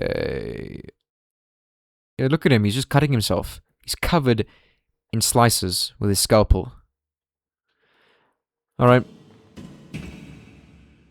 So we've got no choice but to talk to him, so let's do it. So when you talk to him, it'll lead into the boss fight. Doctor, do you need some help?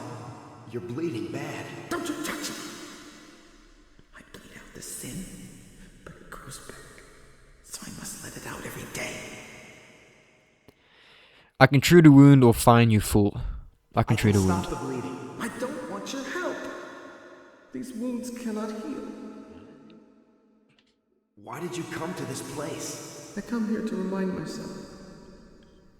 It's the only place I go where she listens to me. Who listens, or what the hell does that mean? Who listens? Who listens? Scarlet? Is she here? She's here with me now. My baby. My beautiful child. Daddy forgot to bring you a present today. She loves dollies.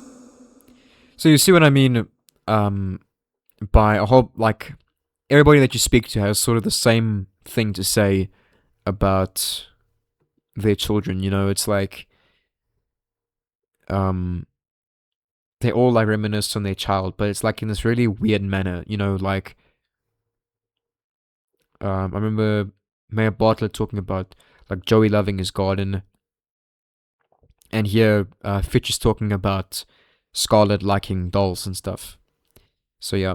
So we can say what happened to Scarlet or give the doll to Fitch. So if you give the doll to Fitch, that'll start the boss fight. But I want to, you know, show you like different dialogue options here. So we're going to go with what happened to Scarlet. I want to ask you about Scarlet. What's happened to her? Did you mention her name? You're not as worthy as one hair on her head. So that's all that he says there. So now we can go ahead and give the doll to Dr. Fitch. Once we do this, it'll give a we'll get a cutscene, and then it'll trigger the boss fight with boss fight name.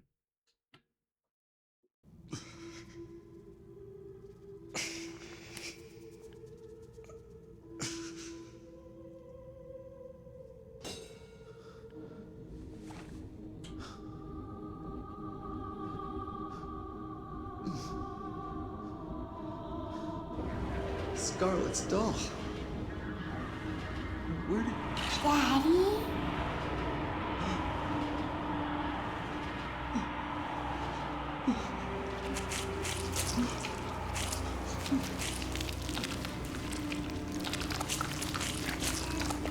Dr. Fitch, what's happening? What's going on?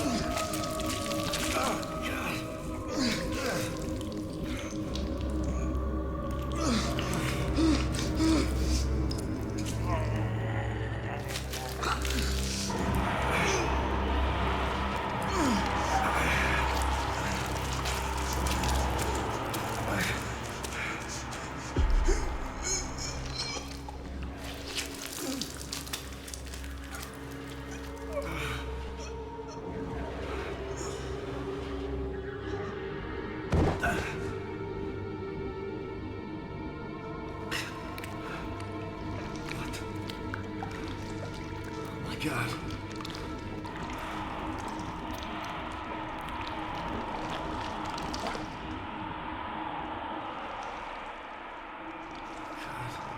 Forgive me.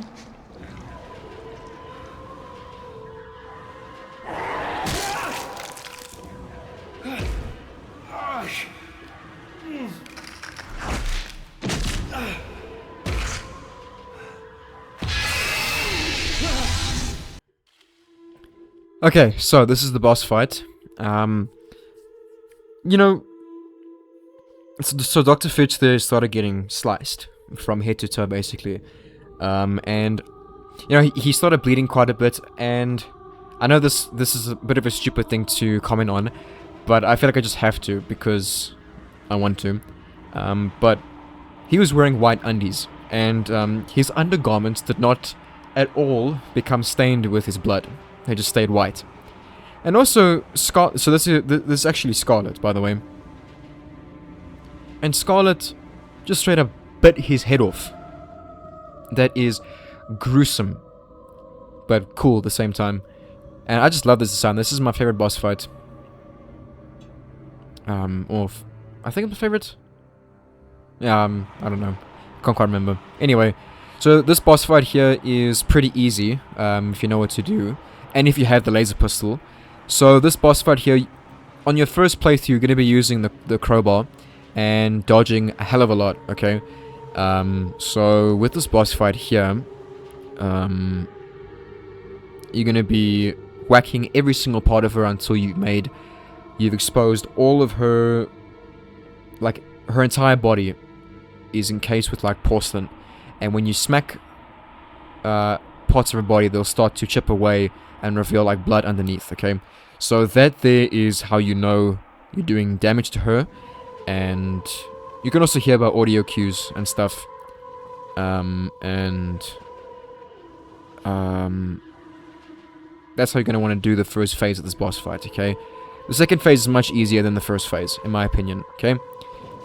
And this music is awesome. This music is absolutely amazing. Okay, so I'm going to start by shooting her legs. Okay, once she goes down like that, just start shooting, whacking, whatever you're doing. As you can see. Oh my goodness, I suck at this. So just keep shooting her every single area. Just break into smithereens, okay?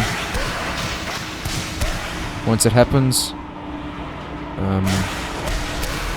you gotta sort of get her back exposed. Here we go. Oh my goodness. Here we go. Once that happens, you can press square. Oh crap. And then go ahead and do this.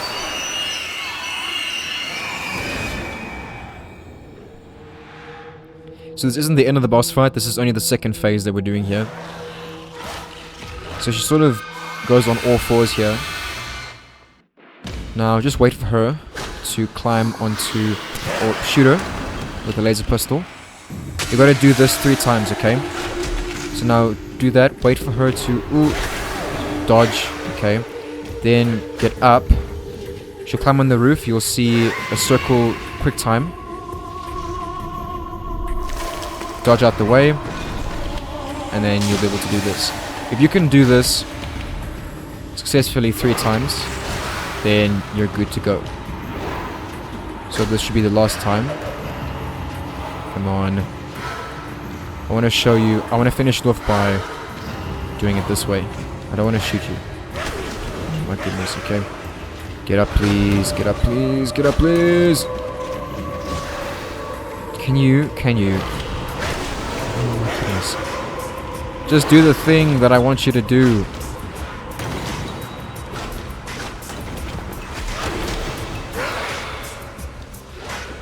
Oh, she's gonna do it. No, she's not.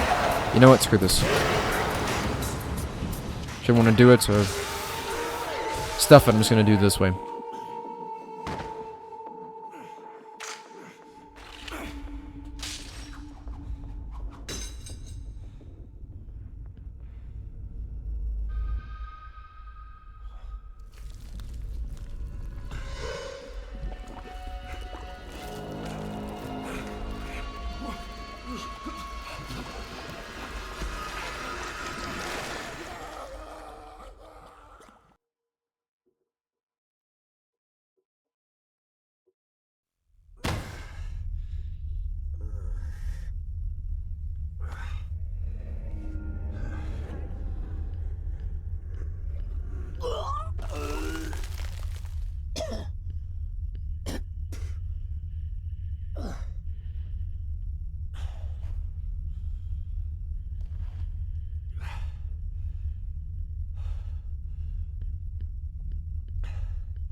I've seen the symbol on this key before.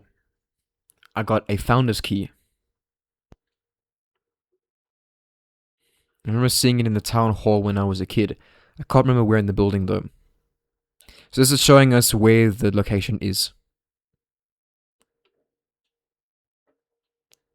Okay. So, yeah, we need to head over to the town hall now. We have, so we have the founder's key. We need to put that key in the place that we were shown in the little cutscene there. I'm going to take a health drink because I have very little health right now.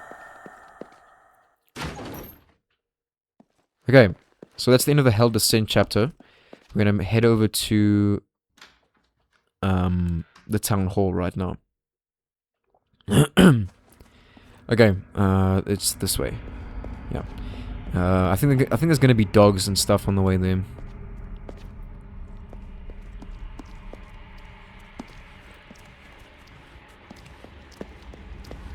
Yeah. Some schisms and dogs appear here. Yeah, there's a schism there. Yeah, I can hear it. There we go. And another dog!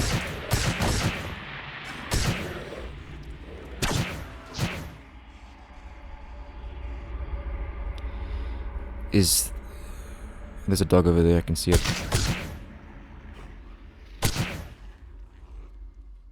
Is it dead? I think it's dead. I can hear another one.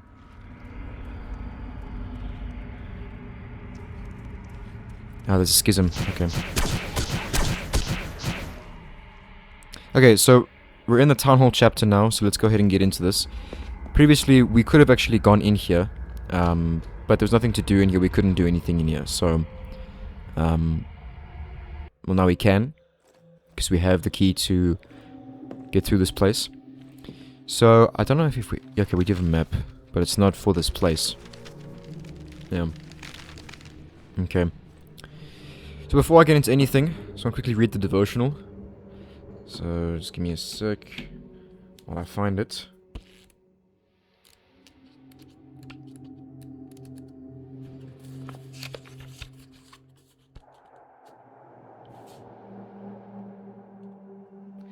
Got it. Okay. Continue to work out your salvation with fear and trembling, for it is God who works in you to will and to act in order to fulfill his good purpose. Philippians 2 Philippians 2 verses 12 and 13. An important fact that many of God's children forget is that a Christian's life must be disciplined. Without discipline, the spiritual life becomes ineffectual and little more than a sentimental experience that tries to avoid the hard challenges of living for Christ. The first essential for a disciplined spiritual life is an intimate walk with the Master. There needs to be a strong desire to know him intimately every day, otherwise all your efforts will be in vain. This desire is nurtured through faithful prayer, Bible study, meditation, and reading Christian books. It does not trust in emotions. To pray or to practice any other spiritual discipline only when you feel like it is a certain road to spiritual ineffectiveness. You have a compelling responsibility toward God and yourself to live your Christian life in a disciplined way so that the living Christ can work through you. Very important right there, because oftentimes we let our emotions determine our faithfulness to God. Even though no matter how we act toward him, he's always faithful. So it's important to always be faithful to God no matter what's going on. Okay, so in this chapter here we're going to be getting 2 drawings and 2 photos. There's a smog over there. And we'll also be getting 2 upgrades for our weapons. So we'll be getting an upgrade for the handgun, and we'll be getting an upgrade for the shotgun as well. So, one thing to look forward to there. So firstly we're going to go in here, because there'll be a drawing in here. Only a drawing, there won't be anything else in here. So, don't worry too much about that. And it'll be behind this cabinet over here. That's a pretty terrifying drawing, look at that. Let's have a look at it. Where is it? There we go. And if they take what is not theirs, there can be no doubt. He'll stretch their skin until it snaps and all the blood drains out. Good grief. There's a drawing, painting over here. This is my great-great-great-great-great-grandfather, Isaac Shepard. He was one of the 4 founders and they named the town after him. Why isn't this on the wall? Yeah, why indeed? Okay. So this will lead into this main area here. We won't go in here just yet. Firstly, we're going to go into all the other rooms because there's a serum to collect in one of the rooms here. And there's a save icon over here, so... What the hell? I'm going to save my game quickly. Because my last save was... before I fought Scarlet, so... And there's nothing else to collect in this room, so... It's basically just a save icon in there. So for now... I'm going to head in here, and there should be a smog in here. Or not. I don't think there's anything in this room, actually. Yeah. I don't think there's anything else to even examine in this place. Yeah, nothing. So no point in coming in here, unfortunately. So then it'll be back here. Yeah. Now usually sometimes there's a smog. Hello? Okay, never happened before. Now usually there's a smog standing over here to greet you as you walk in, but today is not the case, so good. Over here will be the health serum. I got the serum.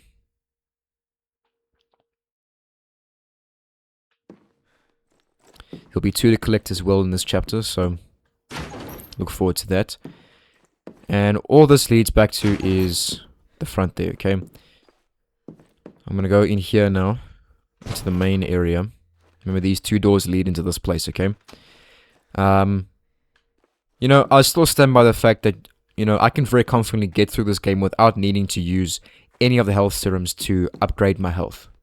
It's unnecessary, even on hard difficulty. Okay, there's a photo over here, our first photo. Mom and Judge Holloway talking in our house. Okay, and there's a book over here. The history of Shepherd's Glen is one of opportunity and enterprise. First settled nearly a century and a half ago, its founders came here as pilgrims searching for a new home to practice their faith and ensure the prosperity of their 4 families. It soon flourished into a thriving small town. Shops and businesses sprung up on what is now Main Street. The turn of the century brought tourists eager to explore the religion's lakes and rivers, and with tourists came more business. In the 1950s, many of the original municipal buildings, such as the town hall and the library, were restored. The 1990s encouraged further investment, modernizing Shepherd's Glen as it headed into the new millennium.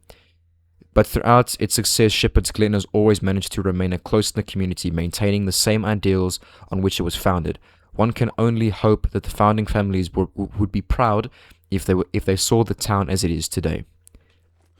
I highly doubt that, but yeah. Okay, so at the end of the previous chapter, we had like a little vision that showed us this thing over here. So we need to use the key, this key over here, Founder's Key. And this will get this thing unlocked that like lead into like this little basement type area.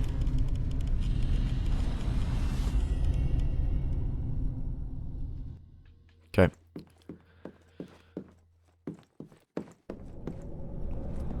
First aid kit over there. And we'll head down this way. Both ways you can go lead to the same area, so... And there'll be some nurses over here, so... I think about 3 nurses will appear here. It's 2... and 3. Yep. So this... I don't know what this place is, but it's a very strange type place. Now there's a door over here, as you can see, there's a keyhole, but we don't have the thing just yet to unlock it. Before I do anything, I want to read through these things. This book looks ancient. The pages are all tattered. Tatters are all paged. I can barely read the text. In the pursuit of creating a more perfect way, Rules must be followed and rules must be enforced. Any member who ignores this command shall be dealt with swiftly and in view of all. This shall ensure continued prosperity. It is therefore imperative that the effective master of arms not waive in the responsibility of enacting this power until his last day in this life. In God's name, so shall it be. Yep. With the truth of the old believers fractured, it is essential that one person maintain and effectuate the modern sectarian rites we have toiled so faithfully to create and protect. After taking up the mantle of this post, the performer of rites shall make a pilgrimage to the edge of the Forsaken region to purify himself from the sins of the past.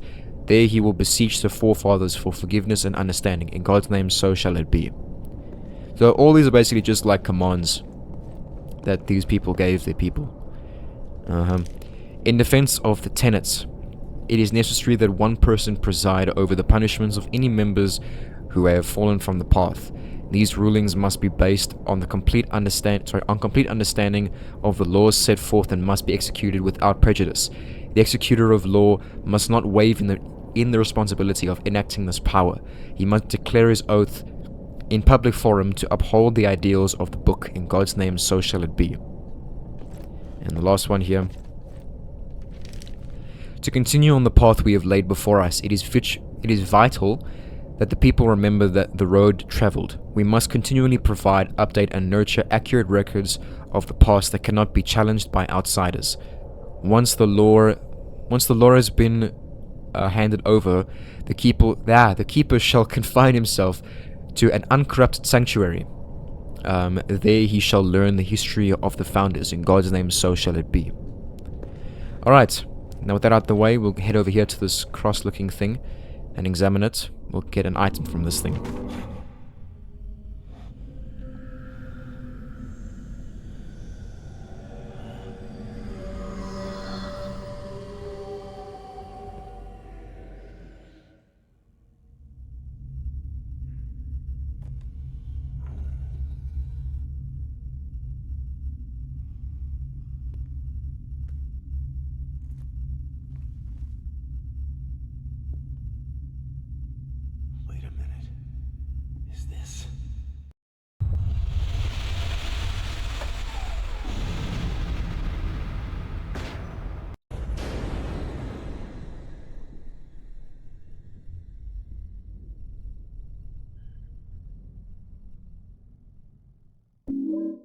I got the ceremonial dagger.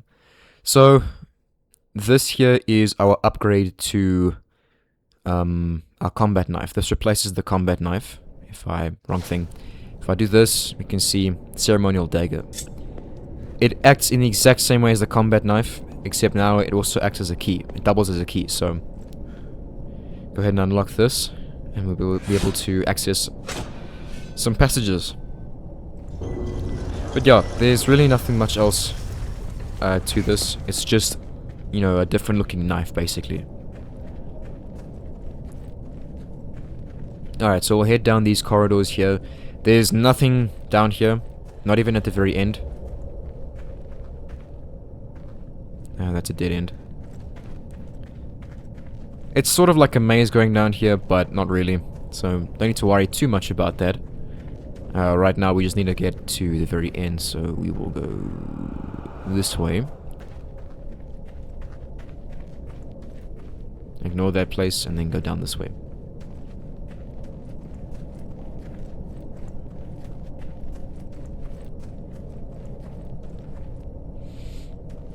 You'll come to this room here with like a desk, typewriter, and a fan, like a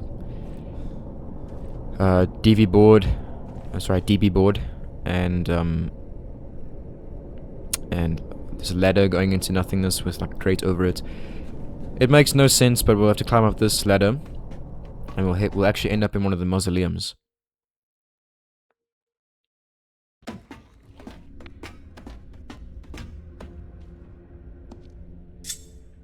Directly to the left will be the second drawing. Got a child's drawing, and the gyro sensor on this thing is going crazy. Let's have a look at that.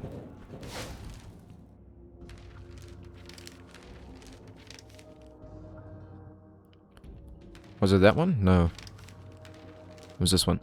The bullies in their spiteful wrath will find torment as well. Soon he will strike them where they stand and drag them into hell.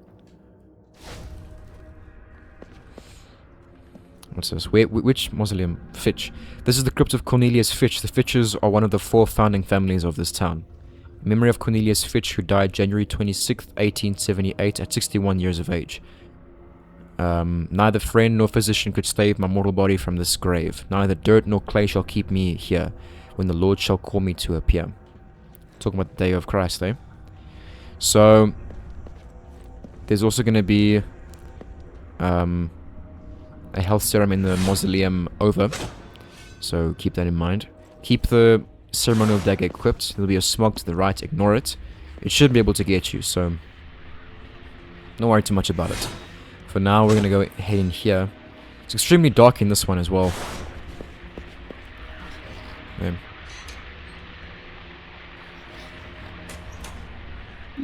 I got the serum. Cool. Now, as you saw when we got the ceremonial dagger, it showed us that this was actually the thing that unlocked that door.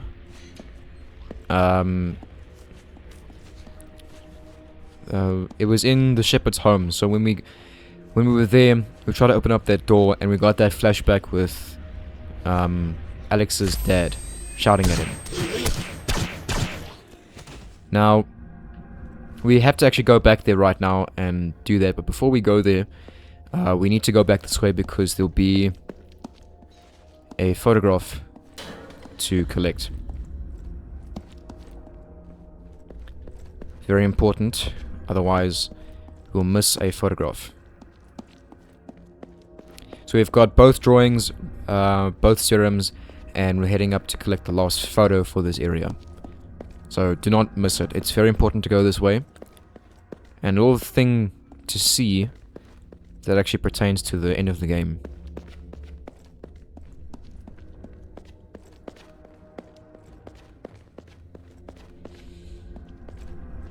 So as you can see, this is where L was. Before we go that way, we'll head over here to the police station.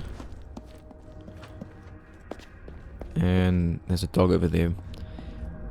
There should be some bullets over here. Some ammo. There we go.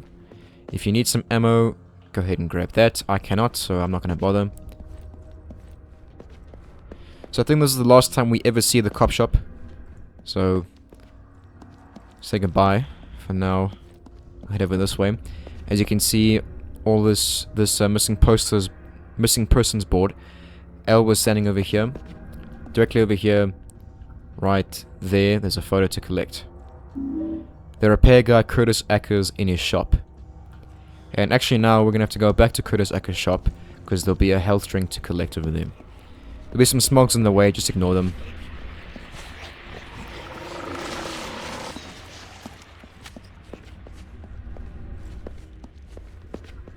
I really wish Alex could run faster, this is irritating me.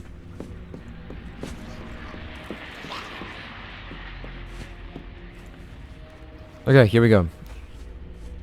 This shotgun ammunition here and a health drink. I can only take that. And if you look here, it's locked. Looks like Curtis must have closed shop and skipped town. Very important to keep in mind when coming toward the end of the game.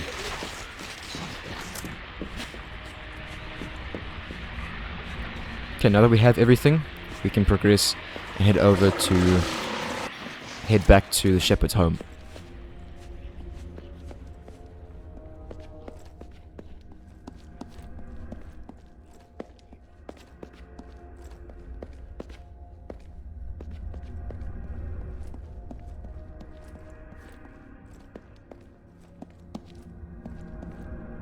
Yeah, one thing I love about the Silent Hill games, and I've said this before, is just that the atmosphere is nailed in almost every single game.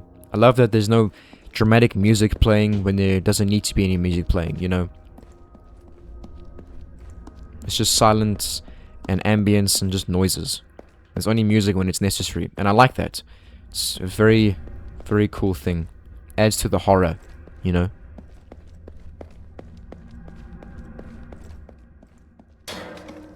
Okay, so we'll head back now and there'll be quite a few smogs that appear as we progress or backtrack through the cemetery area here. And I can actually hear them. There'll be 2 over here. Go ahead and kill them. Here we go. All the way at the end here will be some shotgun ammunition and a first aid kit. And then we're going to go through here. There's another smog, I can hear it. It sounds gross. That's what it sounds like. Cool, take care of him and then squeeze through here. Now, where is it now? Our upgrade for the handgun will be in the cemetery here as well. And I'll show you where. There was a boarded up area that we couldn't get into. Right over there. I think I did mention this before, but the handgun upgrade is in this room over here.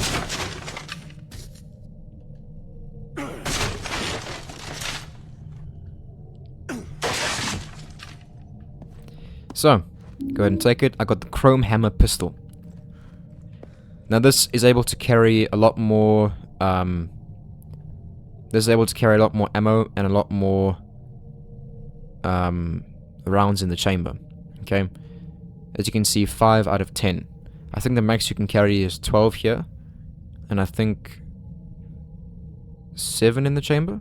I'm not entirely sure. I don't remember because I don't use it very often. So yeah. However, now I'm gonna equip laser pistol again because I need that. Yeah. It does a little bit more damage, I think, than normal pistol, so use it if you wish. I'm not going to.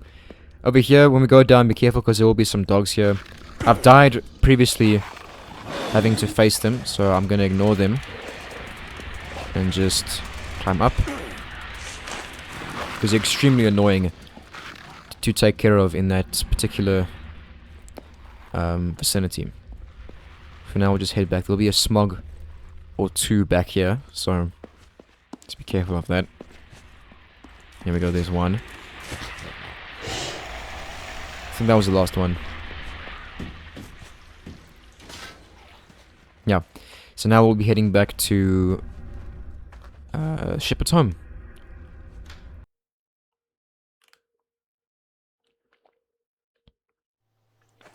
Alright. Firstly, I'm going to go in here. Before we go back through everything, I'm going to go in here. Because there's a first aid kit to collect back here. In this boarded up area here. There's really no point in doing this except for getting a first aid kit, okay?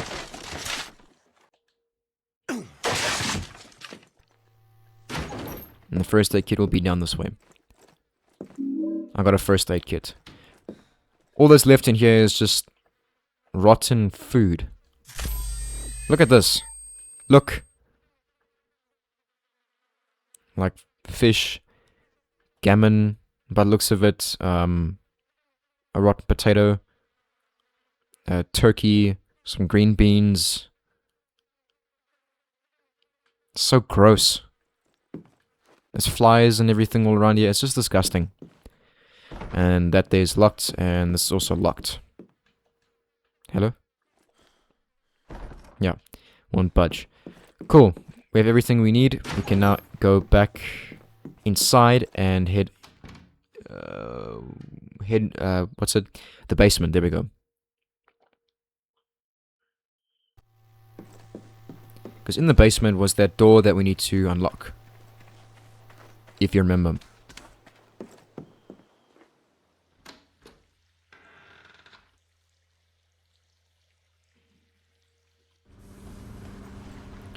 Go ahead and equip the dagger.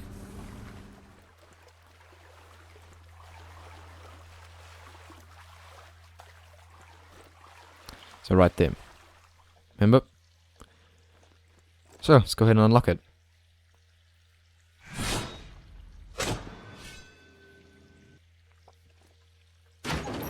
Now, what will be in here will be the key to the attic, okay? The attic key and the upgrade for the shotgun. I got the blue steel shotgun. Awesome. Now, there's nothing else to collect in here for now. We will come back in here a little bit later on, but for now we don't need anything else in here, so now we're going to head up to the attic. If you remember previously, throughout the whole game thus far, the attic has been locked. The door shut on us when we came here the first time. So we'll head upstairs now and unlock the attic. Go through. Dad's books, yep. And the TV over here. This is the same TV my parents had when I left. I always begged them to buy a new one, but my dad says that kids shouldn't sit in front of the TV all day. What does he know? Yeah. Alright, so I'll go through here, and this will lead us to the attic. Like the very top attic. Top of the house. Okay, so... oh no, wait, there's a third photo in here. Sorry. Or am I losing my mind? This is the second photo. I think it's the second photo. Interesting. It's over here.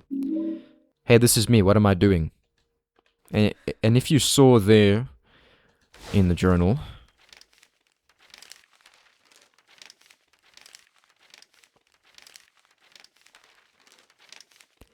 at the bottom there it says, "Hi, Alex."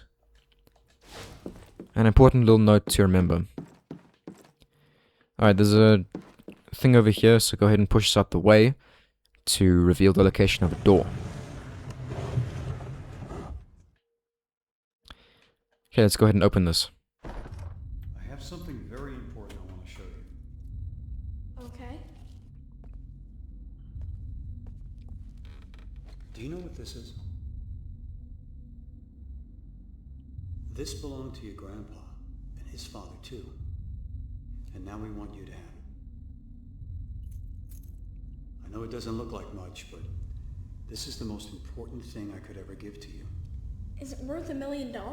Much more than that. This is a symbol of our family's past and our future. Can I wear it? Yes. Joshua, you are never to show anybody this ring. Not even Alex. But I want to show Alex. Do you remember when I told you sometimes you must do things and not ask why? Well, this is one of those times. Yes, sir. That's my boy. Okay, very interesting cutscene there. A little note over here. A certificate of release or discharge from active duty. Name Shepard Adam J. Good grief. Now, this is talking about Alex's dad. Rank, Colonel, pay grade 06. I don't know what that means. Date of birth, 19540418. So, am I reading this correct? Is that... I think, yeah, it's 1954, 18th of May, April. 18th of April. Place of entry into active duty. Fort Benning. I don't know what GA is. Last duty assignment in Major Command. 53rd. What? 56th. 57th. I am 58th. Dude, I don't know. I don't know how to read Roman numerals. I've forgotten how to read Roman numerals. I feel like such an idiot now. XVIIITH Airborne Corps. There we go. I got it. Station where separated Fort Bragg, NC. I don't know what that is. North Carolina, I'm guessing. Decorations, medals, badges, and campaign ribbons. Awarder. Authorized. Good Conduct Award. Purple Heart, Silver Star. Military Education, Basic Parachute Training. Air Assault, CRSC, I don't know what that means. US Mil Command and Staff College. Type of separation, release from active duty. Character of service, honorable narrative reason for separation, retirement. I hereby certify that the attached document is a true and accurate record to the best of my knowledge. Signed, Adam J. Shepard. Cool, that was a nightmare to read. Alright, only other thing here to interact with is this thing here. So this is a puzzle. We need to get this puzzle to look like this thing over here. Shepherd, England. Okay. This puzzle actually took me a while to figure out. Okay. So I'm going to show you how to solve it. Down, left. Oh, shit. Wait a minute.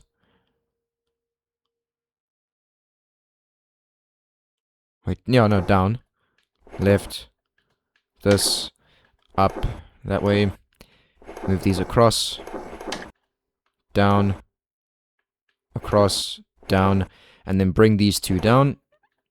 And there we go. Previously, I've gotten the whole thing screwed up, and I had to restart the whole thing because I just didn't know how I could maneuver the squares around to get back to where I was. It was quite annoying. It's a letter from Dad.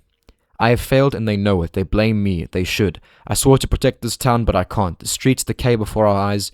The curse we always feared has come upon us. Worse yet, the order has returned, kidnapping and killing with impunity. Brainwashing those they take in an effort to rebuild their flock. Whether they want to punish us for the exodus of our forefathers or simply to breathe new life into the old ways, I don't know. But they've taken our people. The only thing left is to face the source of this evil, to fight it, and pray that some hope can be restored. My sole consolation is that I finally opened my eyes to the evil in Silent Hill. I got a letter from my father. And there's a map. Need to ask Mom if she knows about this. Got the map of Silent Hill. Cool. So we'll be going back to Silent Hill now. So we're going to head back downstairs and talk to Alex's mom.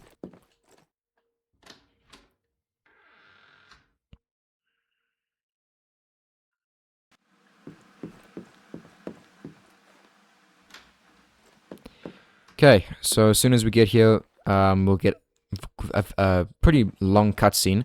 Not that long, but it's still quite a long one. But this will be leading up to the end of the chapter, so let's go ahead and go downstairs.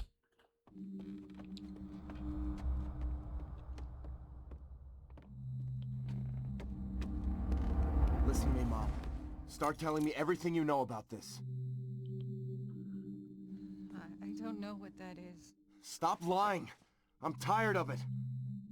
I know all about Silent Hill. You don't know anything about Silent Hill. I know Dad went there. He went to go fight something. Did he go to get Joshua? Is that where Josh is? God damn it, tell me! Alex, I'm so sorry. Stop pretending you care about me! Start telling me what's going on! Josh was the only one you ever cared about. And I can help him, if you tell me the truth.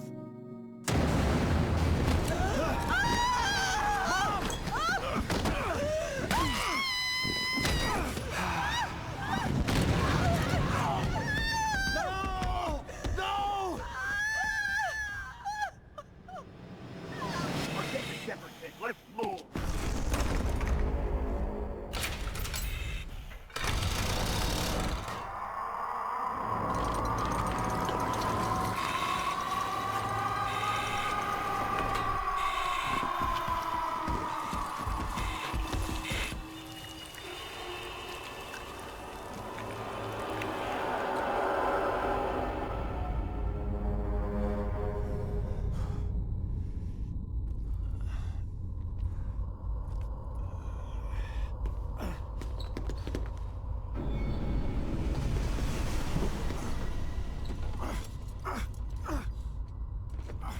Mom?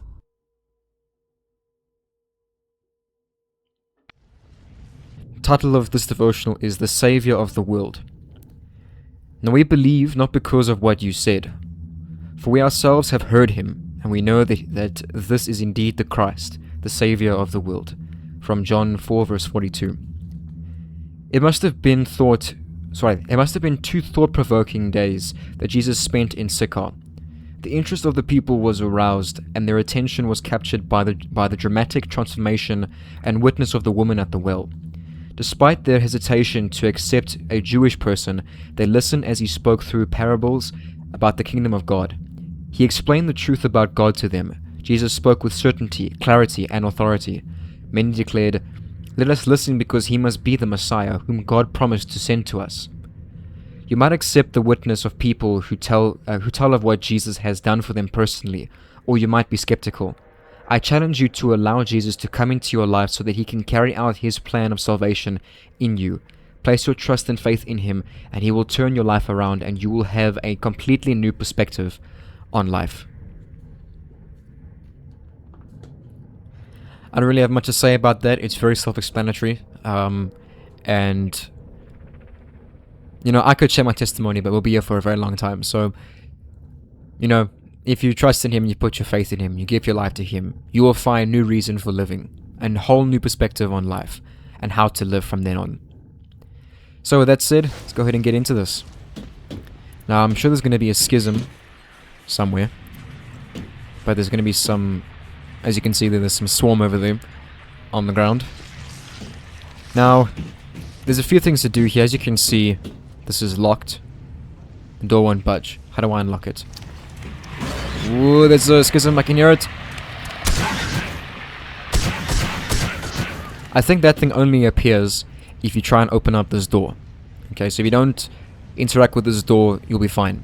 But how we unlock it is there are you can see there are 4 symbols on each corner of the door, and what we need to do is so we need to okay, how do I explain this? There are 4 things that we need to do in order to unlock this door. Each task that we complete will illuminate each of these 4 symbols. Okay? And you will come to figure out what these symbols mean a bit later on. But yeah, so we need to complete these 4 tasks. The first one will be this way. I think this here is locked. Yeah, so lock is broken, and this is just an empty room. Wrong thing. Here we go. So, as you can see, there are 2 holes here, and in each of these holes is going to be swarm. So I'm going to go ahead and get them to spawn, so I can kill them. Here we go. And one more time. There we go.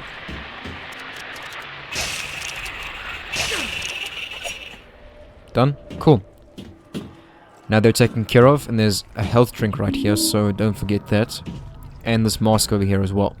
This mask reminds me of my mother, although I don't remember her ever looking sad. Frowning mask is what we got. So we'll collect 3 masks, though we only need 2. And if you go in here, you'll see why we need them. For this thing right here. Okay. We need to put 2 masks on here that correspond with the text that is inscribed on top.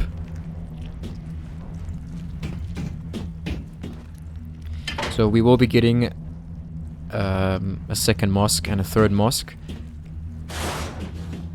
Though, like I said, we only need 2. This is locked. Yep. And so is that. Alright.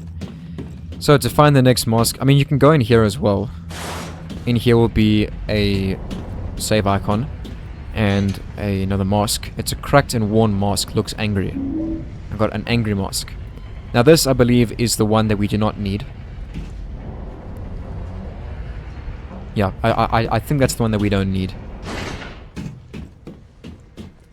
We need a frowning mask and an indifferent mask. Alright, so go over here and pick up this knife, this cleaver, because we will need that. And then the third mask will be in here. So, jump across to the bathroom.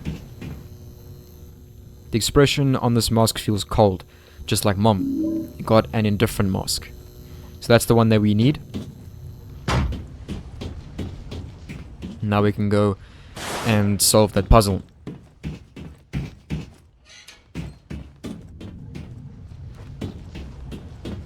So this whole area is just very dark, ambient noises. There's no music, nothing. It's just very dark.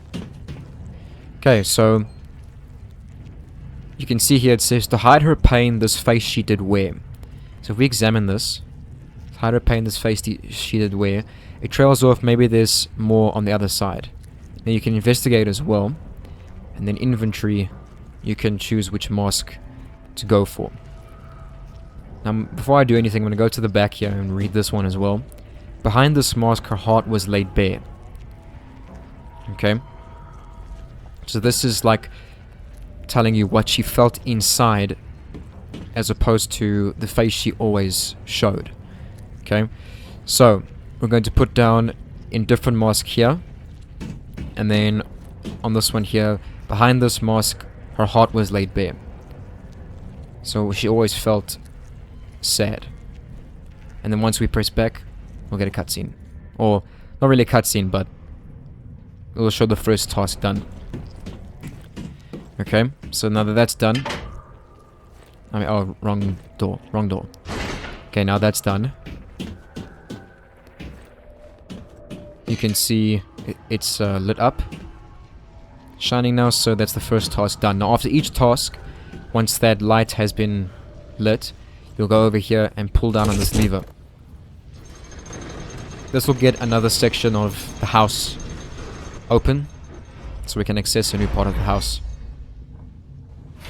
Looks like we're going to the attic next. So, let's head upstairs. I think it's the attic at least. Yes. Yes it is. Right, now before you... So, we need to get in there. Now before you actually go in there, don't miss this. Push this out the way, because this will reveal an item that we need. The inscription reads, for permitting others to suffer. I got a Heart of Darkness medal. Okay, we need that, so don't miss that. Now we'll head upstairs as well. And there's gonna be... There's a schism right there. There's gonna be a few schisms in this area, so just keep your eyes peeled. And don't fret. The next, medal will be over here, so duck underneath here. And then on this mannequin. The inscription reads, for atrocities committed. I got a Vile Acts medal. Now if you notice, it says Vile Acts, and this is in the shape of pyramid heads. Well, he's pyramid headed, you know. So take that and then turn around because there's a schism that appears. There we go. Utterly terrifying looking. Look at that. That is disgusting. There's going to be another one. To the left. Or right. Okay. Before we do anything else, just squeeze through here. There'll be some ammo over here. Not that I need. But shotgun ammo and pistol ammunition as well. And I think that's it. Yeah. Bloody hell. Yeah. So, that's all you need there. And I have a feeling... Okay, not yet. So we'll squeeze through here, and there's going to be a schism on the floor in front of us. When you walk toward it, it's going to stand up, so... Kill it, and you'll be golden. Now, duck under here, and hop over. Nothing else. Cool. And the third medal will be in this... okay, yes. Hit the box. Do that. There's a space for 3 medals, but there's only 1 here. So take it. The inscription reads, for dereliction of duty. I got a Fallen Star medal. Now, keep note... Okay, so have a look at the box before you do anything else, okay? Take note of the shape and order from left to right that this box's medals are going in, okay? Difficult to explain what I'm trying to explain, but if we go over here, you'll see why. Maybe there's an order to these medals. So you can see here, we need to put the medals in a specific order, okay? Now, how you know is by, like I said, paying attention to how these medals here are laid out from left to right. So, as you can see, the first one is the star, the second one is the heart, and the last one is the diamond-shaped one, okay? So, we put the star, then the heart, and then the Val axe. There we go. Done. Now there's going to be a schism that appears, so get ready. I'm pretty sure it appears somewhere around here. I think as soon as we turn this corner and go that way, it'll drop down from the ceiling. I stand corrected. I stand very much corrected. Okay. Good. Saves me a bit of trouble. Okay, so as you can see now, that top right symbol is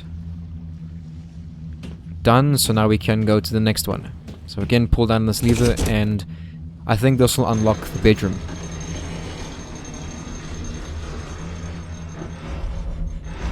Yeah. Which doesn't actually look like a bedroom anymore, it looks more like a furnace, I guess. So, let's go in here and have a look. Firstly, there's an inscription on the wall, a massive, like, message written on the wall here, so let's read.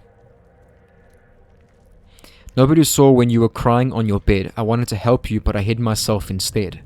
The ticking of a clock, then suddenly not. Fate left me here, in shadow I will rot. Under my covers, the darkness kept me in. Only the daylight can save me from my sin. So that is telling you how to solve a puzzle that's coming up here. So as you can see here, there's a clock. Okay, now that thing that you read there, that thing that we just read on the wall, is giving you an indication as to what time to set this to. Okay, and that, if you've been paying attention throughout the whole game, should be quite obvious, because, you know, as we've discovered, every clock in Shepherd's Glen has stopped at 2:06, yet this one, for some reason, is at 12. So we need to set this at 2:06, and, you know, we shall see it done. So 2:06. There we go. Now that'll get that one, all these things open. You can see a furnace of sorts behind this one window here. If you investigate it, we're supposed to put something in here.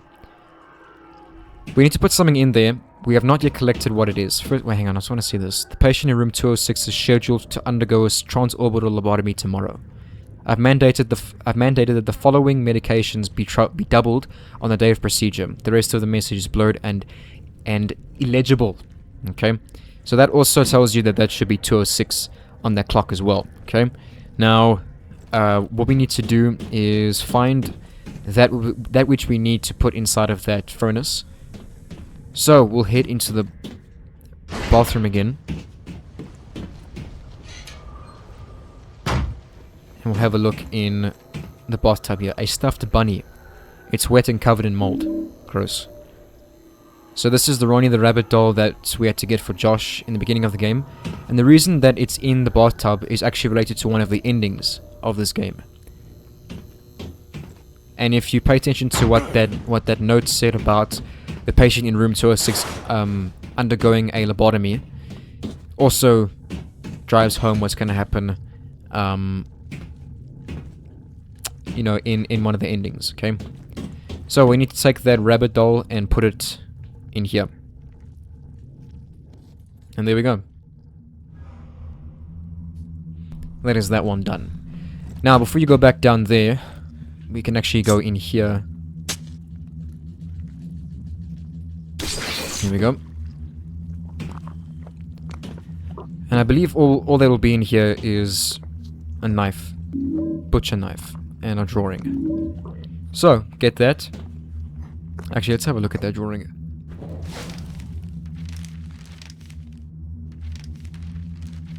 Where is it? There we go. Child, you must obey your parents. Do everything they say. Little ones who do otherwise, he tortures in the flames. Alright then. Okay, that's everything that's in here, so now we can leave. We can leave and go back downstairs. And pull down on the lever once more.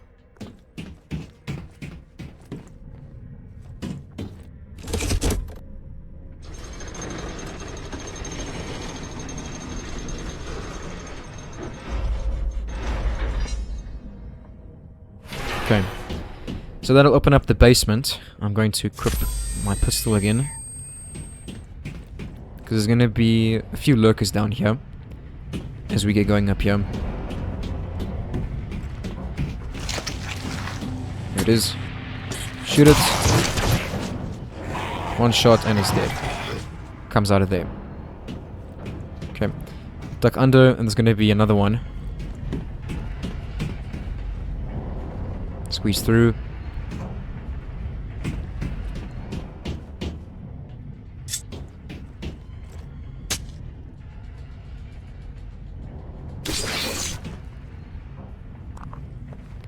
Alright, so this here is where we need to put the knives that we got.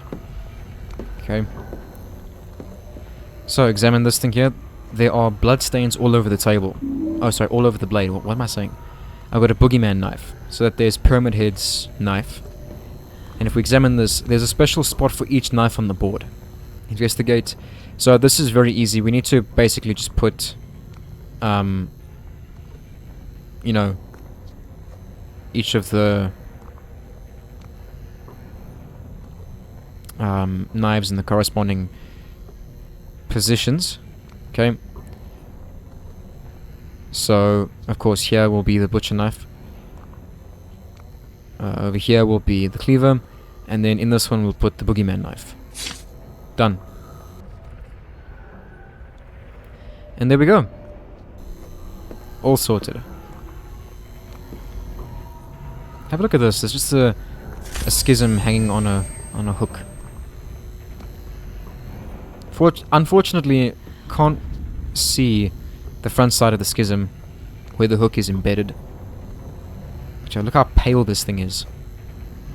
And there's its head right there. Gross. Okay, now we can leave.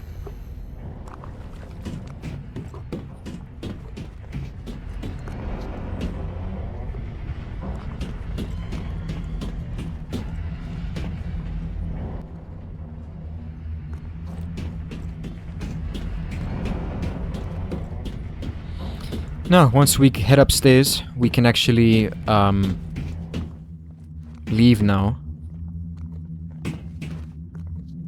What does it say? To escape the future, you must know the past. We are bound to our pain, remember, and set us free. Now, there's no point in pulling this thing anymore. Okay, we don't need to. What we need to do now is rotate this thing, because it's now unlocked. Once we do, we'll get a very, very, very long cutscene, and we'll be transported to Silent Hill. So, let's go ahead and do that.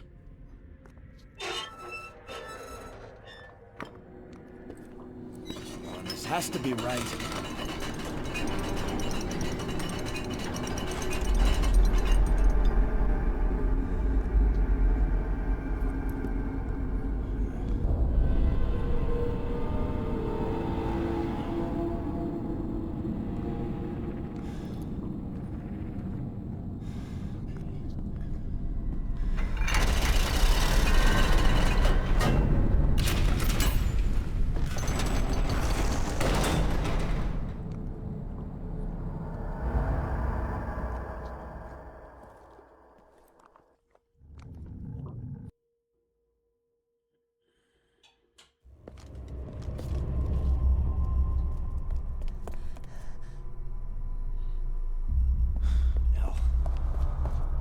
Elle, I thought you were... She's gone. Who? My mom. I can't find her anywhere. The entire town's gone. I think I know where they are. I found this. I'm not sure what it all means, but we need to get to Silent Hill. Are you serious? My dad was serious enough to risk his life going there. That's where Josh is. I'm sure of it. And everyone else? Alec, you there? Wheeler, I thought we lost you. You're not getting rid of me that easy. Glad to hear it. We have a lot to fill you in on. In the meantime, can you get us a boat? We're going to Silent Hill.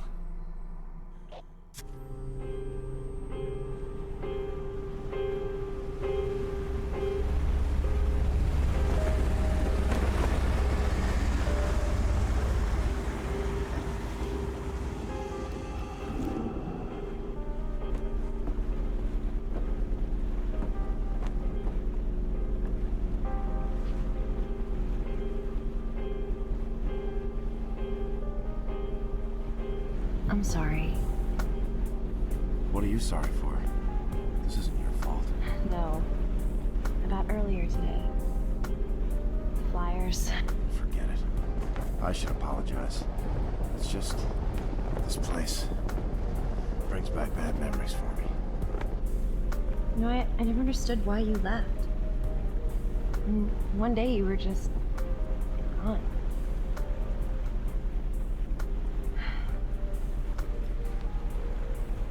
Look, I didn't say it before, but I'm glad you're back. I feel safer with you here. Everything's just been falling apart around us, you know, but you just keep moving forward. I don't have a choice. Yes, you do. You could just leave again. Alex, tell me what you know about Silent Hill. I know Joshua and I were told 100 times never to go there. Yeah, my mom was pretty strict about it too. Yeah, well, your parents are right. I'll tell you. It all fits. All those things we've seen in Shepherd's Glen, the nightmares. What do you mean? Silent Hill is what I mean. The place has bad history. Always has. You been there? Didn't need to. I heard enough. When I decided to move east, I was looking at a job in Brahms, working with the police. At the time, they had this cop. I can't remember her name, but she'd gone to Silent Hill. Well, what happened to her? No one knows. We found her bike outside of town. But I'd heard rumors about the people who lived there. Let's just say they're not too friendly to people who don't share their beliefs. The Order. Yeah. And when I met with your father about working in Shepherd's Glen, he told me I would never have to go to Silent Hill. I guess there's some sort of irony here. Do you really think we're gonna find anyone there?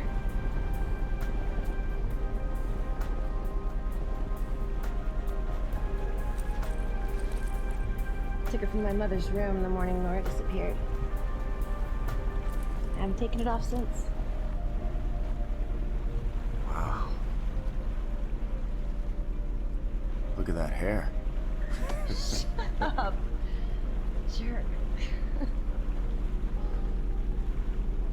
I'm just happy to see that something's gotten better since I left. Alex, there's a light up ahead. I think we might be at the pier. What should we do? Turn off our light. I don't want anybody to know we're coming. Elle! Wheeler! Let go of her!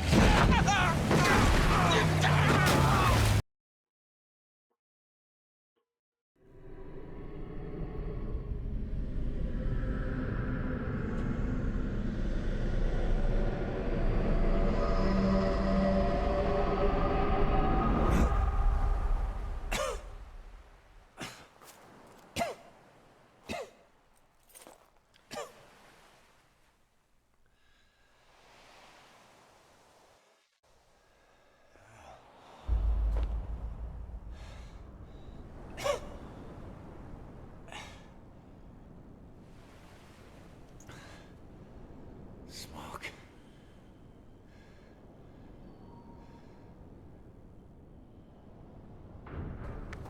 Fog.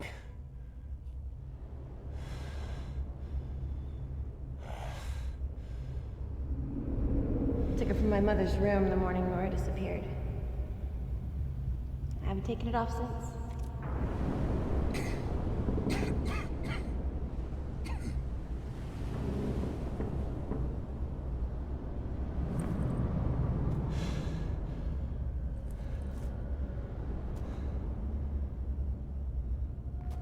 Elle! Wheeler!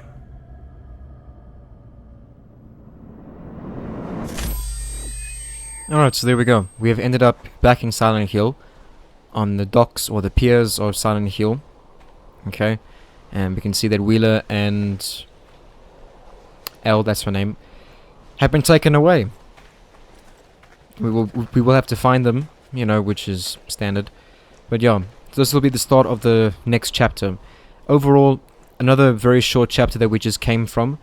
And a very easy puzzle chapter. You know, it's not that difficult. It's not that hard. You know, if you've been paying attention, you should fly through without any problems. Be filled with the Holy Spirit, from Ephesians 5:18. In our scripture reading today, Paul states that it is better to be filled with the Spirit than to get drunk on wine. Being drunk may give you happiness for a while, but only being filled with the Spirit will bring lasting joy. When the Holy Spirit fills you, He empowers you to become like Jesus. He removes all the evil intentions from your life and replaces them with good things. Then day by day, He helps you conform more and more to the image of Christ. When you meet someone who makes you think of Christ, you can be sure that that person is filled with the Spirit of God. When the Holy Spirit fills you, He empowers you to love and serve others just as Jesus did. You might do so simply by caring, by testifying of Jesus, or by bringing joy, hope, and peace to those who have none. You will work actively to build up the body of Christ, the church. Only God, if you open your life to Him, can fill your life with the Holy Spirit.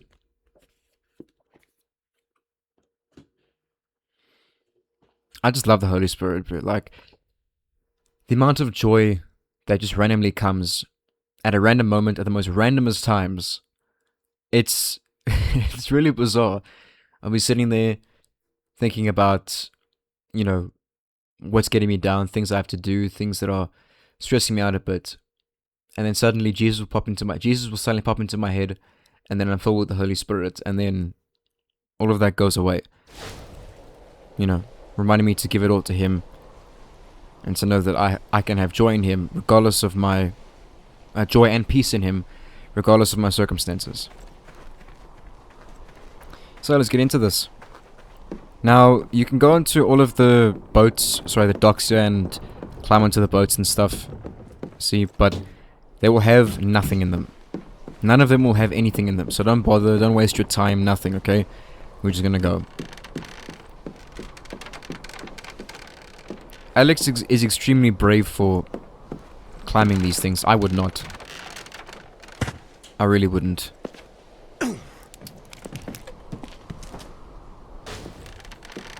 I mean, like, listen to this. This is just a whole bunch of creaking wood and stuff. It's all rotted and falling apart. Looks like it's burned as well. Not very safely secured against the cliff face either, so... I personally would not do this, but, you know, this is a horror game, so... atmosphere and all that. Okay. So, we will get a cutscene soon. Just gonna have a look around for some things. Now, there's gonna be lurkers all over the place here. You can hear the sewer going there. Lurkers will appear continuously from these places, so be prepared.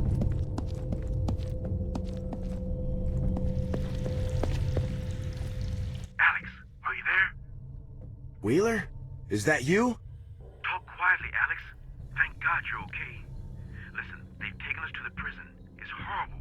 They took Elle and they're about to... Wheeler. Come in, Wheeler. What did they do? Wheeler! Okay. So we saw there that...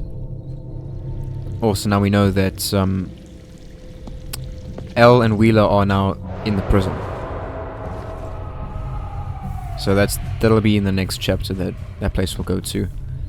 Okay, so before you do anything else, make sure to go in here. This is... what place is this? Dargento Cemetery. Okay, and then chuck our left here and pick this up. The sapphire. We need the sapphire. And I can hear a smog. Where is it? Over there.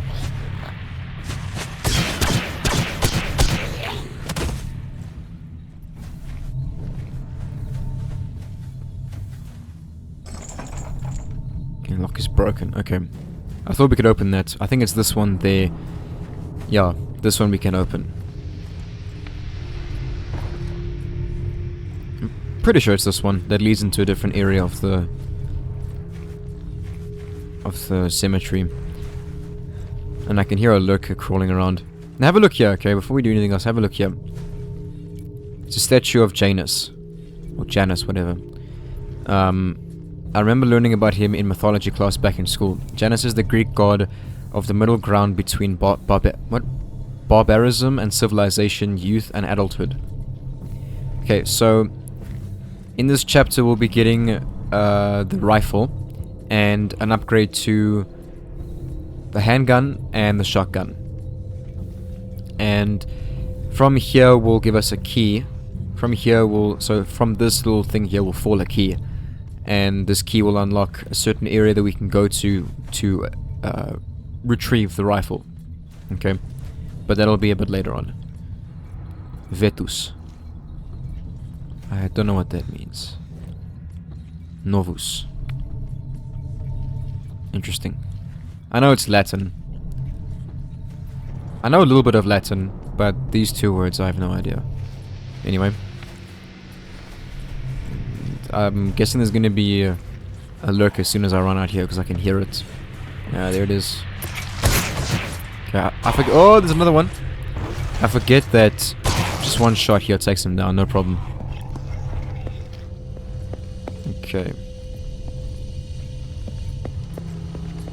Yeah, so there's another one.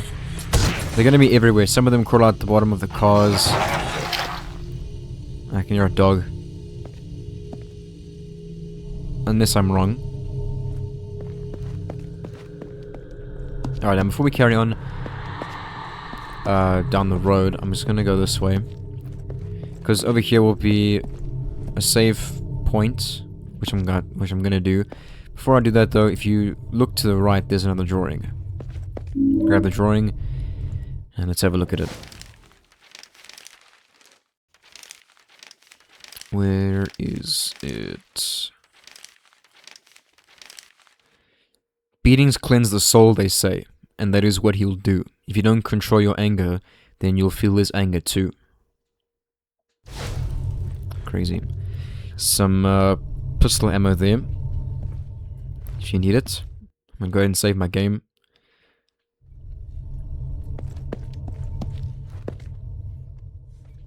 Right, now we can carry on. What place is this? Fishing supplies. Ooh, wait, turn around. I hate how slow this camera is. There it is. I'm a terrible shot. Look at that. Look at that. Wow. Okay. So we can go into here. This is another part of Dog Enter Cemetery.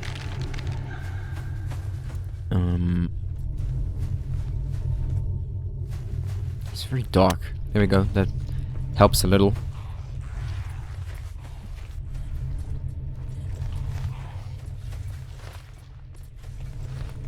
Where? I think it's down here. No, not there.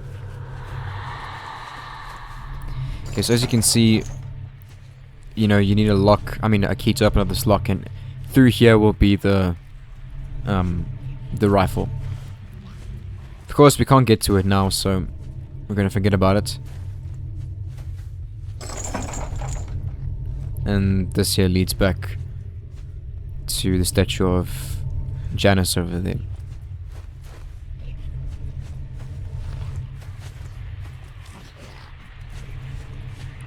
That smog is...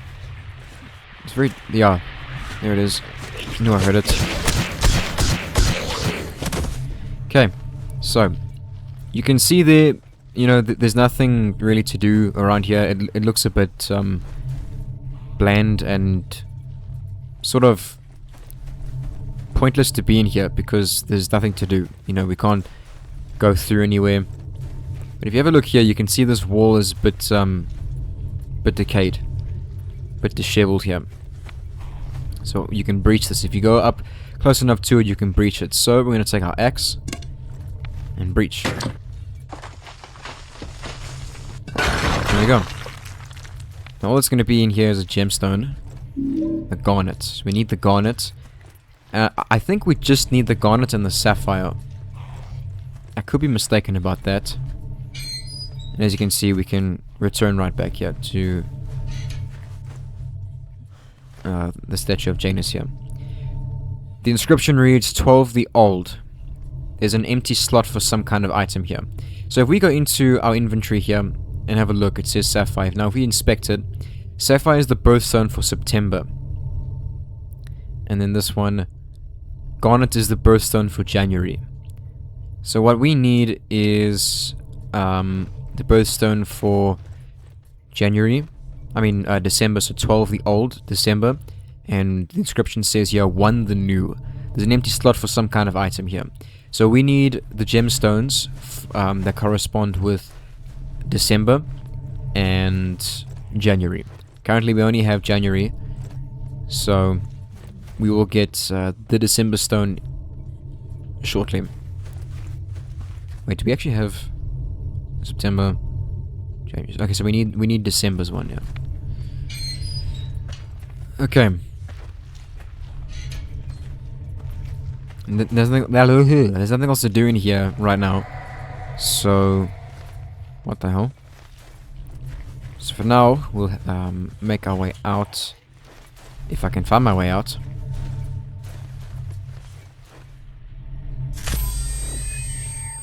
And head over to the right. Wheeler, are you there? Wheeler, come in. Alex, thank God. Where are you? I'm at the prison, but I can't get in. Is there another way? There's an entrance on the other side of the prison. That's your best chance. Be careful. Okay, so we need to get in there, but as you can see, locked and stuff, so we can't get in there. So we'll make our way here and go through this door. This will lead us into a different area of Silent Hill. A very strange area of Silent Hill. And you'll see, as we go down there, if I up the map, you can see just over there is supposed to be where the gate is.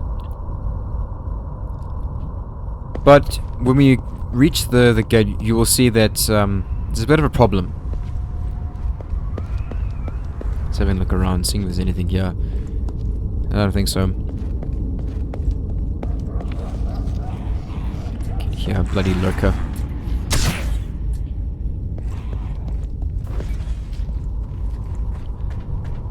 I think we can't go in here.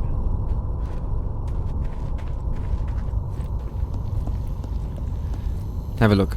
Wheeler, I'm at the rear entrance. The gate is electrified. Damn it. It looks like they're running power from across the street. I'm gonna find a way to shut it off. Wheeler, what about Elle? Is she okay? I haven't heard anything, but who knows what those monsters are doing to her. You need to hurry. Okay, so as you can see, it is locked, and we cannot do anything at the moment. So we need to head into Toluca Lake water and power.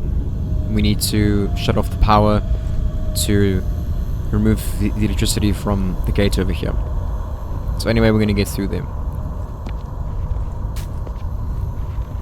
So as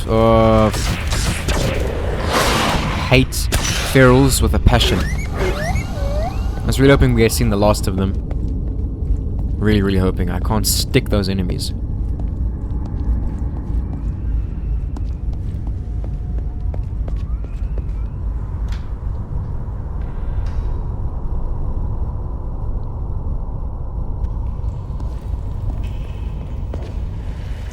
There's gonna be a lurker in here. I remember there being a lurker here. Yeah, there we go. There's nothing in here, so don't worry to look around or examine anything. There's really nothing in here. We'll just head on out.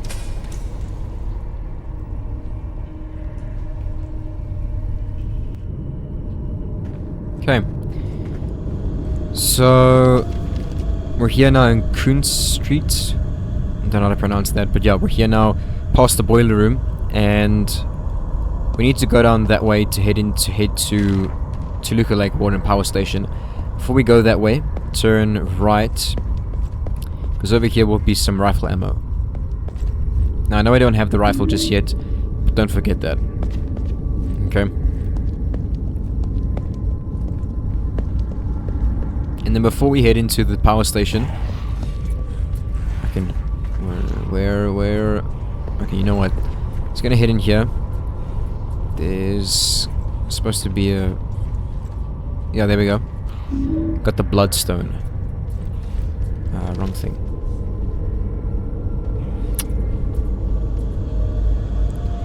Bloodstone for March. Oh yeah, we don't... Yeah, okay, no, never mind. I'm being stupid. So, this one and this one we don't need. We need a turquoise next. That's the gemstone we need to find next. We'll find that inside the offices. And then in here will be a serum. Right over here.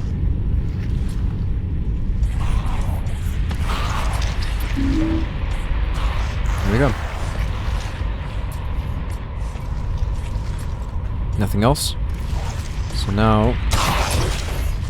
kill that...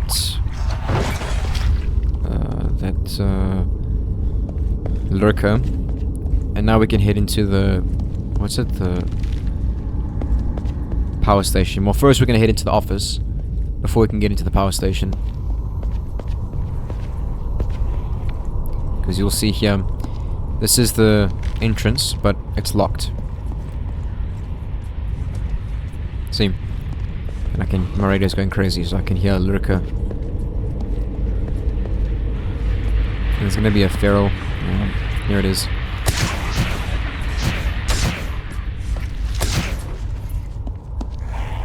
Okay, now we can head in here. In here there's gonna be quite a number of enemies.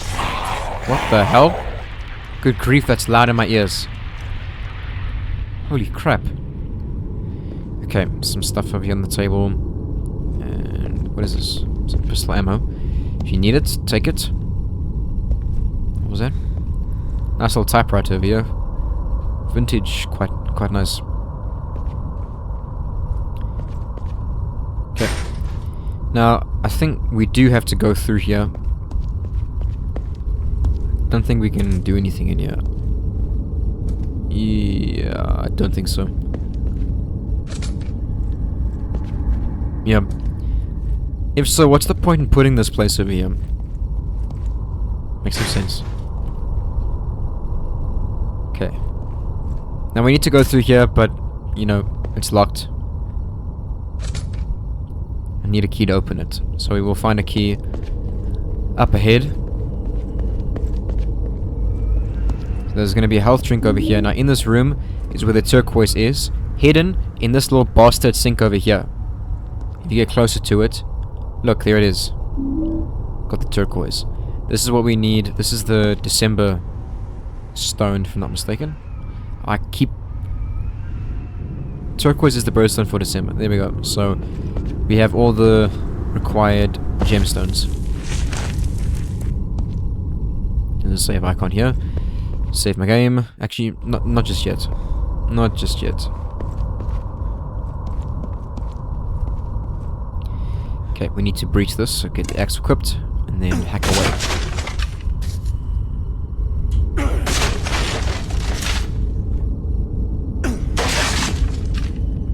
Cool. And then in here will be the key that we need to look like water and power key. And I don't think there's anything else. Don't think so. Nothing to examine, nothing to read. I know these two are locked, so I'm not going to bother to try them.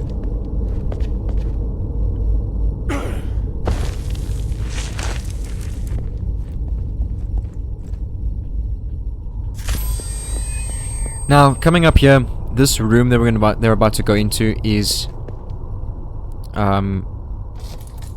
gonna make way for a few new enemies. And it's also quite loud in this area as well, so you might not be able to hear me. So I might talk a little bit louder than what I usually would, but it's extremely loud. And here they come. So these are the Order Soldier dudes. They're quite tough. Yeah, they're quite tough. Very annoying enemies. They can do quite a bit of damage. The hardest thing about Sorry, the most difficult part about these guys, the aspect that's most frustrating, is the fact that they can actually dodge your attacks. So if you get close to them with melee combat, they can actually dodge your attacks and then just smack away at you and kill you very, very quickly. It's happened to me before, so be very careful. Okay? Alright. Now, because I don't want any of this to go on for any longer than what it needs to, I'm going to climb up here, show you how to turn this flipping thing off. Okay, so to turn this off, we need to turn these valves. Okay, now these valves need to be turned off in a specific order. So how you know what to do? Examine here. Notice, due to the recent accidents, we've implemented new system failsafes. The generator will now only power down if the proper sequence is followed. First and foremost, the boiler needs to be shut down. Closing off any other systems before the boiler is closed will result in a system reset to prevent damage to the facility. The rest is burnt and illegible. Okay, and there's some rifle ammo, some more rifle ammo. Okay, there's also going to be a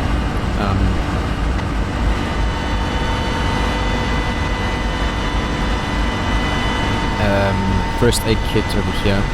Here we go. Okay, so it says we need to switch the boiler off first. Okay, so the boiler is this thing over here, B for boiler. Alright, so I'm gonna turn this off.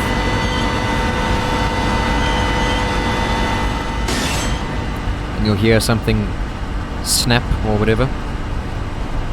Over there is the C valve. We won't turn that just yet. We need to climb down first and turn off the A valve. Okay.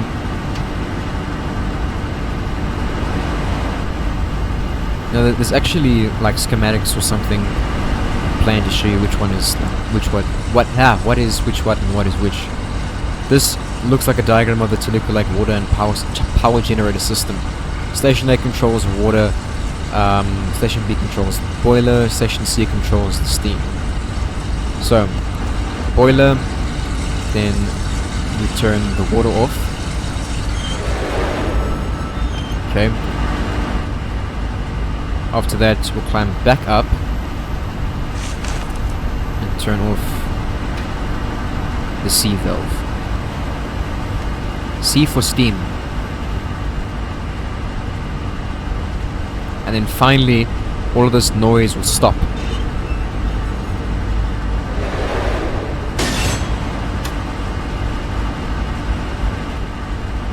Okay. Then before we do anything else, before we turn that, or pull that crank down to turn the power off, I just want to run around because there's some items to collect, so I want to get those before we do anything else. So yeah, I don't need that. That's pistol ammo. I don't think there's anything else. Nope. Okay.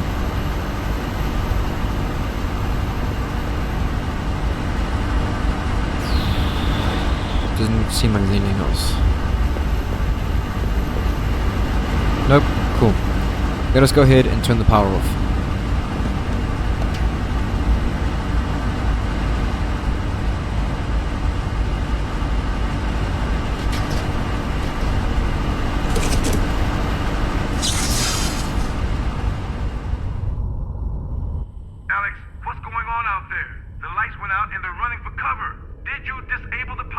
Hang in there, Wheeler. I'm heading back. Right, so as you can see, it is completely pitch black. You can see nothing. It's just the blackest abyss over there. And as you oh my goodness, yep. Some auto soldiers come running in, and one of them has a rifle, so be very careful. Okay. Now the other one shouldn't climb up, so there he is. Shoot him before he shoots you.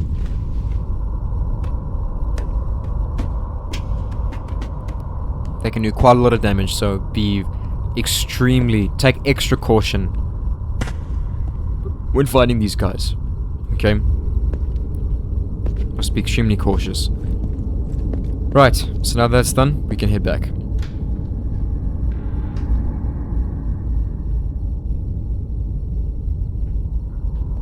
There's gonna be some more soldiers to fight, so be prepared. And I'm going the wrong way. I'm going the very wrong way.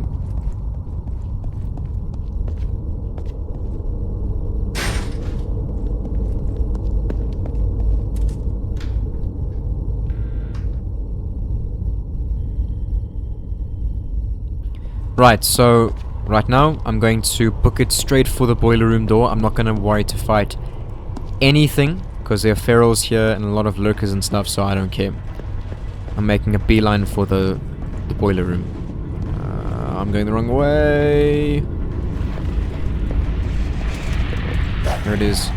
Get in there. Go, go, go, go. I panicked there and I started going the wrong way. That's not on, bro. It's not on. The lurker's gonna reappear, respawn, whatever. I'm not gonna bother with it. Okay, it bothered with me though. It's fine. I forgive it.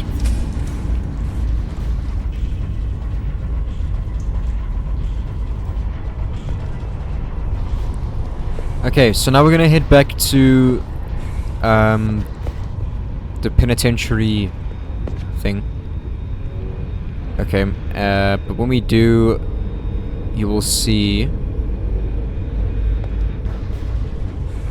We won't see anything, but you just need to be very careful, okay? Because watch. It's gonna be to the right. There, the cyan appears, okay? Kill it. There we go. Just be prepared for that, okay? Alright, so I was a bit wrong. I thought we'd be going back to the cemetery. Well, okay, clearly not. Alright, so pick up this thing. You got the Pulaski axe. That is our upgrade to the axe, okay? So don't miss that. Okay.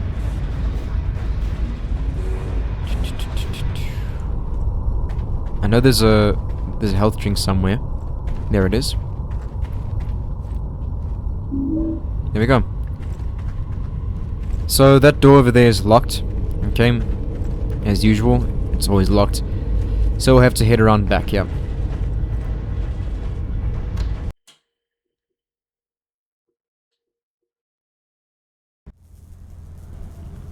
Alright guys, so there we go. That is the end of the Dark Times chapter. This is the start of the prison chapter. So I'm gonna go ahead and save my game here. Make sure it's saved. Yep. Cool. Overall, my least favorite chapter of the entire game.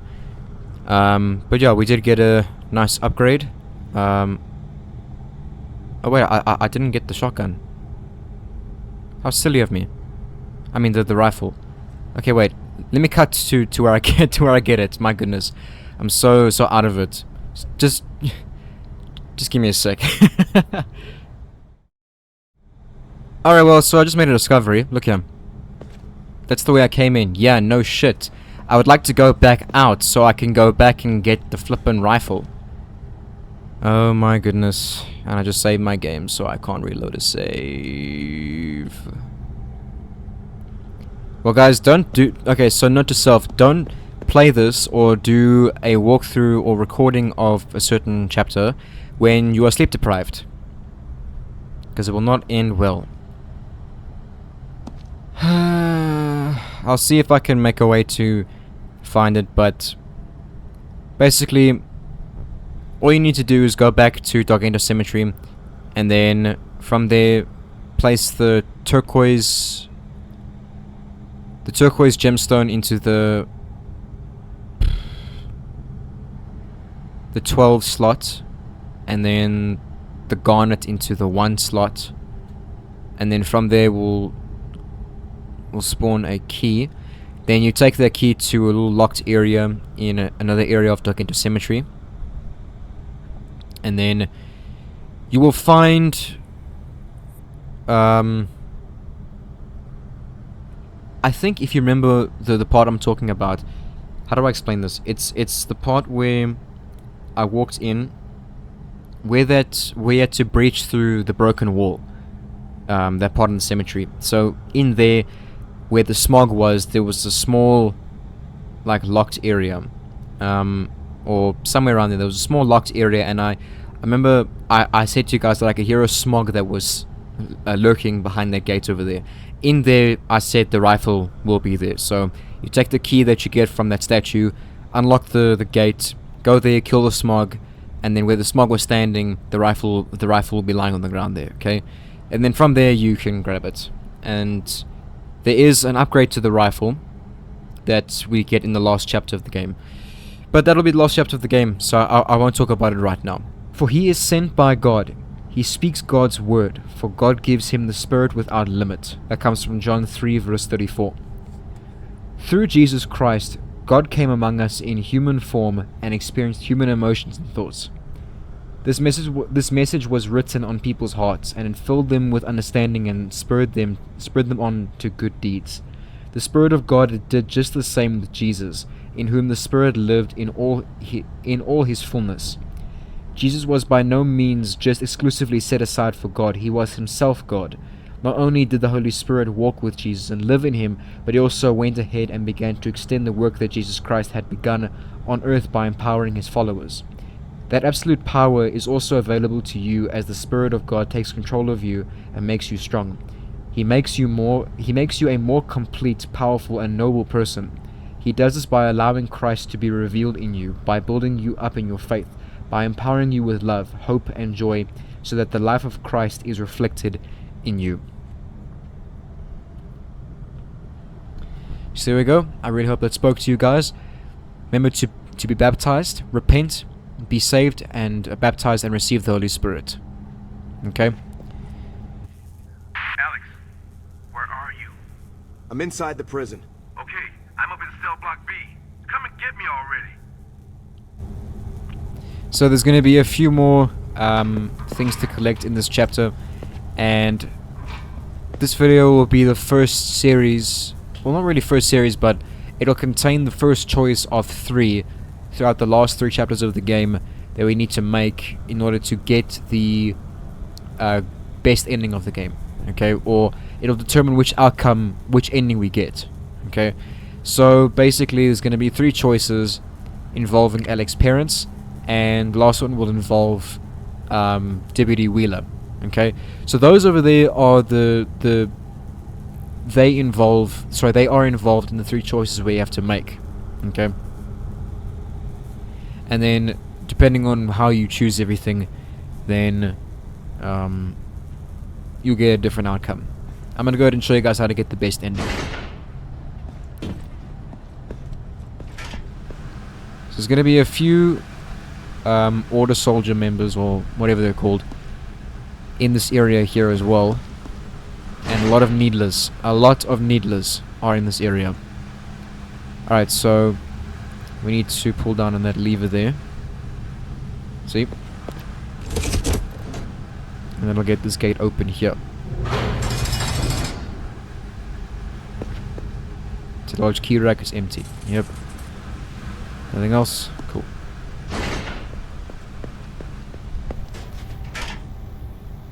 I thought there was going to be something there. Alright, so we're going to break into this. I'm still so disgusted with myself that I completely missed or forgot about getting the rifle. I am so disappointed in myself. Very, very disappointed.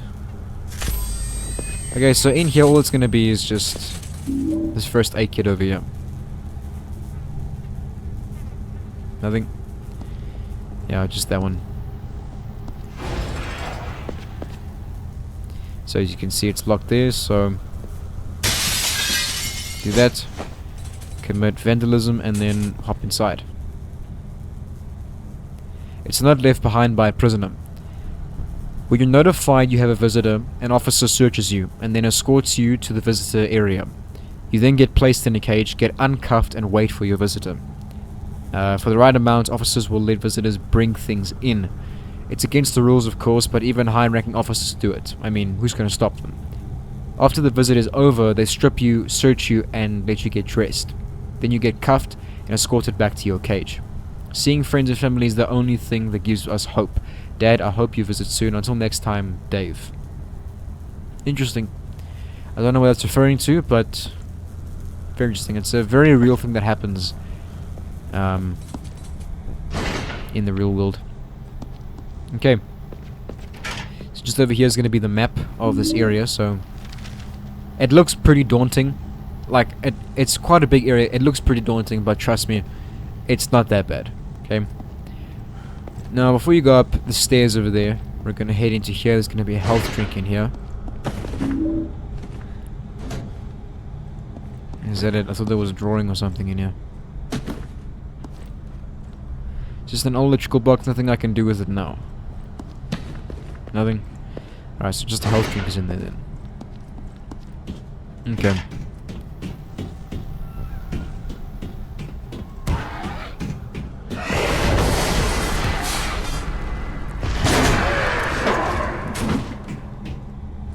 What the hell was that? Very strange. Okay. So if you look, he's looking at this. It looks like this panel controls the gates for the entire prison. Let's see if I can get it working. Nothing's happening. I guess it's broken. Damn. Eish. Too bad. Yeah, I know. It's a large key rack, but no keys inside. Yep. Okay, so we need to pull down on that thing there. Before you do, though, have a look here. There's Josh. That's all that shows there. But yeah. So for some reason, Josh is still in this prison. And then I'll get this gate open here. Can I get ready? There's going to be some Order Soldier members here. Shoot him in the head.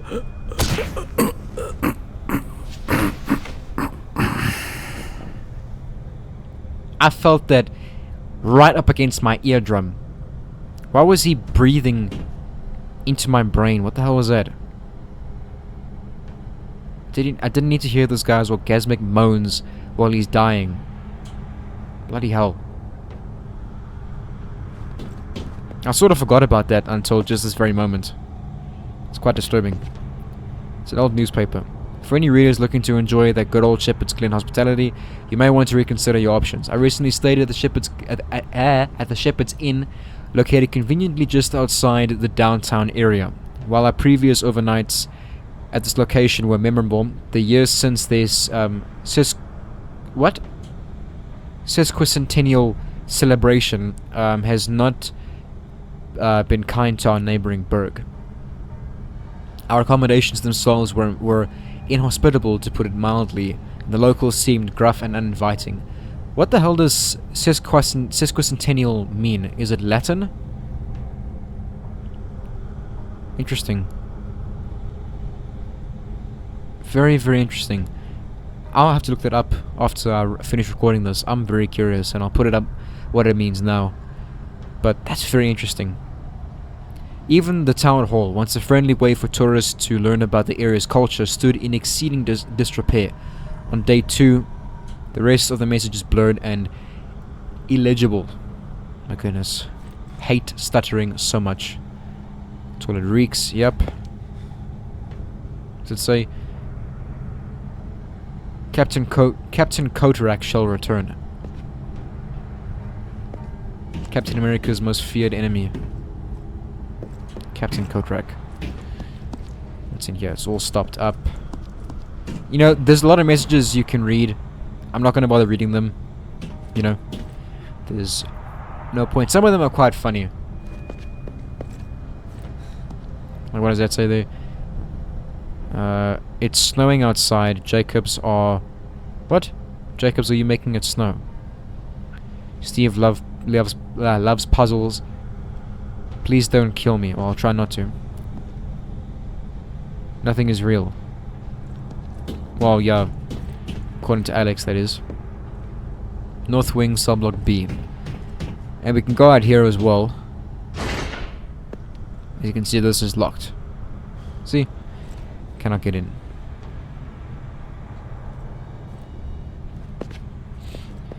So, we need to head down here. Pull this lever, and we can head through.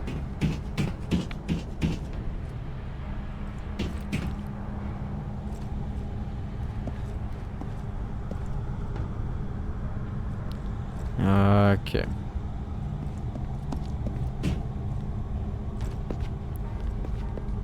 Toilet is broken. Nothing.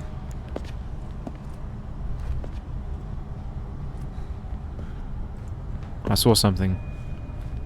Oh. Okay, I found a letter from a prisoner. Whoever gets this message, please help. We haven't seen a guard in days. We're hungry, losing hope. Please help us. We're dying in here. Ron. There's some ammunition over here. Rifle ammunition. Which I can no longer use. Because I've missed my opportunity to get the rifle. Alright. Let's head through these doors. Okay. Now, as soon as we go through, there's going to be some Order Soldier members. The first time I went through this part, it actually, you know, scared me. See.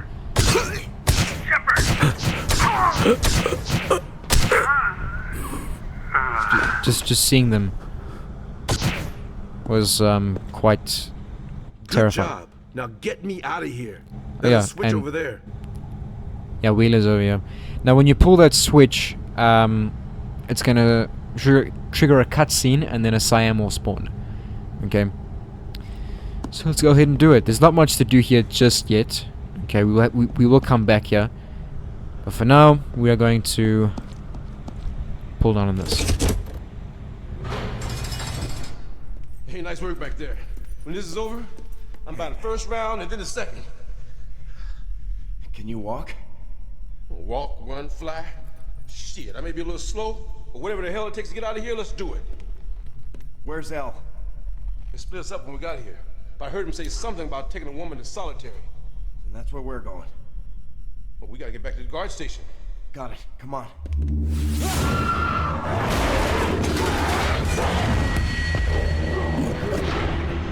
Fuck. You cuff him. I'll read him his rights. Yeah, the dialogue is just hilarious. So go ahead and take care of the Siam. Okay, let me try to open that gate. Got it. I love the banter that they have. It's so cool. Like when he opens up the cell for Wheeler, he says to Alex, "When it's over, I'm buying the first round and the second." I love that. That's awesome. And then, you know, how, you know, you cuff him and I'll read him his rights. I love it. It's awesome. It's really fantastic, the dialogue. Locked. These are all locked, and this is broken. Okay.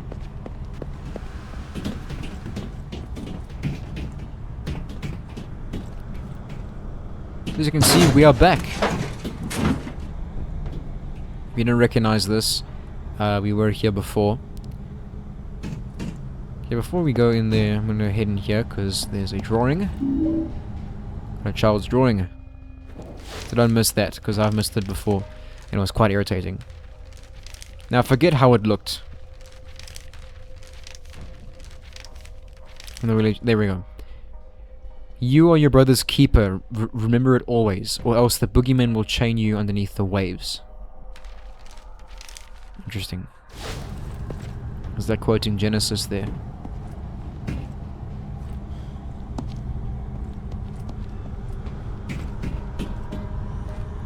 Anything? Yep. Nope. Okay. Go ahead and jump across. And then in here. What happened in here? Will be now that's gross. Nothing. Alex, hit that switch. Nothing at all. I'm not even there yet and you give me orders. Good grief.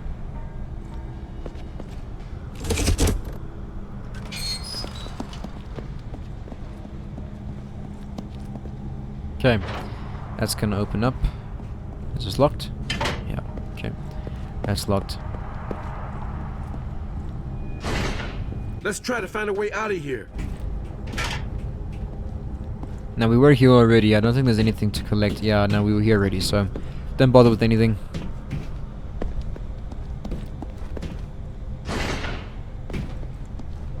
Alex, it looks like I can control the gates for the entire prison from this panel. Yes, it works! Okay, we need to split up. Now here's what you do. Head across the catwalk to the locked bars on the far side. Now get out of here!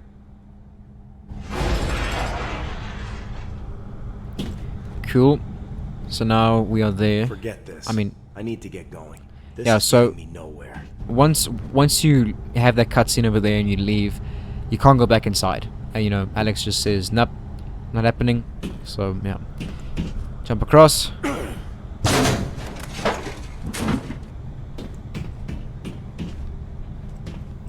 tight, Alex. Let me unlock it for you. So just wait here for Wheeler to get the gate open. There you go.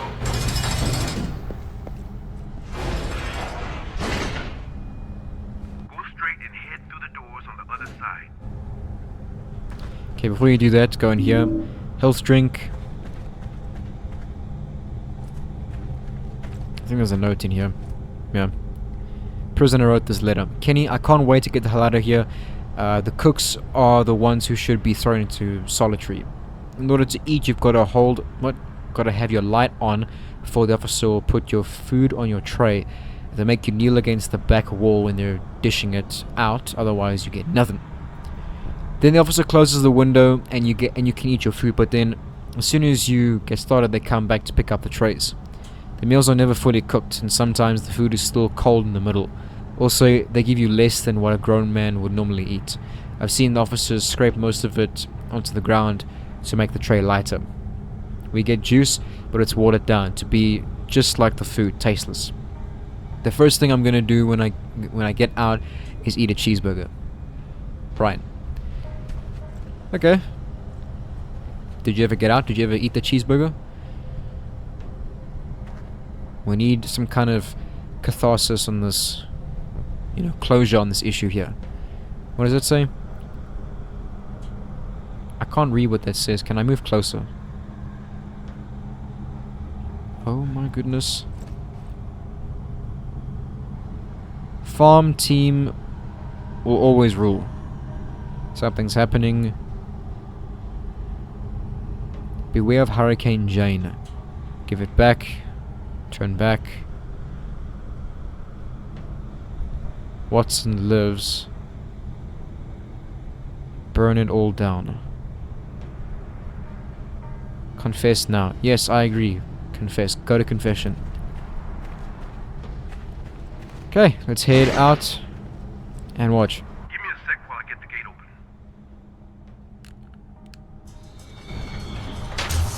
Damn, the gate didn't open? It must be damaged. You'll need to find another way. Okay, so of course that didn't work. Alright, I found another route. I'll wait here. There we go. Okay, go down the stairs. I'll try to open the gate on the bottom floor. And again, just more waiting. And when we go through here, there's going to be a needler that appears. Okay, I'm going to open the gate for you. You're breaking up. Must be interference. There we go. Here's the needler. There we go. It's just one, so you know, don't stress too much. But he appears. It appears out of this hole in the wall over here. Okay, so be prepared. Okay, we need to get through here. Now, I don't think we can open any of these here, so don't worry about it just yet. For now, we need to go through here. This is going to take us into the shower room. There's going to be a few more needlers to take care of here. 2, if I'm not mistaken. Yeah, there's 2. There we go. Take care of them quickly. Quick sticks and then we're good. This is locked, so don't worry about that. Equip the axe and let's breach this.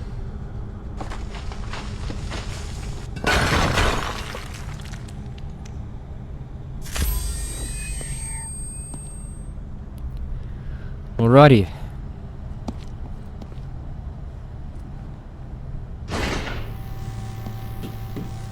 So we're gonna head up here. This is a save save thing.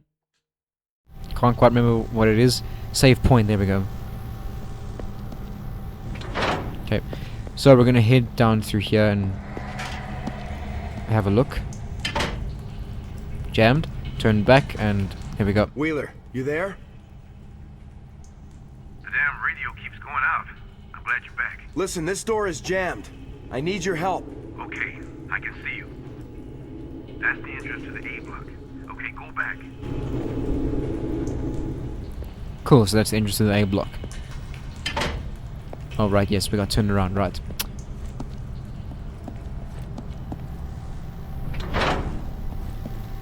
So, I would recommend saving the game here, although it's not really necessary because we do get one coming up ahead. Okay. Yeah. Through that door, head down the hall and go right. And go right. So this is coming up to our first choice. Very, very heart-wrenching choice we have to make here. Oh well, not just yet, but coming up. I'll let you know. You'll see what I mean. Just prepare yourself mentally, okay? Alrighty, before you go upstairs, go in here and squeeze through this gap here. There'll be this glowing cable here, this piece of wire. Headlight is broken, looks like the wires are exposed. Got a loose wire. Take that, we will need that, okay? Don't forget it.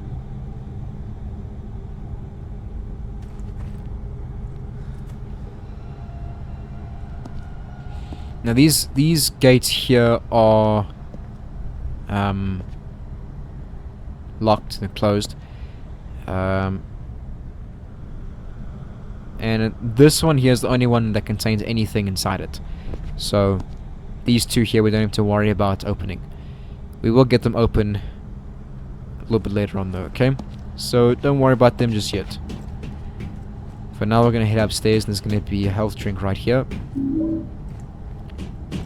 There's also a health serum in this area, so don't forget about that.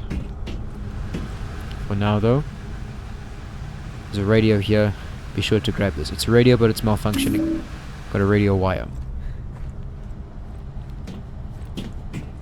Now, the whole reason why we're going through this place to get the wires is because if you look here... Oh, well, actually, no, it's downstairs. Sorry, it's downstairs. I'll show you now. Go out here, head in here, and grab the wires on the table here. There are some tools here. I think I just said here about 5 times in total. It looks like someone was making repairs but ran out of time.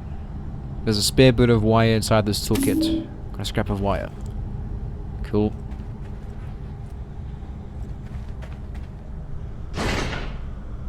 Now the serum will be located in there. There, it's glowing right there. Okay. So now, what we needed the wires for was this puzzle right here. Okay. Junction box is missing 3 of its wires. So, place the 3 wires.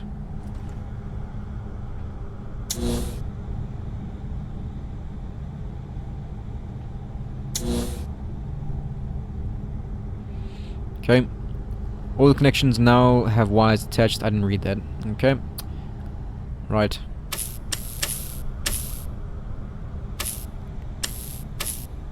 Okay. I'm going to straighten these out.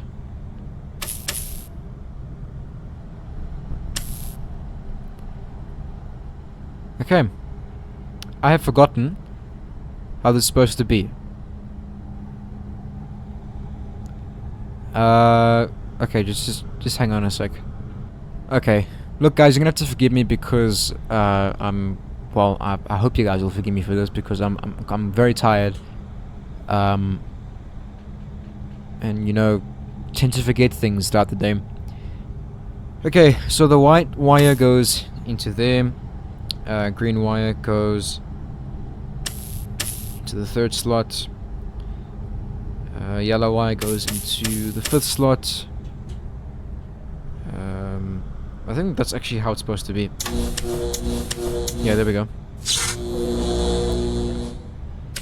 So how that looked is how it's supposed to be. Okay? So there you go. Now we've got power to everything. Now, as you saw at the end there, I didn't actually show you guys before I did this, the wire puzzle, but that got power to a keypad outside. Okay, now we couldn't obviously use the keypad before the power was there. Wouldn't have worked, okay? And even then we don't know the code for that keypad. We find the code in one of the cells downstairs. Nothing in there. Okay. Let's go ahead and drop down.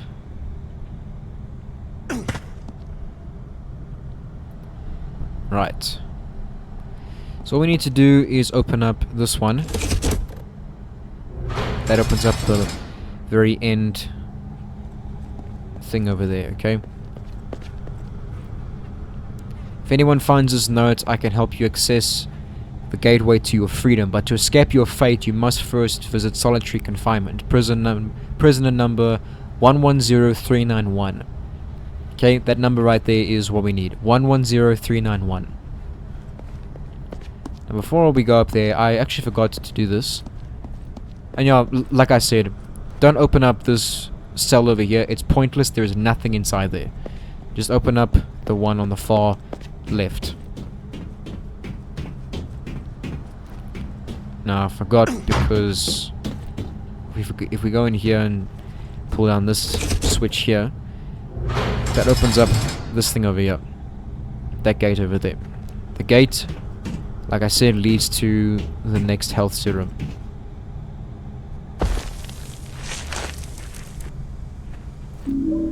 But the serum, there we go.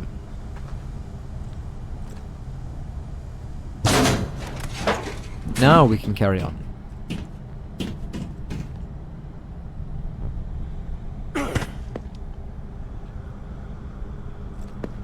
So out here, was it? Yeah. So there's the keypad. Okay. Investigate. So what was it? 110391. Here we go. So this is what's gonna lead to. I made it in. I'm gonna look around. Okay, next time you're talking, I'll interrupt you as well. So this is what's gonna lead to our very first, so our first and very heart-wrenching decision that we need to make. That will determine which ending we get. Okay. I think I actually cried the first time I saw this.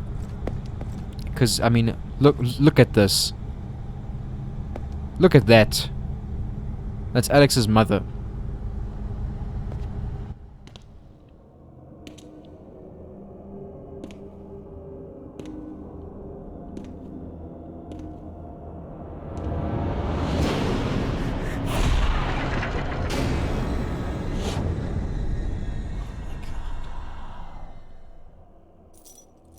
Mom. Jesus, what did they do? Alex. Is that you?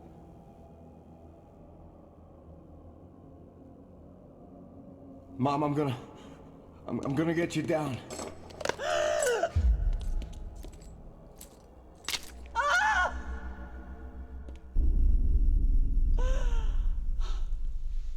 I'm sorry, Alex.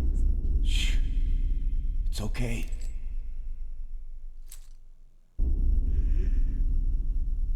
Your father and I, we loved you so much. But they said we could only choose one. Mom, please. Stop.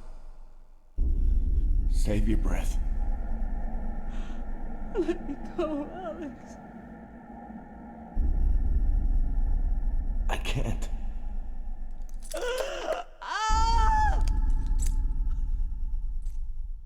It hurts so much. Make it stop. Mom, I can't. Please, Alex. Please.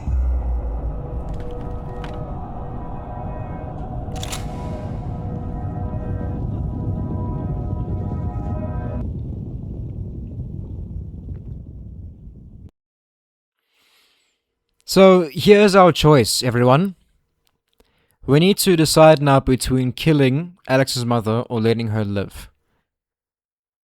Now, contextually, the correct thing to do here, the merciful thing to do here would be to kill her, because she's currently trapped in some kind of torture device, and if you don't let her die, she's gonna die either way, okay? So let's just get that out the way. No matter what decision you make here, she's going to die. And you can either choose to let her suffer and die, or you can kill her yourself and she won't be tortured to death. Okay? So, I really don't want to do any of this, but the game is forcing your hand here, so you have to choose. If this were my mother, I'd probably shoot myself, because I don't want to do this, but what's that gonna solve? Because then we both die. I'm joking, obviously. I wouldn't actually do that. I'd find some way to shoot the mechanism that's torturing her and then free her. But of course, that's not an option in horror games. It's either do or die. So, obviously, I'm going to choose to be merciful here and kill Alex's mother. I really don't want to. Yeah. But at the same time, I don't want to let her suffer, because having to go through this game so many times to get all of the achievements and all of the endings, you need to, choose the different choices, okay, to get the different endings. And to get the bad ending, you need to, obviously, choose to let your mother suffer here. It is grotesque what happens to her. So, I'm rather just gonna press triangle here. So let's do that. Be merciful and kill her. My goodness.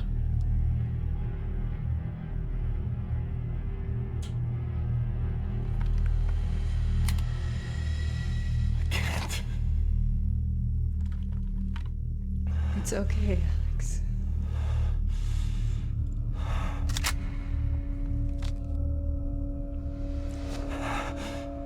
I love you.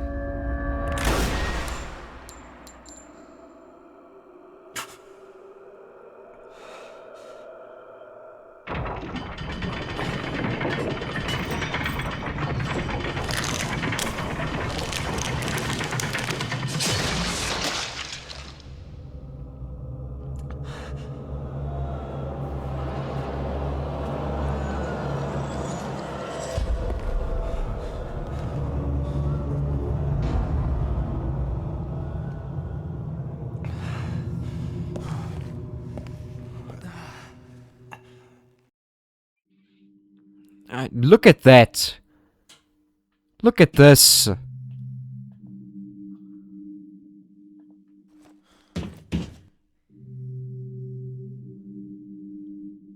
So yeah, that's what happens to her. If you choose to let her live, she'll suffer through that whole thing. She'll scream in pain and just... This music isn't helping either. I have goosebumps running all over my body right now. And not the good kind. I mean, look at this. And what is all this over here? It looks like intestines or something. Disgusting. Hey. Alright, we'll head back now.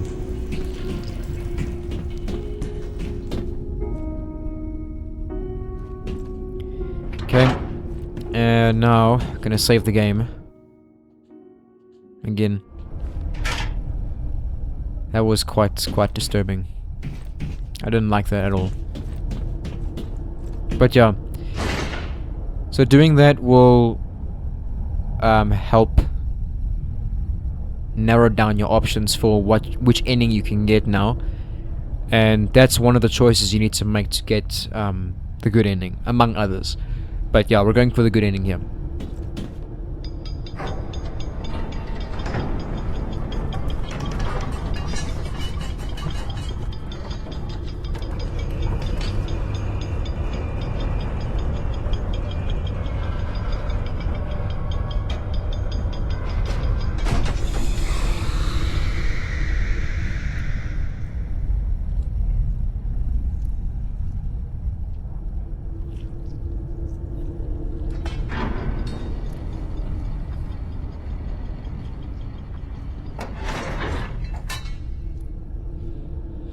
Alright, so there's this lovely mechanism over here that of course we need to stick our arm into, because there's a lever that just retracted in there. Quite inviting if I do say so myself. It's very disgusting. So what we need to do here, as you can see, you know, it's another puzzle, okay? So investigate this. You can see there are these dials here with different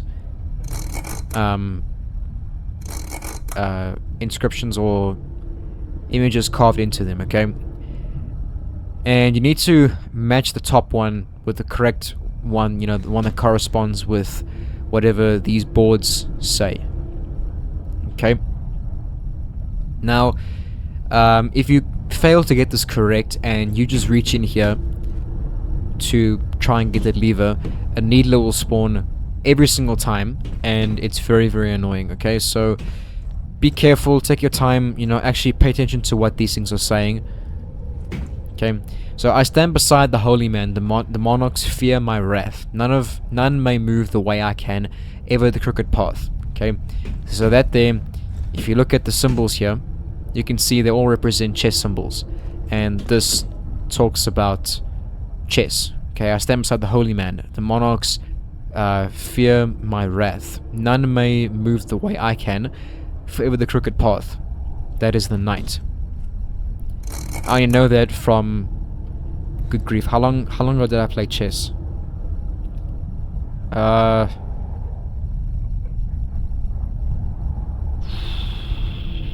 long ago did I play chess? 16 years ago? Was that how long it's been? Holy shit. Good grief. Yeah, I think 16 years ago. And I still remember those rules from back then. Holy moly. 16 years ago. Was it really 16 years ago? Hang on, hang on. I need to just make sure quickly. Holy crap, it is too. Good grief. 16 years ago. Someone wanna cry right now, bro. All those years ago. Wow, where does the time go? Alright, anyway, let's do the next one. Okay, so some strange things over here. I don't know what this is. Skull and crossbones, a dagger, a coffin, and a cage. So, let's go ahead and have a read of this. The man who devised it does not want it. The man who bought it does not use it. The man who used it does not realize it. What is this? But a coffin. Okay? The man who devised it, so the one who built it, doesn't want it. Okay? Of course he doesn't want it. The man who bought it does not use it. Okay? So the person who buys a coffin doesn't use a coffin. Okay? That's obvious. But the person who uses it does not realize it. Why? Because they're dead. So this obviously means this is a coffin. Okay. Now this one here is quite interesting. So this here has a heart, the omega symbol, a $sign, and a clock. And this one here just is nothing. There's nothing over here. Okay. This here is actually the correct thing to do, but I'll show you why. So, if we examine this. What man loves more than life, fears more than death or mortal strife? What poor men have, the rich acquire, and all contented men desire. What misers spend, and the wastrels save, and each man carries to his grave. So, what man loves more than life is nothing, because every man should love life, well, actually should love God more than life. But yeah, fears more than death or mortal strife, so fears nothing. Fears nothing more than death or mortal strife. What poor men have, nothing. The rich acquire nothing, because they already have everything. And all contented men desire is nothing, because if you are content, you will desire nothing. You know, I don't know what the second last line there says, like what it means. But the last one there, and each man carries to his grave, is nothing but your soul. Okay, and the sins you've committed. So, we're going to make that there. Nothing happens yet until we reach inside. Reach inside, yes.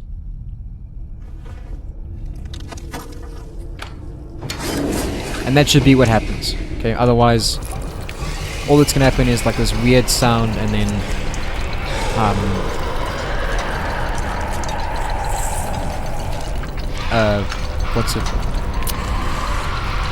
what's the bloody thing's name? Needler will spawn.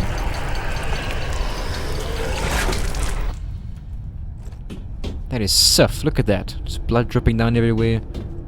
Gross. Okie dokie, let's go down.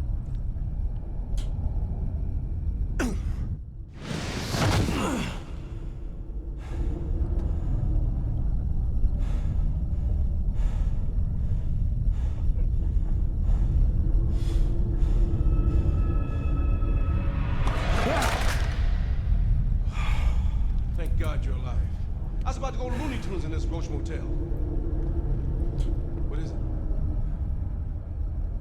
I found my mother.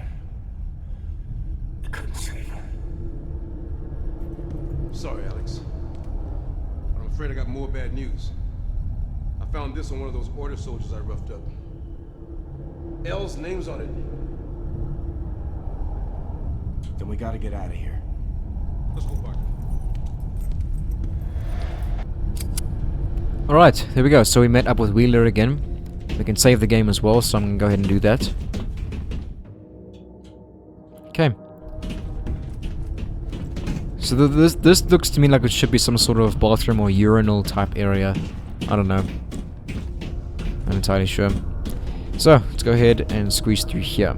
This is coming up to the boss fight that we have now with Asphyxia. A very strange looking boss, but you know, the most annoying boss in the entire game. I hate it so much. God, where the hell are we? I don't know, Wheeler, but we have to keep moving. Yes.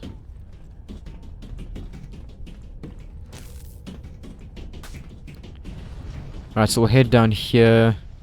Before we get to the boss fight though, we're gonna have to fight, what you call it, 2 Needlers, but just wait for Wheeler. Where is he? Okay. Rather let Wheeler do all the fighting for you. Okay. Watch what happens. Run away from them. Okay.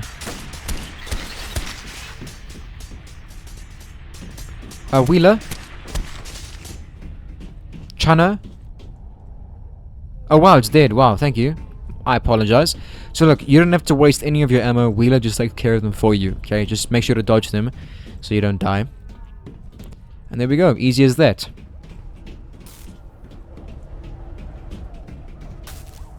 Okay. So up here will be the boss fight. Before we go there, enter into here because there's a first aid kit which we will need, most likely for this boss fight, and a health drink. And yet another save icon. Again, I will save my game because I'm not going through all of that again. I hate this boss fight so much. It's really weird. I don't know how to explain this boss fight. Just sort of do what I do, okay? I'll try to explain it as we get going, but it is so annoying. But once we once we open this, we'll get a cutscene.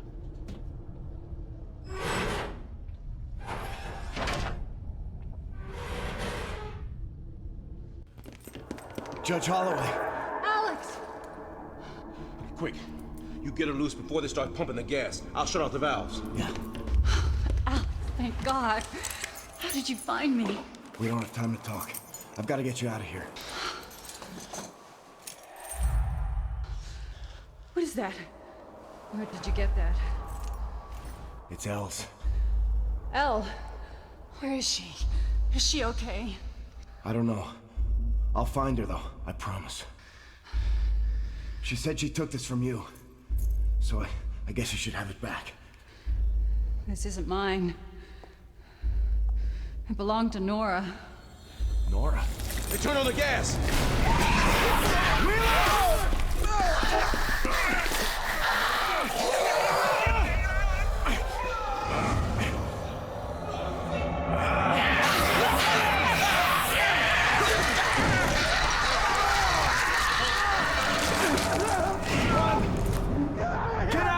Get out of here! I'll save Wheeler!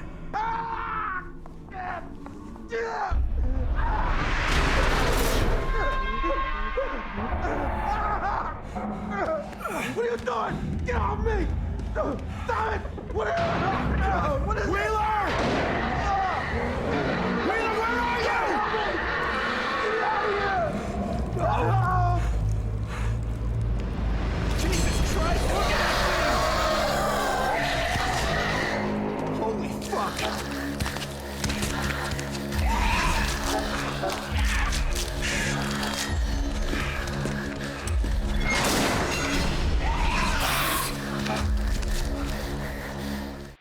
Look at this monstrosity. Okay, now what you should do here is wait for it to come to you. Dodge out of the way. Because it can grab you.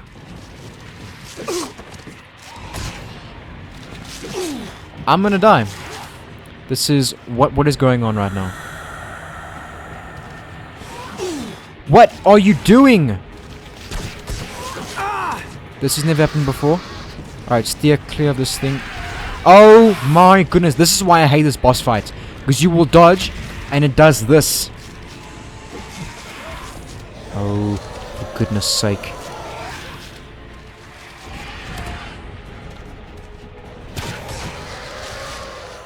Okay, so what should happen is, when it falls on the ground like that... What? The actual... Oh my goodness. What you should do is, once that happens... I hate this so much. Get up, Alex.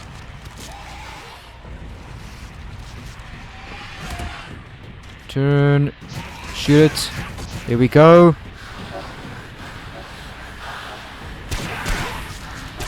There we go. We're done. There we go.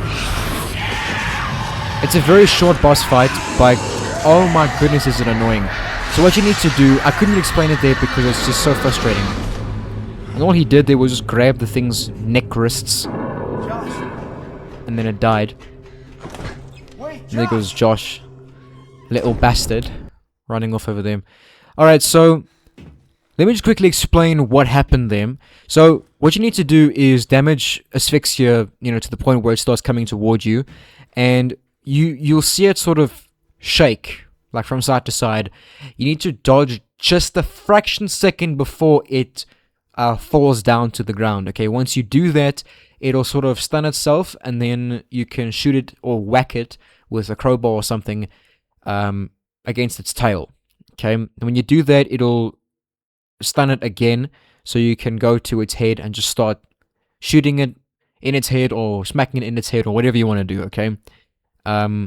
Normally you'd have to do that about 2 or 3 times before Alex starts strangling it to death. But here with the laser pistol, it's very easy. Okay. What makes it more difficult is having to dodge out the way with a firearm in hand, because he doesn't dodge very accurately just by going like that. So just do what I did there. It's most likely inevitable that Asphyxia will catch you, and you have to mash the button to get out of it. But yeah, so this right here is the end of the chapter. So if we go forward, it'll be the start of the next chapter. So I think, yeah, we've gotten everything. Yeah, but by far the worst boss fight in the entire game. I hate it so much. Even the end boss fight is nowhere near as annoying as this one. So annoying. This is by far my favorite chapter of the entire game. It's such a good chapter, so atmospheric. It's not too long and not too short. It's really good. In this chapter, there's going to be our second choice that decides which ending we get. Okay. So, let's go ahead and do it. Actually, before we do, I'm going to read the devotional, and then we can get into it. Where is it? I went past it again. Okay. So, the Spirit of Christ within them was talking about when he told them in advance about Christ's suffering and his great glory afterward. 1 Peter 1 verse 11. Some believers battle in their faith walk, but the Holy Spirit is available to help them. He empowered the prophets to take the message of God to the people, and he gives believers the power to do things that they do not have the strength to do themselves. This is because he is the Spirit of Christ. He comes from God the Father and Christ our Savior, and he reforms you and forms Christ in you. He is God's agent who works in your oh my goodness, stuttering. I can't stand this. Very annoying. He is God's agent who works in your innermost being to free your heart and your mind. He renews your spirit and transforms you into a self-assured, joyful, mature, and loving person. The Spirit came in his fullness at Pentecost, and he still lives today and works mightily in believers. The Holy Spirit molds you with tenderness, faith, and self-control. He leads you through confusion, strengthens you to resist temptations, and forms you every day to become more like Christ. Invite the Spirit today to come and work in your life. Sorry about the stuttering. Like, it's such an annoying... It's actually one of the things of myself that I really detest is my stuttering, because it's been getting worse as I've been getting older. I don't know why. I don't know. If any of you have any kind of, I don't know, advice in what I can do to stop my stuttering when I say my vowels, because my vowels are what I struggle with the most, especially saying eyes. So like innermost, like saying that I have to really, really, I don't know how to describe it. It's weird. It's like the vowels get stuck in the very bottom of my throat. It's weird. Anyway, let's carry on.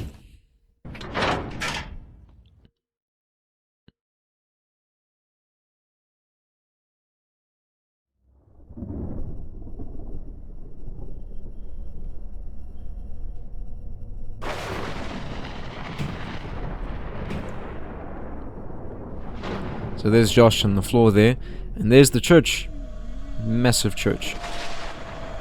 Okay, so we need to head over to Josh, to where he is. And, you know, of course he's going to run away. But if you just look around here for a minute, some stuff over here. So this is pistol ammo, which I don't need, but it's there if you need it. And I think on this side there's going to be nothing, from what I remember. Yeah. Alright, so run ahead toward Joshua. And look at that, he runs away. Now if you run after him, he rounds that corner, watch what happens. See? A smog appears. Go ahead and kill it, or just leave it and run past it if you want. Nothing there. I know there's a health drink somewhere. Maybe it's just up ahead over there. I don't really remember. As you can see, the smog here is dead. Oh, what's going on? Camera's a bit weird. Okay, there's nothing there. Alright, so as you can see, this gate here is shut, so you know, just rotate this thing. Easy as that. Now the smog up there. Okay, there's the health drink. So grab that. Anything else? I don't think so.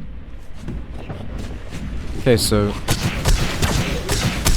there we go. And if we head up the stairs over here, there's gonna be some rifle ammo here. Here we go. And nothing on this side. Alright then, so once we enter into this place, it'll start the chapter.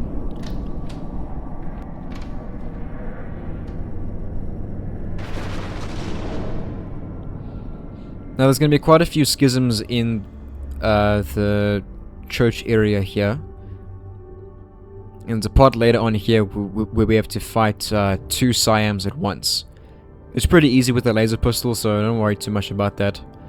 For now, we're going to run up to this organ and have a look.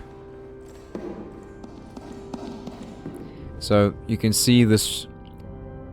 There's this big organ. And this weird, I don't know what this is, but this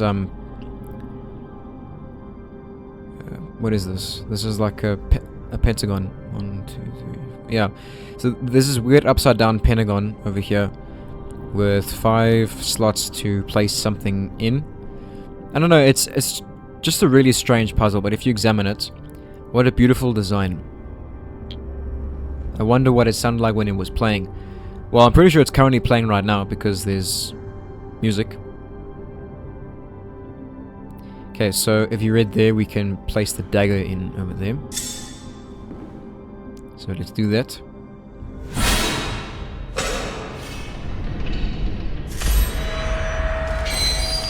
So that opens up that. So you need to do that in order to progress. Okay, so you can't go... You can't do anything here before you've, you know, done this. Okay, so that opens up these 5 bars or whatever these things are. And what we need to do is collect 5 plaques. Okay, 5 plaques that we can place on here, on each of these points. And then it'll get this big organ to move out the way. Okay. And there's a schism over there, I forgot about that. Okay. Thankfully there's just one. Thankfully. Okay, so we need to go down that way. Because that's where the schism came from. If you go down that way, you can do nothing there. Okay, so it's pointless going down that way. We're going to go down this way first. There's going to be some swarm that appears, so I'm going to equip my knife quickly. And as you can see, there's a mirror over here, and if you look inside, look at that. Joshua taking a picture of himself in our bathroom. Now, I'm pretty sure that was the last photo. I could be wrong, but from what I remember, that's the last photo that we get in the game. So there is one of the plaques that we need to get. Okay, chilling in this baptismal font over here. Okay, so how we get it is by lifting up this cage or whatever with that valve, and once we do, there's going to be some swarm that appears, so get ready.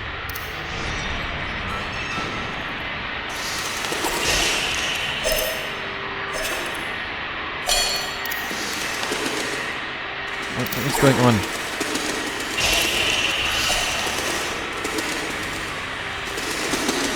What?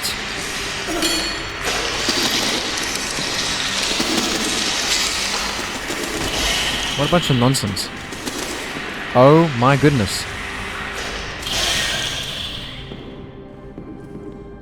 Okay, whatever. So once you open up this, something inside, something on top of that torso. Chalice plate. So we need this plate, okay? Baptismal font, there's a partial corpse floating inside. Yeah, I can see that. Look how disgusting that looks. I wonder who this was. I wonder why he's here. Wrong. There we go. Anyway, so we're gonna head up here. So this here is our next choice. Okay, before we do anything, it's an excerpt from a psalm. Blessed is the man who does not tread the path of the wicked, or stand in the way of sinners, or sit at the seat of mockers. I'm pretty sure that's from Psalm 1. Psalm 1 verse 1. Okay, so go over here and pick this up. This looks out of place. Yeah, so it's an unlit candle. We need this candle. It doesn't look too out of place. I mean, there's a candle right next to it, so I don't know why he's saying that. But yeah, gotta take that candle. We need that for the next area. And there's a health drink right here. Right, so if you remember, I spoke about our next choice being here in this chapter. And that's right here in this very moment here. So this is a confessional booth that we need to head into, okay? And in this one, there's somebody sitting inside already. Alright? So what we need to do is, you know, obviously talk to the person who's inside there. And what you need to do is forgive the person inside here. That'll be the right choice to get the good ending, okay? And who's actually in there is actually, it's Alex's father. My good grief, I hate stuttering. It may not sound like stuttering to you guys, but I'm trying to prevent the stutter from happening. I don't know what's going on. Alright, let's go ahead and do this. There appears to be someone inside. Maybe they know what's going on around here. So let's go ahead and talk to them. Forgive me, Father, for I have sinned. It has been 4 years since my last confession. I don't blame you for ignoring me, Father. I'm not even sure you can help me. I'm lost. I'm so deep beyond the reach of my faith, and I'm sinking further away. Okay, so what you need to do here is press what did you do? If you select why should God care, that completely goes against what's happening right here. Okay, why should God care? God always cares.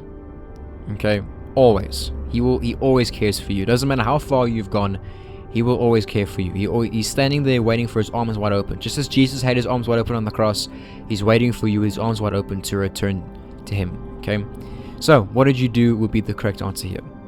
What could you have done that was so terrible? I took my role as a father and I turned it into a daily chore. Fed him, cleaned him, put him to bed. I treated the dog with more respect. And when I was given a second son, the first might as well have been a stranger sleeping in our house. Okay, so sounds like you can change, or you don't sound sorry. So he sounds pretty sorry to me. So the whole thing here is we need to forgive him, okay? That's the whole thing here. We need, that's why this part here is in a confessional booth. He thinks he's confessing to a priest that can forgive his sins, okay? So, because we are followers of Christ here, we are going to naturally forgive him, as you should do. Because he does sound repentant, so we're going to do that, okay? So, sounds like you can change. I feel that you could start loving your son at any time. I do love my son, Father. I love both my sons. But I had to make a choice. And the only way to live with that was to make sure my son never loved me. I had to make sure that he would never feel joy or compassion. All the things that make life worth living. You must understand, I was only trying to make things easier for him. And for me. And for this selfishness, I ask forgiveness. If you truly want forgiveness, then you already have it. Thank you, Father. And now I have something for you, Father. I don't need anything from you. What? Okay, so then this part here opens and he disappears. Okay.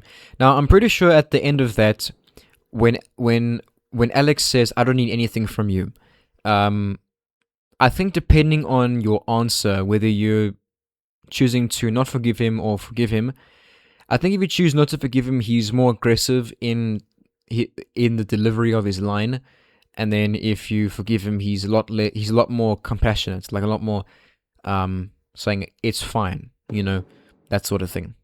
I don't know, just a little detail that I picked up on. If it even is that way, I don't know if it is. Okay, I got the kneeling man plate, so we need this. And there's gonna be... Okay, no, sorry, that's next part. I'll go ahead and save my game quickly. And we're gonna head back downstairs. When we do, there's gonna be 2 schisms that appear, so get ready. Not here though, when we go all the way back. So as soon as we duck under here, schism there. Okay. Schism over here! Oh my goodness! I didn't realize he was that close. That legitimately scared the shit out of me. Holy moly. Okay. So what we need to do now is... Look, we can go back there and put these things in now, but it's pointless. Okay, so rather wait until we have all of them together. All 5 plates. Plaques, whatever you want to call them. So as you can see, there's a strange statue, and it's holding one of the plates. And we need that, of course. There's some more ammo on the ground here if you need it. I can't carry anymore, so I'm not going to bother. Alright, what we need to do here, as you can see, there is a candle holder. So we need to examine this. It's a statue holding something. I can't make out the expression on its face. The object is blocking my view. What? Looks like something is missing from this plate. Okay, so... place the unlit candle there.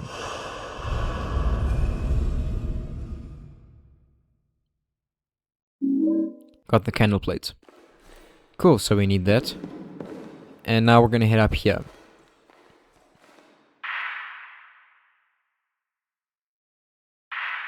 Elle?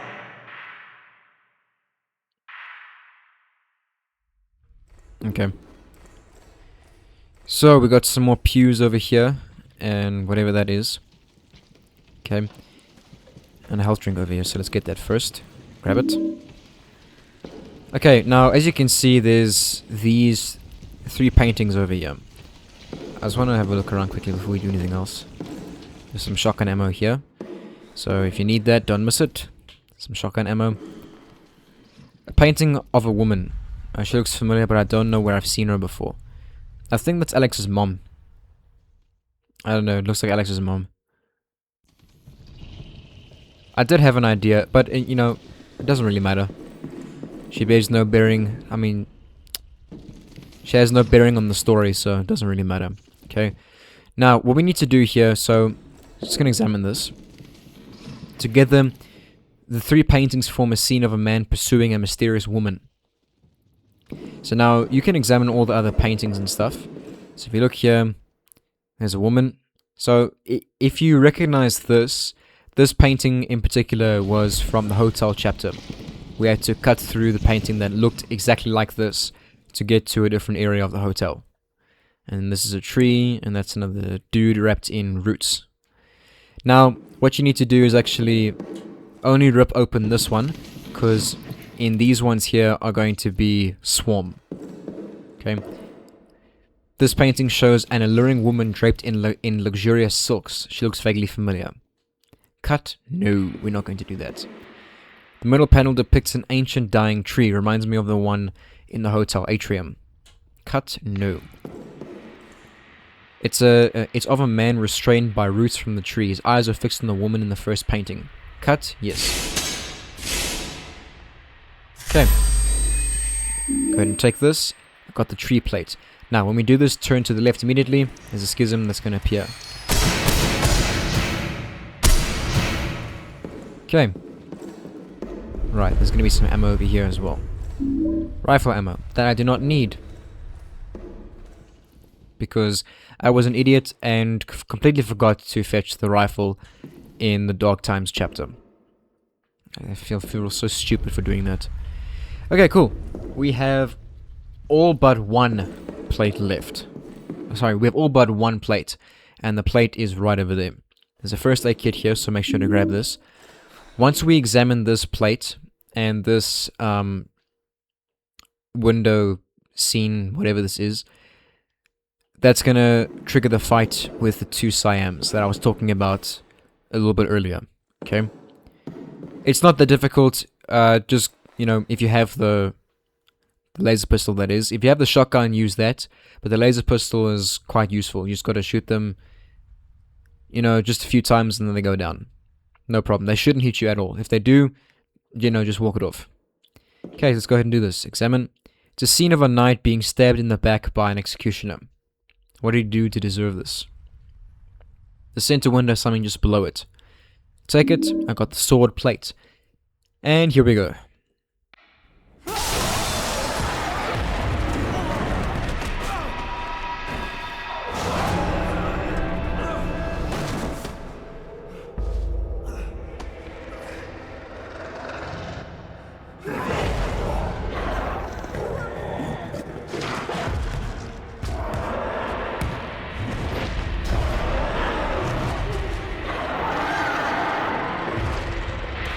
Alright, so, shoot them. Just go ahead and unload. There we go, done. I was kind of scared this one was going to hit me. He looked like he was going to hit me. Alright, but there we go, done. As you can see, barbed wire has appeared everywhere now, so we can't even progress backwards. Okay, only forwards, so there. Alright, so let me show you this puzzle, okay? Now, each of these are going to say, have a different prompt, okay? You can select them by using the right or left analog sticks. It says penitence, it says vengeance, it says desire, it says sorrow, it says sacrifice. Now, each of these represents something, and it corresponds to one of these plates. Okay? Now, this is in regards to Christian teachings. Okay. Now, this is sort of, right up my alley. So I can teach you guys. This was very easy for me to figure out. Okay. I'm gonna tell you what it is right now. So penitence means, like, okay, this is I'm paraphrasing Witcher. This is not like its exact quote, but basically what it means is like a desire to do right, or it's more of like a strong feeling of remorse that leads to wanting to do right. I don't know. It's strange, but it means something to that effect. Okay, that's what penitence means. It's that kind of feeling, wanting to repent. Okay, so what we need to do here is place down, where is it? The kneeling man plate over there. It says vengeance. Now, of course, this would be the sword. Okay. Desire. Now, this is quite tricky. Okay, so the correct one here is the tree. Now, it says desire. Now, why is it the tree? Because it represents the Garden of Eden, when Adam and Eve desired to be like God, when the serpent tempted them to eat of the forbidden fruit, and they had desire to be like God, and they didn't become like God, of course. So that goes over there. It says sorrow. Now this would be the candle, because the candle is what you light at funerals. That's how I understood this. Okay. That's not the whole reason why, it's just how I understand it, so I'm telling you guys that way. And then sacrifice, of course, this is the chalice plate, because this represents sacrificing the blood of Jesus Christ. Okay, so go ahead and place that there, and there we go. Done.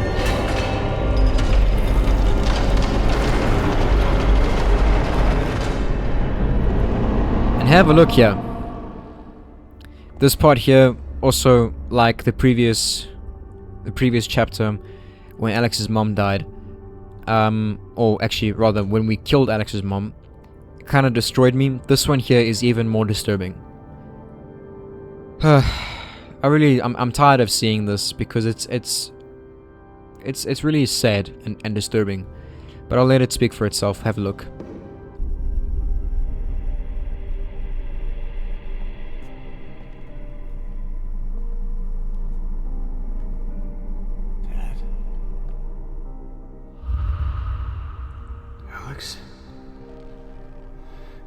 What are you doing here? I'm here to save Joshua. Joshua? You can't save him. You need to get out of here. Stop giving me orders, Dad. You have no idea what I'm capable of. You hate me. It's okay. I don't blame you. I don't hate you. I forgot you. A long time ago. I never meant to hurt you, son. I had to make a choice. And now I'm paying for it. We all are.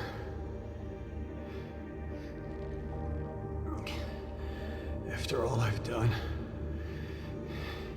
you still wear my old dog tags. That must mean something. What are you talking about? These are mine. I'm a soldier, just like you wanted. Alex, you've been in the hospital. I know. I was wounded in battle. No. A mental hospital. You've been there ever since the accident. No. That's not true. I'm a soldier. I protect people. We had to take you there. After that night.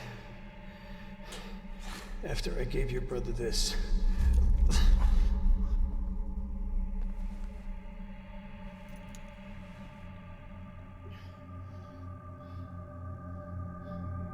What is this thing? What did you do? Where's Joshua? Alex, forgive me. No! No! No!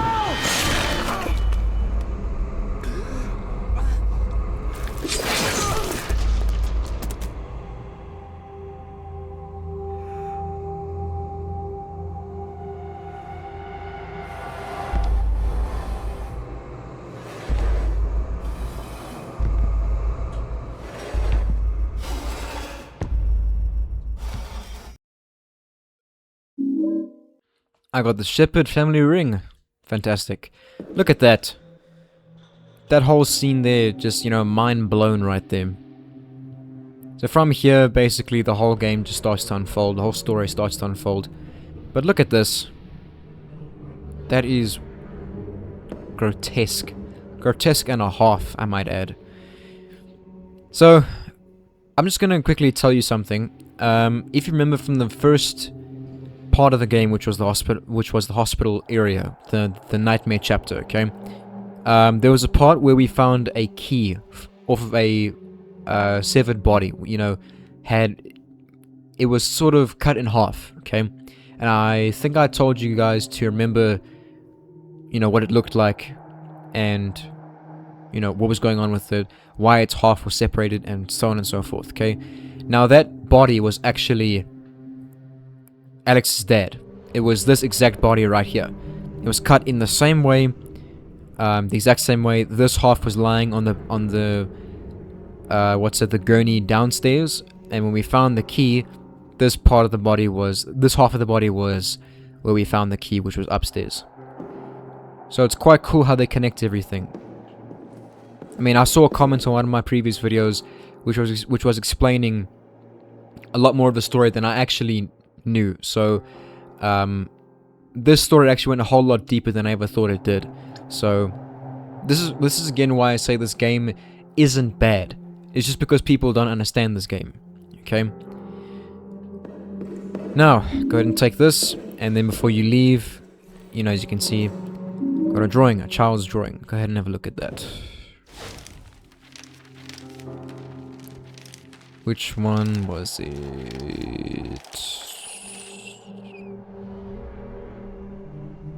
Was it this one? Child, you must obey your parents, do everything they say. Little ones who do otherwise, he tortures in the flames. Holy moly. No, it was this one, it was this one. And while good children live, bad ones cannot escape their fate. For once you hear the screeching wail, it's already too late. What does that even mean? Okay. Right, so let's head downstairs. I think we have one more drawing to collect, and then we'll have collected all of them. So we're gonna head on down this mine shaft to the underground area.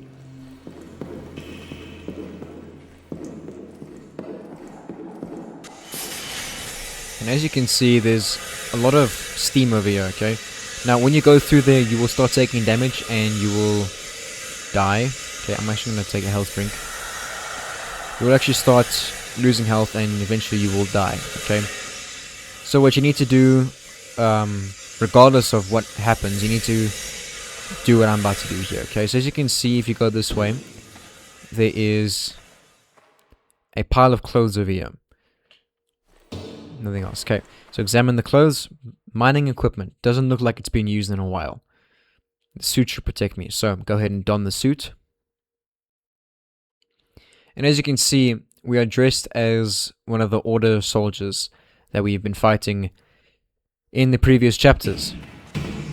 Okay, now this is what's going to protect us through there. Okay, and when we go through there, we'll meet up with someone who we haven't seen in a while, actually. Meet up with, what's his name? Curtis Ackers. And we need to be wearing this in any case, okay?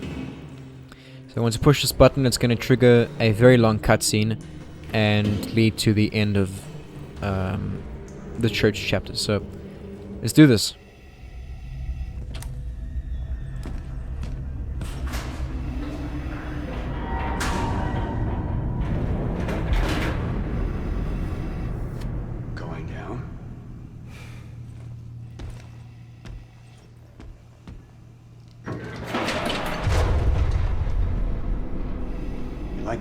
job, soldier.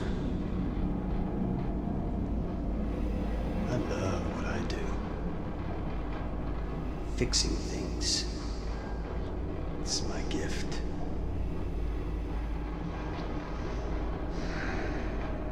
But now, I have direction. Clarity.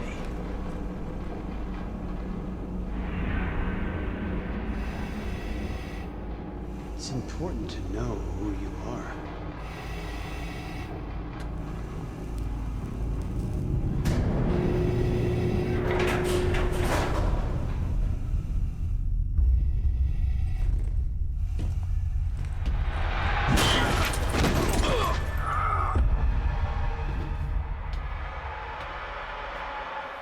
Don't you agree, soldier?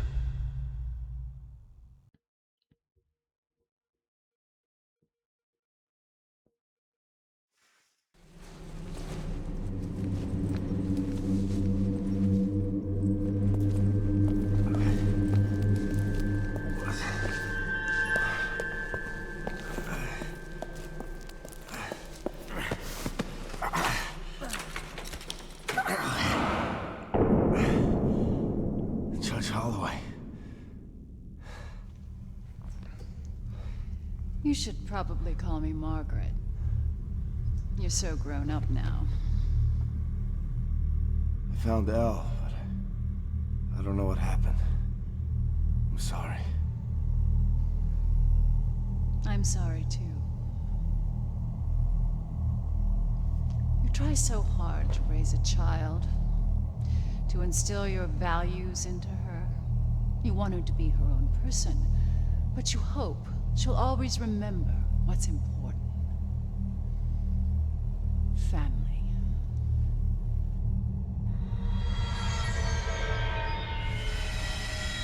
What's going on? Family is the most important thing, Alex. I would do anything to protect them. That's why I sacrificed my daughter. What? The Founders. They had good intentions. They left the Order to start a new life in Shepherd's Glen, where they feared the wrath of our God. So they made a pact to keep us safe. All that was required was a small sacrifice. Our children. Once every 50 years, the founding families must make an offering to appease the god. One of our children, our own flesh and blood, struck down by our own hands. I did what was required. I watched the light fade from Nora's eyes as I took her life, knowing death would protect our family, protect Shepherd's Josh. Glen. No, Alex. One of us failed. Lacked the strength to fulfill his duty. Your father. Where's Joshua? Don't you see? Because of him, our sacrifices were in vain. The pact with our God was broken. Your father's lack of conviction cursed us all. Our hope was to revive the Order which our founders abandoned. The true faith. By kidnapping? By murdering? Murdering? I've given them life through rebirth. And what about Elle? You gonna kill her too?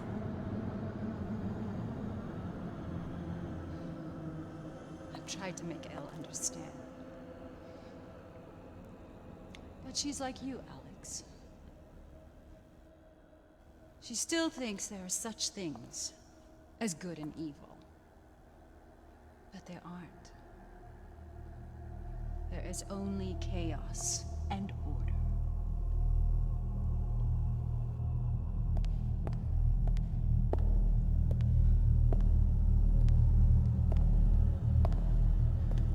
Show my daughter the price of her disobedience.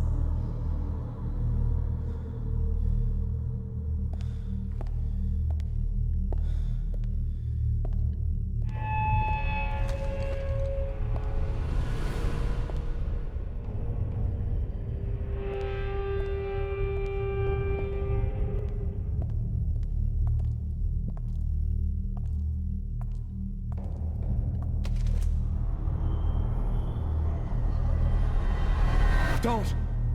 Look! I can help you with all this.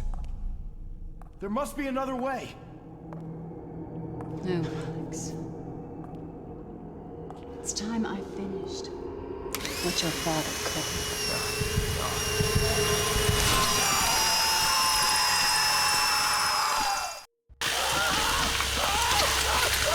Good grief. Alright, so go ahead and mash X. Health is draining quite a lot here. It's not over just yet. I'm gonna try and drive it into your head. So, again, I'm gonna be mashing another button. It's gonna be a fight here. Just keep mashing it. Don't stop. And there we go.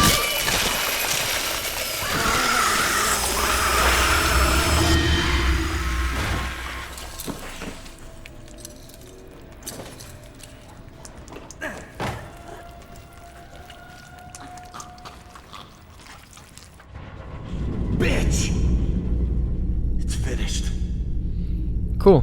I'm going to heal because I'm on very low health because of that. Alright, so yeah. She's dead, and there's a first aid kit over them. Look at that.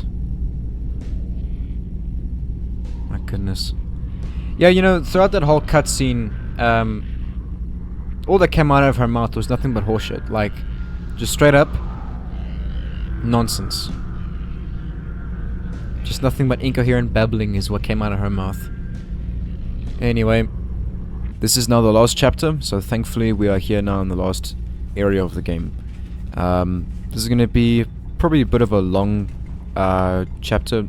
It's not the longest one, but there's quite a bit to go through in this, and it's quite difficult in some aspects, because as you can see right now we have no weapons, but thankfully they were kind enough to let us keep our health drinks, our first aid kits, and the health serums. So, you know, that's very nice.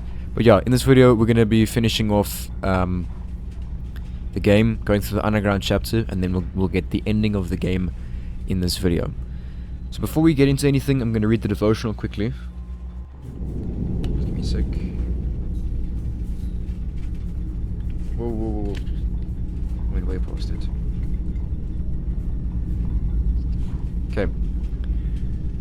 Title of this devotional is The Power of the Holy Spirit. It was revealed to them that they were serving not themselves but you. That comes from 1 Peter 1 verse 12. The Bible shows us that God uses insignificant human beings to be his messengers. Fishermen, tax collectors, tent makers, bakers, farmers, and carpenters. Then he empowers them by giving them his Holy Spirit. When the Holy Spirit enters the hearts of people, he empowers all those who possess him to offer some or other kind of ministry to others. Some will preach, while others will show mercy, encourage, and build people up for the kingdom. Others will use their gifts for administration or teaching. The prophets did not bring their own message, but the message of God. They did not speak out of their own strength, but through the power of the Holy Spirit. No matter what kind of service you might be involved in, whether preaching, intercession, caring, or encouragement, never try to do it in your own strength. Earnestly seek the power of the Holy Spirit. He can and will use you more mightily. So there we go. Very important to never ever try to do anything in your own strength, because the Bible even says, in all that you do, do it for the glory of God. Okay, call on his name, ask him if it is his will. If it is, do so with all your might, all your strength. But, well, I mean, Not all your might or your strength. Yeah. Sorry, I'm just very, very tired. So, don't ever try to do anything on your own strength. That's what I'm trying to say. Yes, you need to put in effort, but pray. Pray. Why can't I speak? Sorry guys, I'm just very, very, very tired. Let me just gather my words quickly. Pray to the Lord for strength. Okay? Ask Him to fill you with His Holy Spirit, that you might be able to do these things through Him who gives you strength, who is Christ Jesus our Lord. Okay? That's what I was trying to say. I don't know why that was so difficult. Alright, look, first aid kit. Maybe this will help me wake up. Okay, and there's another one over here. Okay, and there's a map. The lair map. So, you know, again, it looks pretty big, but it's really not. It's nothing special. So you don't need to worry, and there's a health drink over here. Okay. As you can see, Judge Holloway is still there. Look at that. Gross. And we now have to go and find Elle and save her. Weapons, I'm going to need them before I go out there. Oh, yeah. So, here we go. Ceremonial dagger is right here. I can't believe I forgot that it was there. But yeah, we need the ceremonial dagger. Otherwise we can't do anything. So equip it. This right here is the only weapon we have for pretty much majority of this entire chapter. So that's why this chapter is quite difficult, okay? And there's going to be a few Order Soldier members or Order Soldiers, whatever they're called, in this video. So we need to go through there, but you know, you will find out that it is locked. See? It's locked. Actually, wait, let me just show you. Right there, okay? This door is locked. What the hell? This door is locked but can be opened with the right key. So of course we need the right key. Flashlight on, thank you. So we need to go through there. Oh, sorry, through here. And when we go through here, we're going to encounter an Order Soldier member. So, sorry, or an Order Soldier, whatever you call it. So get ready. What am I doing?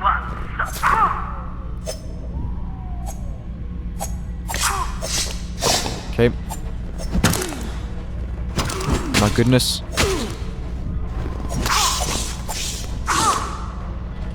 What the hell is going on?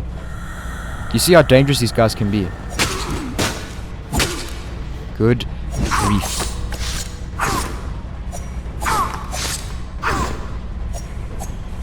Whoa, whoa, whoa, whoa, whoa, whoa.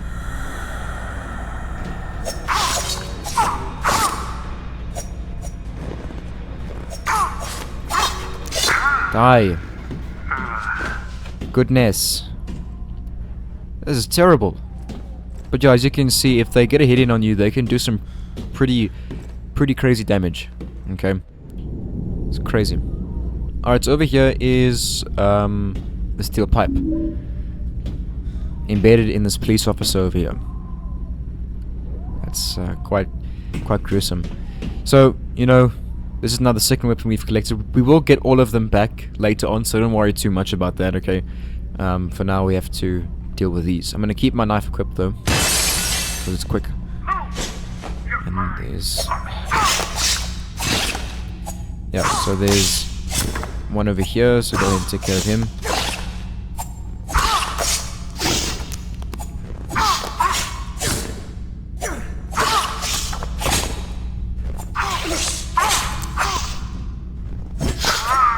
There we go. There's a gun.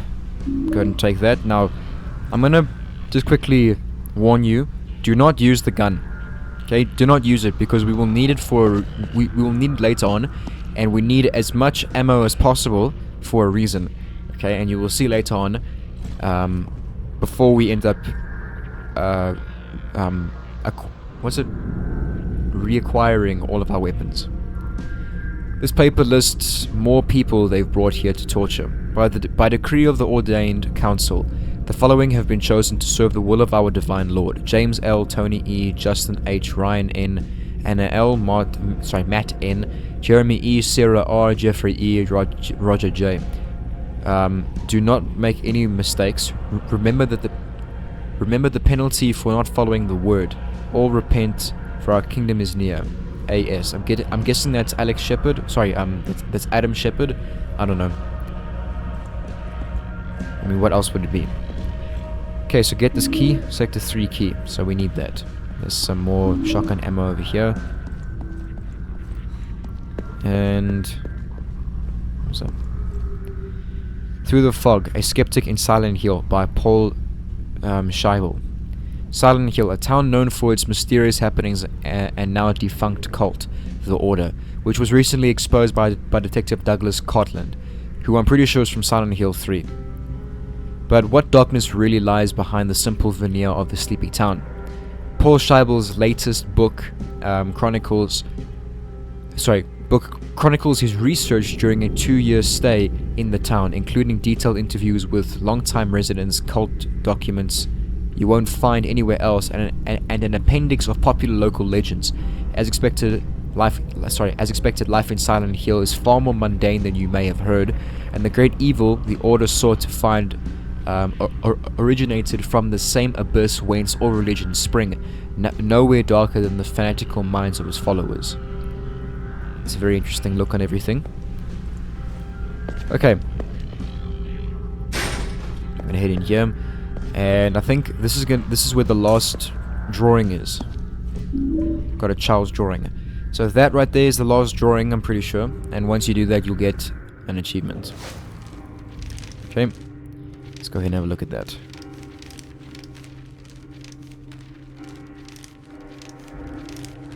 There we go. So do not cry aloud at night and stay hidden in your bed, or the boogeyman from Silent Hill will come and chop off your head. A lovely story to tell children. You know, just imagine you must say to your child, while they're, not behaving and, refusing to go to sleep, and you say to them, listen, if you don't sleep, you will die. This guy's gonna come off and chop off your head. Imagine that.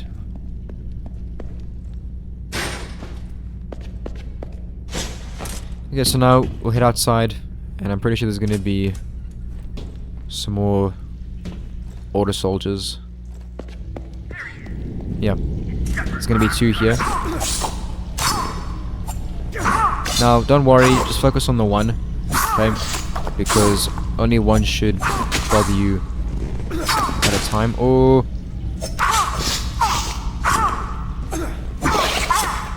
okay.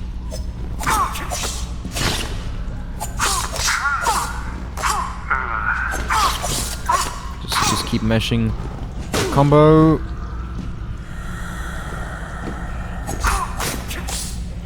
I'm not utilizing the dodge enough, and it's right there.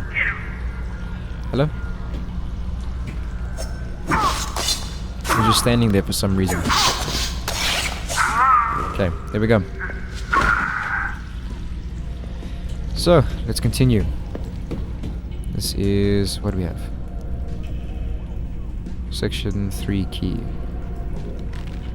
Yeah, so we need to go this way. This will unlock this door. Okay. Go through. There's gonna be another one up ahead. There we go. Shepherd!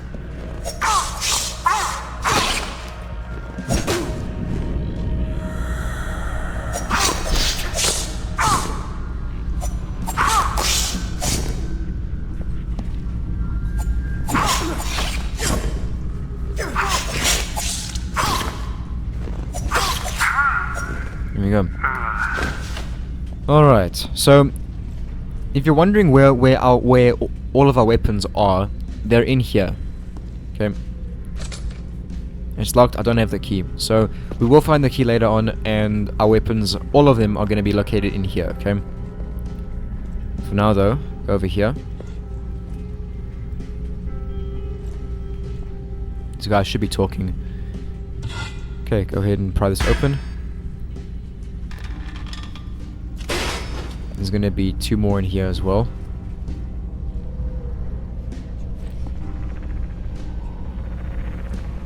See?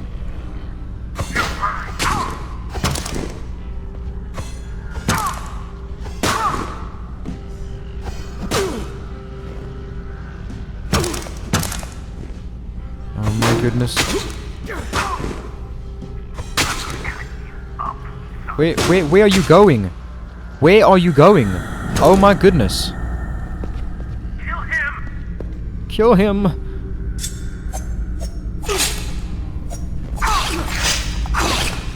I don't know what's going on here.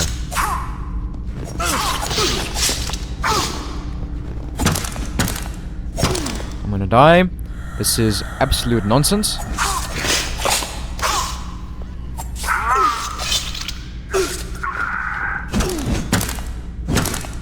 Goodness me.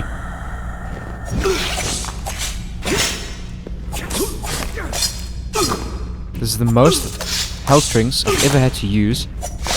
Ever. Literally ever. What is going on? Disgusting. Okay, duck under here. Don't know if you can hear that. There we go. So that's now shut behind us. There's Elle, and she's with Curtis Ackers. We're going to have to use this, so equip this immediately. Have a look.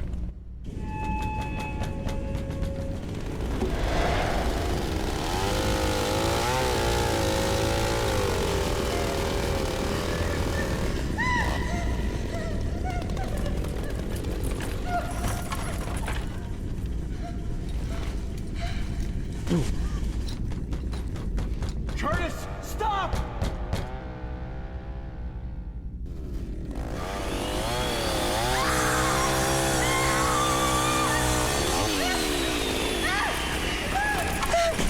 It's a damn shame. People in the streets, such nice things. No!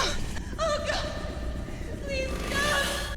You had a choice. Alright, so hop over here, because that door is locked, so jump over here. And we're going to head around back, push this out of the way, and then we're going to pry open this door. This is going to lead into a little bit of a fight with Curtis. It's very easy, okay? Extremely easy. Go ahead and pry this open. Here we go.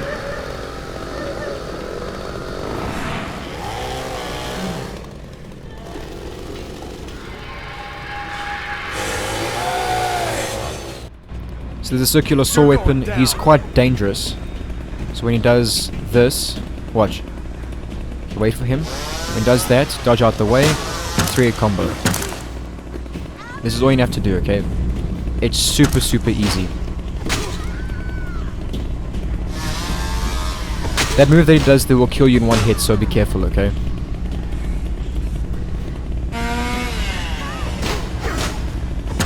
This fight is a joke.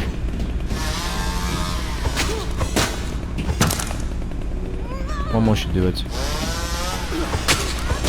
There we go. Very nice. Okay, head inside and free Elle. Alex. My mother.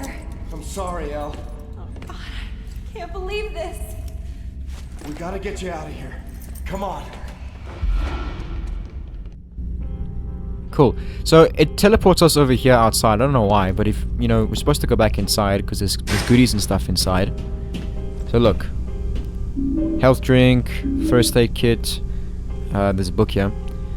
Looks like a doctrine describing their faith. It reads, "Every child born of the flesh bears the filth of the flesh that it created it. The lives of the unpure are steeped in filth, and their deeds and words spread filth through the world." Sorry, through the world. There's no full stop there. Even death is not enough to cleanse generations of this filth from the flesh. The only way to ensure these poor souls can live pure lives is to cleanse the flesh from their bodies. Right. Okay, now the key that we need to 301 is over here. And is that it? Okay. So do not forget that. This will just be the door to outside where we came from to fight Curtis. We don't need to go back in there. And that is it.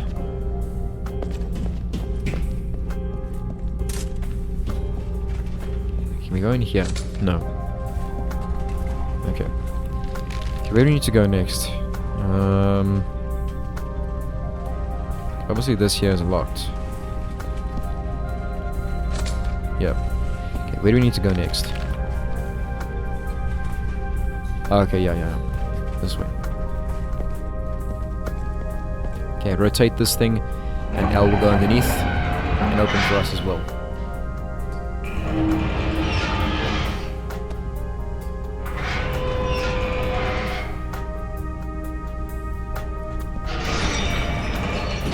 So, like in chapter 5, just stand here and wait. Wait for her to... There we go. There's gonna be some more Order soldier members.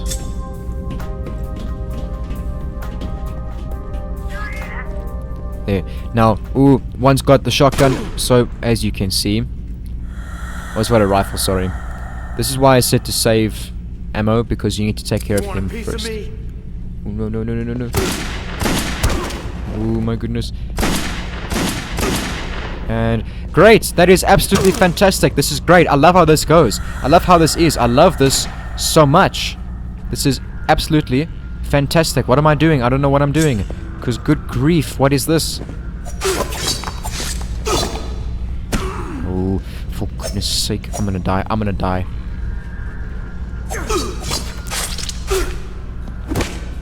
Goodness me, look at this nonsense! I just died. I literally just died. Oh my goodness, I cannot believe this. Are you serious? I didn't even want to play this anymore. I don't want to play this anymore. I don't want to play this anymore because that right there was the most ridiculous thing I've ever seen in my entire life.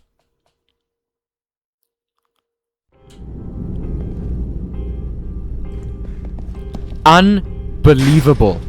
Absolutely unbelievable.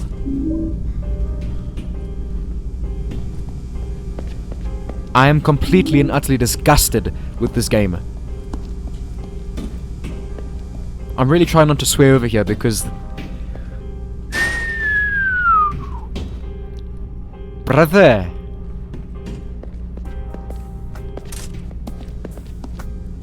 Oh my goodness. The fact that I died when I don't ever die during any of my normal playthroughs. And I die now of all times. It's absolute bullshit. Grinds my gears, dude, I'm telling you. If I die again, I will declare that I hate this game. And I will mean it. Okay, let's equip this immediately. I'm gonna try and get headshots off immediately. Oh my goodness! Piece of me. There we go, he's dead. Now, you! Stop doing that! For goodness sake!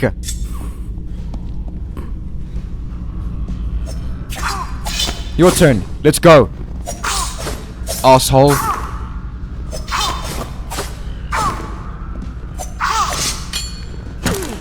Oh, for goodness sake.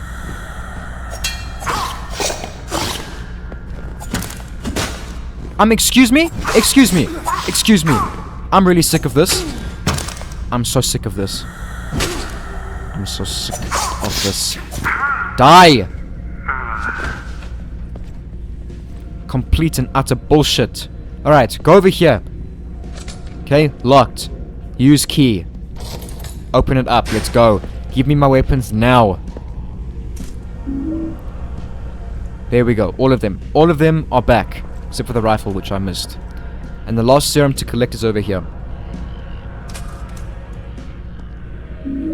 There we go. We've got all photos, all drawings, and all serums. There's a health drink over here. Good grief, I'm so disgusted with this game at the moment. I literally cannot believe anything that I've witnessed this morning. I cannot. It's propaganda on why people should join their religion. The time has come. These dark days are merely a test to find the worthy. None of you will survive the coming fires. You know this in your hearts. All of the horrors you may have witnessed are nothing compared to the hell that awaits you. Hang on. We know your fears. We know you are not mad. Flee to us for shelter from the coming storm. Flee to us to absolve your sins. Flee to us because you have nowhere else to run.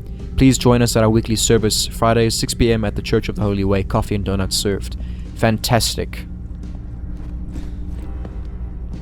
The note says, I'm happy to report today I successfully converted 7 subjects to serve the will of our divine Lord. If God is willing, please take this as a sign of my commitment and spare my wife, for she does not know better. Yours, Steve. I feel like that right there is how most people view Catholics today. It's very bizarre to me. Either which way, that is not the true God that it's talking about in that note. By no means. Get out of the way, L. Break it. Thankfully, there is no one here. He's dead. It's hard to tell what happened to him, but I don't want to stick around to find out. I mean, clearly he was burnt alive. He's charred and everything, so, you know, common sense. Okay, grab their first aid kit. This paper lists more people they brought here to torture. By decree of the ordained council, the following have been chosen to serve the will of our divine Lord. Autrey H., Thomas S., Terry L., Maggie G., Mary A., Sarah E., David S., Julie J., Susie R., William H., Ricky T., Millie A. Remember, the penalty for not serving our Lord is death. Do not keep company with those who have not faith.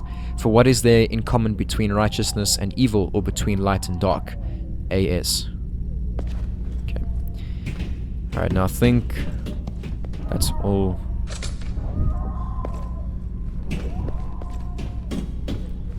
Yeah, I haven't found. There's nothing else. Alrighty then. If there isn't anything else, we can leave. We've been back here, just double checking. We've been back here. Here's something weird. Okay, I'm equipping this. Wait, there's something over here. Memo, it reads, the experiment failed. It was a shining hope for us all, but the weakness of a few has darkened that light for us all. However, we will survive, we must. Our purpose is too great to be halted, and no cost is too great in the service of our Lord. Shepherd's Glen is lost, and its people are doomed to hell and don't even know it. It falls to us and our enduring order to save them. We alone can offer them salvation, and their salvation lies here in Silent Hill, where we belonged all along. Go save them all. They are frightened and know not what awaits them if they refuse us. So give them the choice. J, A, R, H, D, H, and GP. I don't know who that is. But yeah, it says there, we alone can offer them salvation, which is a complete lie, because only Jesus can offer you salvation. Citizens of Shepherd's Glen are being abducted and brought here to Silent Hill. Indeed. So yeah, Jesus is the only one who offers you salvation. Okay, it's only through him. Where am I going? Through here. Okay, so let's go ahead and backtrack a little bit.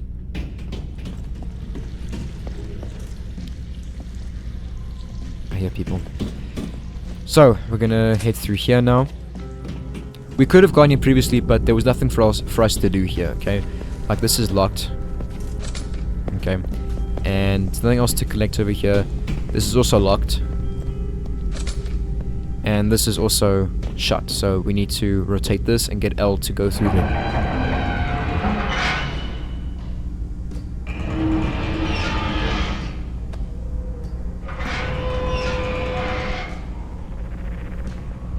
Why doesn't Alex just, keep a bottle of, like, WD-40 with him?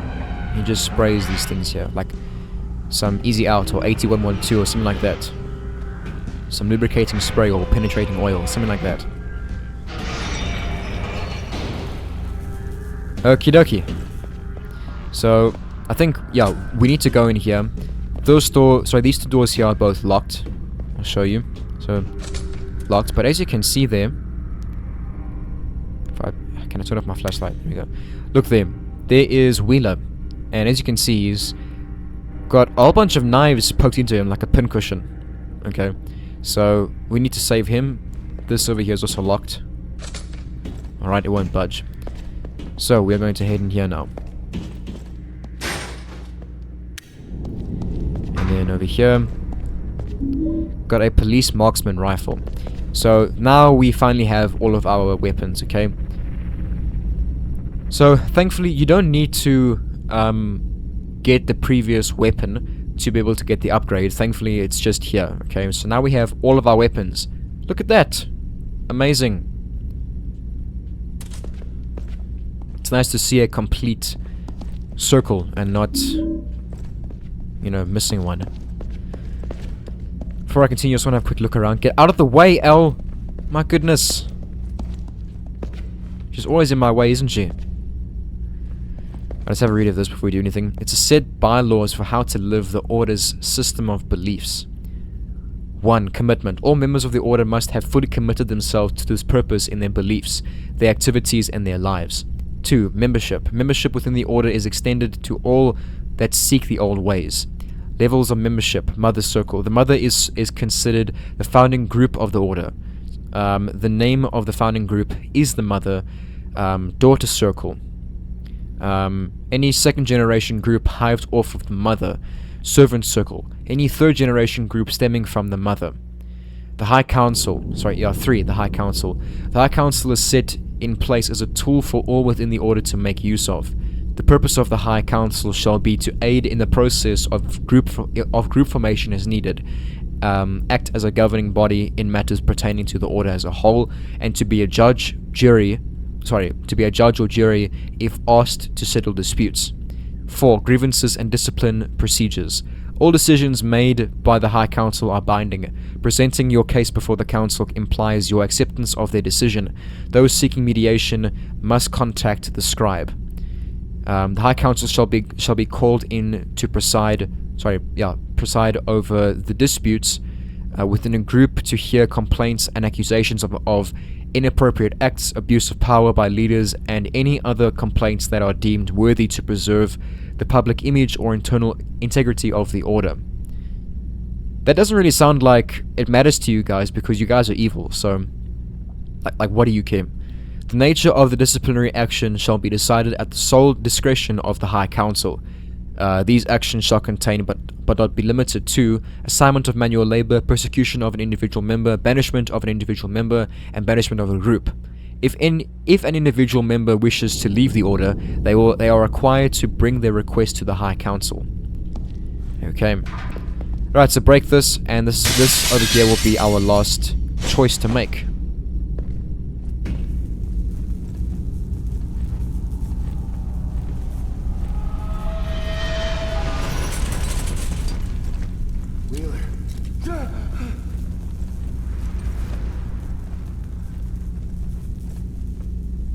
So here's our last choice. Give him the medkit or no, he's too far gone. Dude, I've got so many medkits, so I'm just going to give it to him, okay? So press triangle and give it to him. So thankfully he's still alive. Knives are gone. If you leave him, you know, if you take the medkit for yourself, then he dies straight up. Okay, so do that and he'll be saved. No, I'm joking. Do that and he'll live. You know, he's in quite a lot of pain right now, but we're gonna leave Elle here to take care of him, to patch him up a little bit, okay? But yeah, so that was the last choice, and now we'll get the good ending, okay? So once we head over here, we'll get a cutscene with Elle, and we'll head up to the last area of the game.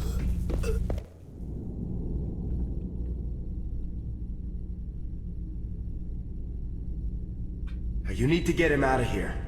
What about you? I can't. Not without Joshua. Be careful. I can't lose you too.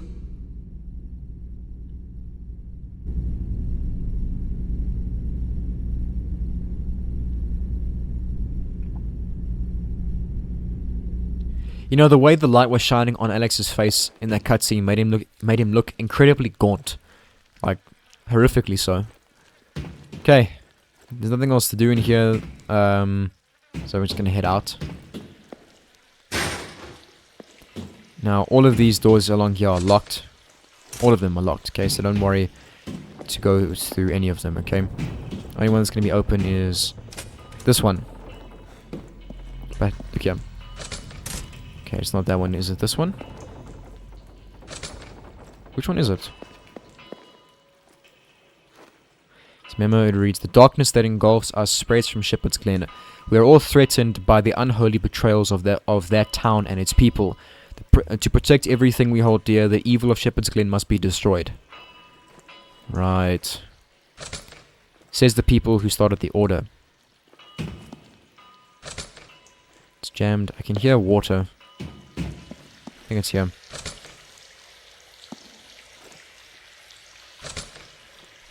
Okay, no. I'm pretty sure he does mention something about it. Oh, we were just there. We were just there. Okay. So yeah, like I said, all those doors are locked. And here's the last area of the game. Go ahead and save the game before we do anything else. There we go. Now this door here is locked. And I think this one is as well. Yeah. So the only door we can go through right now is this one. So let's go ahead and do it. This is like nifty little puzzle over here to solve. As you can see, have a look at that. So that right there is, I don't know what that is actually. It's like a bottle of pills or something. So, if you examine this here, you can see turn inner ring or turn outer ring. So, this is another puzzle. We have to turn these stones so that they match the correct thing, okay? How do we know what to do? Well, you'll see behind us are these stained windows and these key slots and these things over here. Okay, these symbols. Once we put the knife in there, it'll reveal to us what this thing says, and then we can then go on from here. If you know what the solution is, you can do it straight away. It doesn't really matter. Okay, so I'm going to go ahead and do this to show you.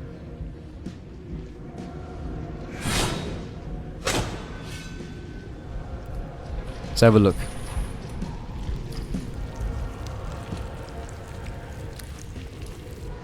Let's have a read of what it says. "We, the family Fitch, in order to ensure our continued protection and prosperity, do enter into this holy contract with our God, accept our duties as performer of rites, and willingly consign our child to the knife in God's name." Okay, so that's Fitch. Now Fitch, if you remember, was the guy who was cutting himself with the scalpel. And there are reasons as to why it's saying commit ourselves to the knife. Okay, all of these bear a lot of meaning to what these four families were doing. Okay, so have a look at the symbols here. Okay, it shows the little man and the eye. I think that's what we're supposed to be looking at. Okay. And now Dr. Fitch, the Fitch thing is over here. If you examine this, it's a prescription pad from Dr. Fitch. He must have stood here during the last ritual. So that's where we need to put the thing. Okay, so examine this. Turn the outer ring. Now what I'm going to do, so I think that's actually correct. Actually, no, it's not. So I'm going to put this here. And then what you need to do is then rotate the outer ring so that the top eye is sitting above the little man, the little figure.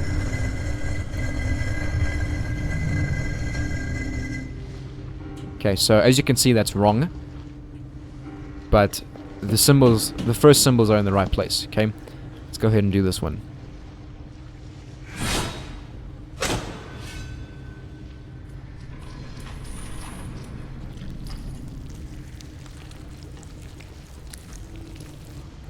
Okay, let's have a read of this. "We, the family Holloway, in order to ensure our continued protection and prosperity, do enter this holy contract with our God, accept our duties as keeper of law, and willingly consign our child to the noose in God's name." The noose, hey? So, have a look. There's some sort of wave symbol over here, and What is this thing called? Some kind of scale. Okay, I forget the exact name of this thing, but yeah, it's a scale. So we will now shift that to fit. Okay. Turn the outer ring. No, I don't want to do that. This is now wasting time.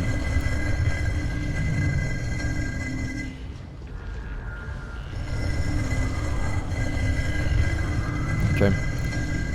So I'm gonna do that and then turn the outer ring. And this technically should solve it.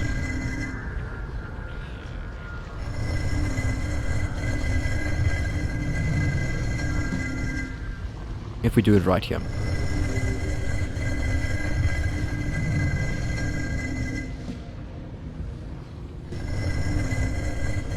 Okay, no. Oh no, wait.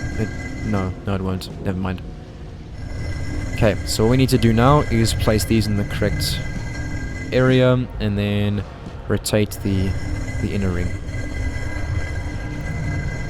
Just a little bit. Good grief, this thing turns so slowly.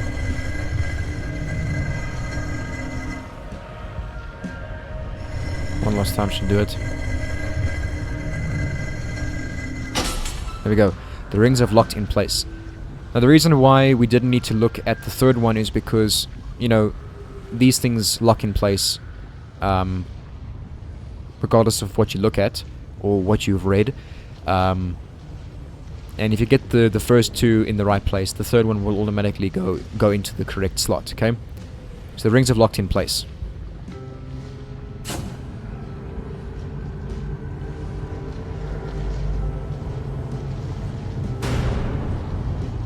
So it's not over just yet. We need to solve that puzzle over there before we can do anything else.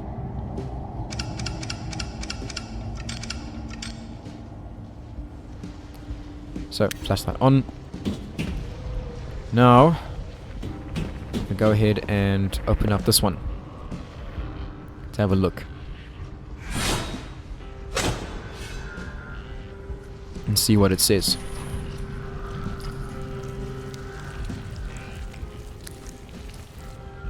So let's have a read of this. We, the family Bartlett, in order to ensure our continued protection and prosperity, do enter this holy contract with our God, accept our duties as executor of law, and willingly consign our child to the earth in God's name. Okay, and it's that mountain and that weird symbol over there. Okay, now since we've got all of those, the only one we're missing is the shepherd family. Go ahead and open up this one. And we need the symbols from this one. The symbols from this one will unlock the door that just got revealed to us. Now, we, the family shepherd, in order to ensure our continued protection and prosperity, do enter into this holy contract with our God, accept our duties as master of arms, and willingly consign our child to the water in God's name.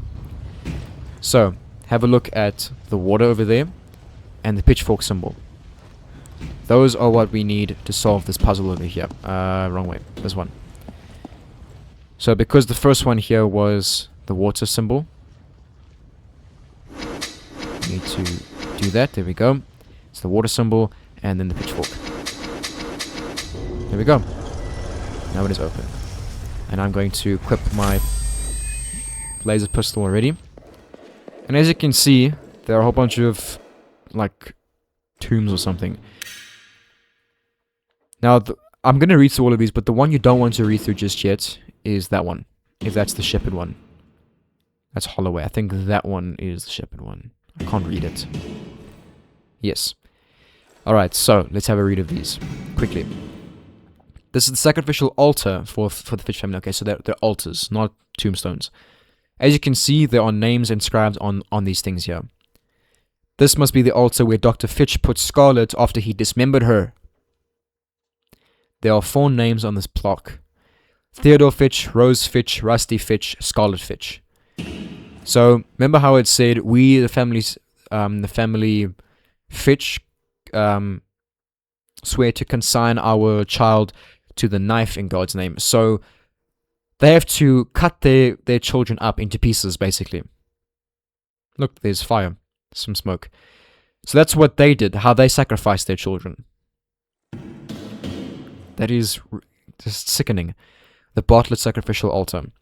This must be where Mayor Bartlett laid Joey's dead body after he buried him alive. Remember how it said, we swear to consign our child to the earth. And as you remember, and if you remember, Mayor Bartlett was digging up graves because he buried Joey alive. This plaque has 4 names written on it: Helen Bartlett, Charles Bartlett, Patricia Bartlett, and Joseph Bartlett. Name, Joey. Have a read of this one. It's the Holloway sacrificial altar. This must be when Nora was brought after Judge Holloway suffocated her. So it said, Holloway, we swear to consign our child to the noose. So through strangulation. So if you remember, Judge Holloway was the one who strangled Nora to death. There are 4 names written on this plaque: Anne Holloway, Ernest Holloway, Lawrence Holloway, Nora Holloway. And once you read this altar over here, we'll get the final boss fight. It's Shepherd Sacrificial Altar. There are 4 names written on the plaque: Daniel Shepherd, Thomas Shepherd, Rebecca Shepherd, and Alex Shepherd. Thus far, we still don't know what... they're still not clear on what the act of this one was. Because it said the Shepherd family swears to consign their children to the water. Now that means drowning. Okay, as we'll see over here right now. Okay, have a look.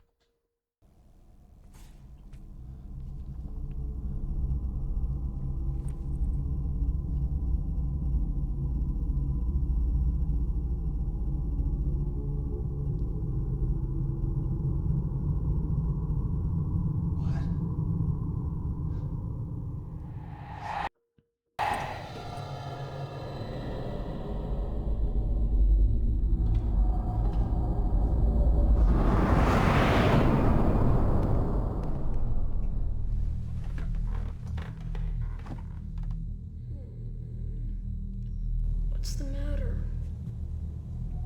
Get dressed.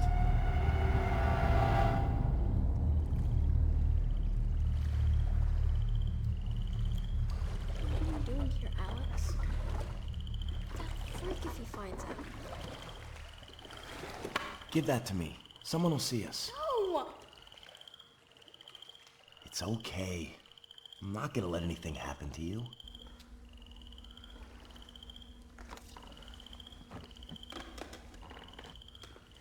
Why are we here, Alex? What's going on? What's the matter? You scared? Oh no, I'm cool. It's just... Dad never lets us out on the lake. Not you, anyway. Dad thinks you're a little baby who can't do anything on his own. Oh yeah? Then why'd he give me this? What is that? That's Dad's ring. But he told me not to show you, so I guess that makes me cooler. Let me see it. No! What a piece of crap. It's not. It's worth more than $1 million. That's why Dad gave it to me. Give that back! Give that back! Come on!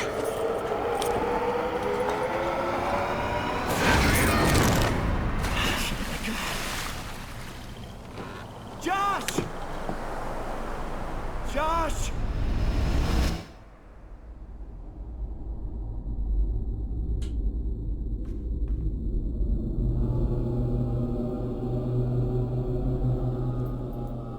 Do you know what you've done? It was an accident. This is not the way it's supposed to be. I chose you. Now you've ruined it for all of us. No, he's okay. Right? He's like...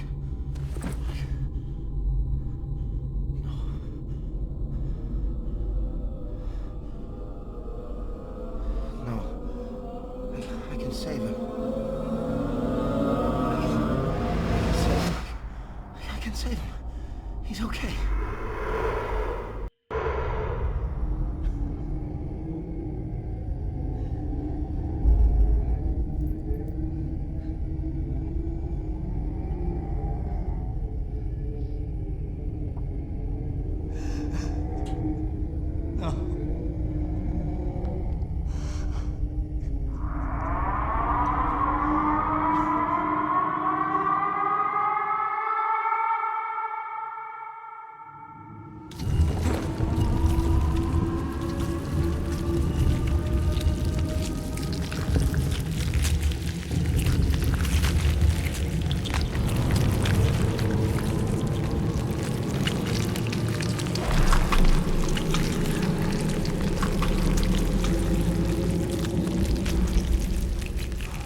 Okay, so here's the boss fight, the final boss fight.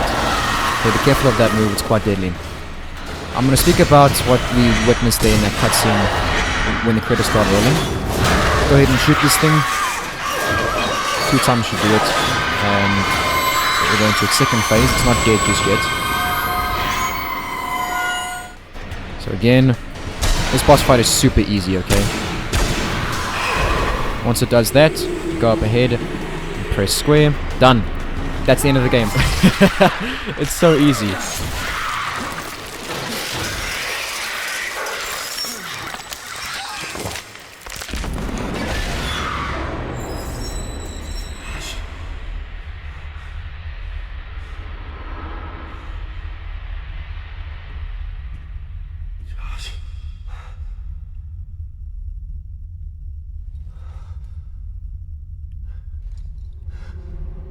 Sorry, Josh.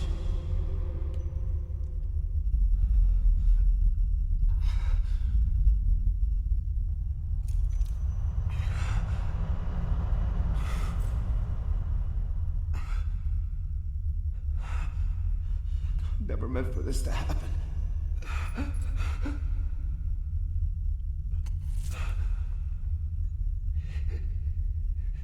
Here, buddy. Take this.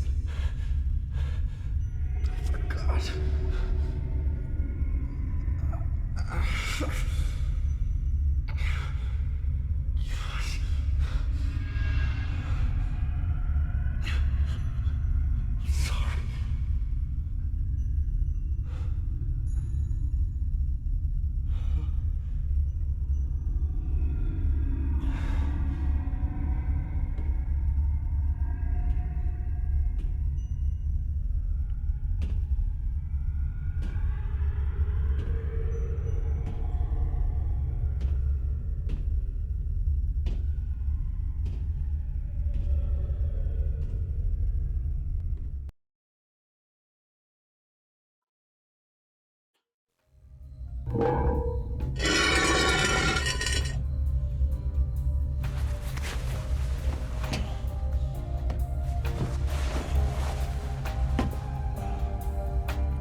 You're okay.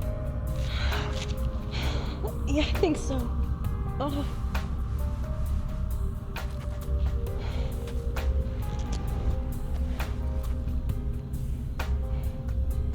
What did you see in there? What I needed to.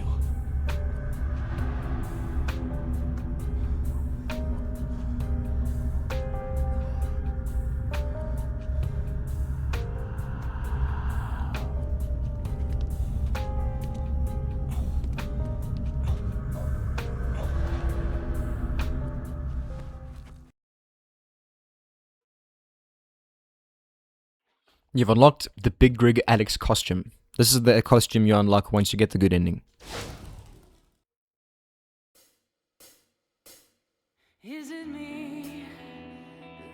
So there we go, guys. That's the end of Silent Hill Homecoming. What an amazing story. I was gonna say game, but story, okay? There's a difference here. I don't like the combat, you know, and some of the parts, especially in this chapter, really drove me up the wall. You know, because it's just such nonsense that was occurring. The absolute shittery that I was being put through. Either which way, the story is fantastic. I can understand why people don't like this game because of the combat, but in terms of the story, I don't think it's anything bad. I think it's great. It's fantastic. The story goes much deeper than you think it does, okay? So basically, let me just quickly explain the story. So, as we saw there, Alex was hated by his parents because his parents had to choose him or one of their children to sacrifice, okay? And Alex's dad, Adam, chose Alex to sacrifice. And that's why you saw Alex's name on the altar instead of Joshua's name on the altar. Okay, yet Alex was still alive. So Adam shepherded didn't kill the right son that he chose. You know, he didn't kill the son he chose. Instead, the son who was killed was the younger one who wasn't chosen to be sacrificed. Okay, and all throughout Alex's life, basically, he was hated by his family, by basically everybody. He was treated like nothing. And you know, it goes a whole lot deeper than that, because Alex was sort of always mentally unstable, and then basically Joshua dying there was that sort of sealed the deal. And Alex basically, he killed Josh, as we saw in that cutscene, because Josh, when he hit the boat, broke his neck and he drowned in the water. So there we go, he drowned.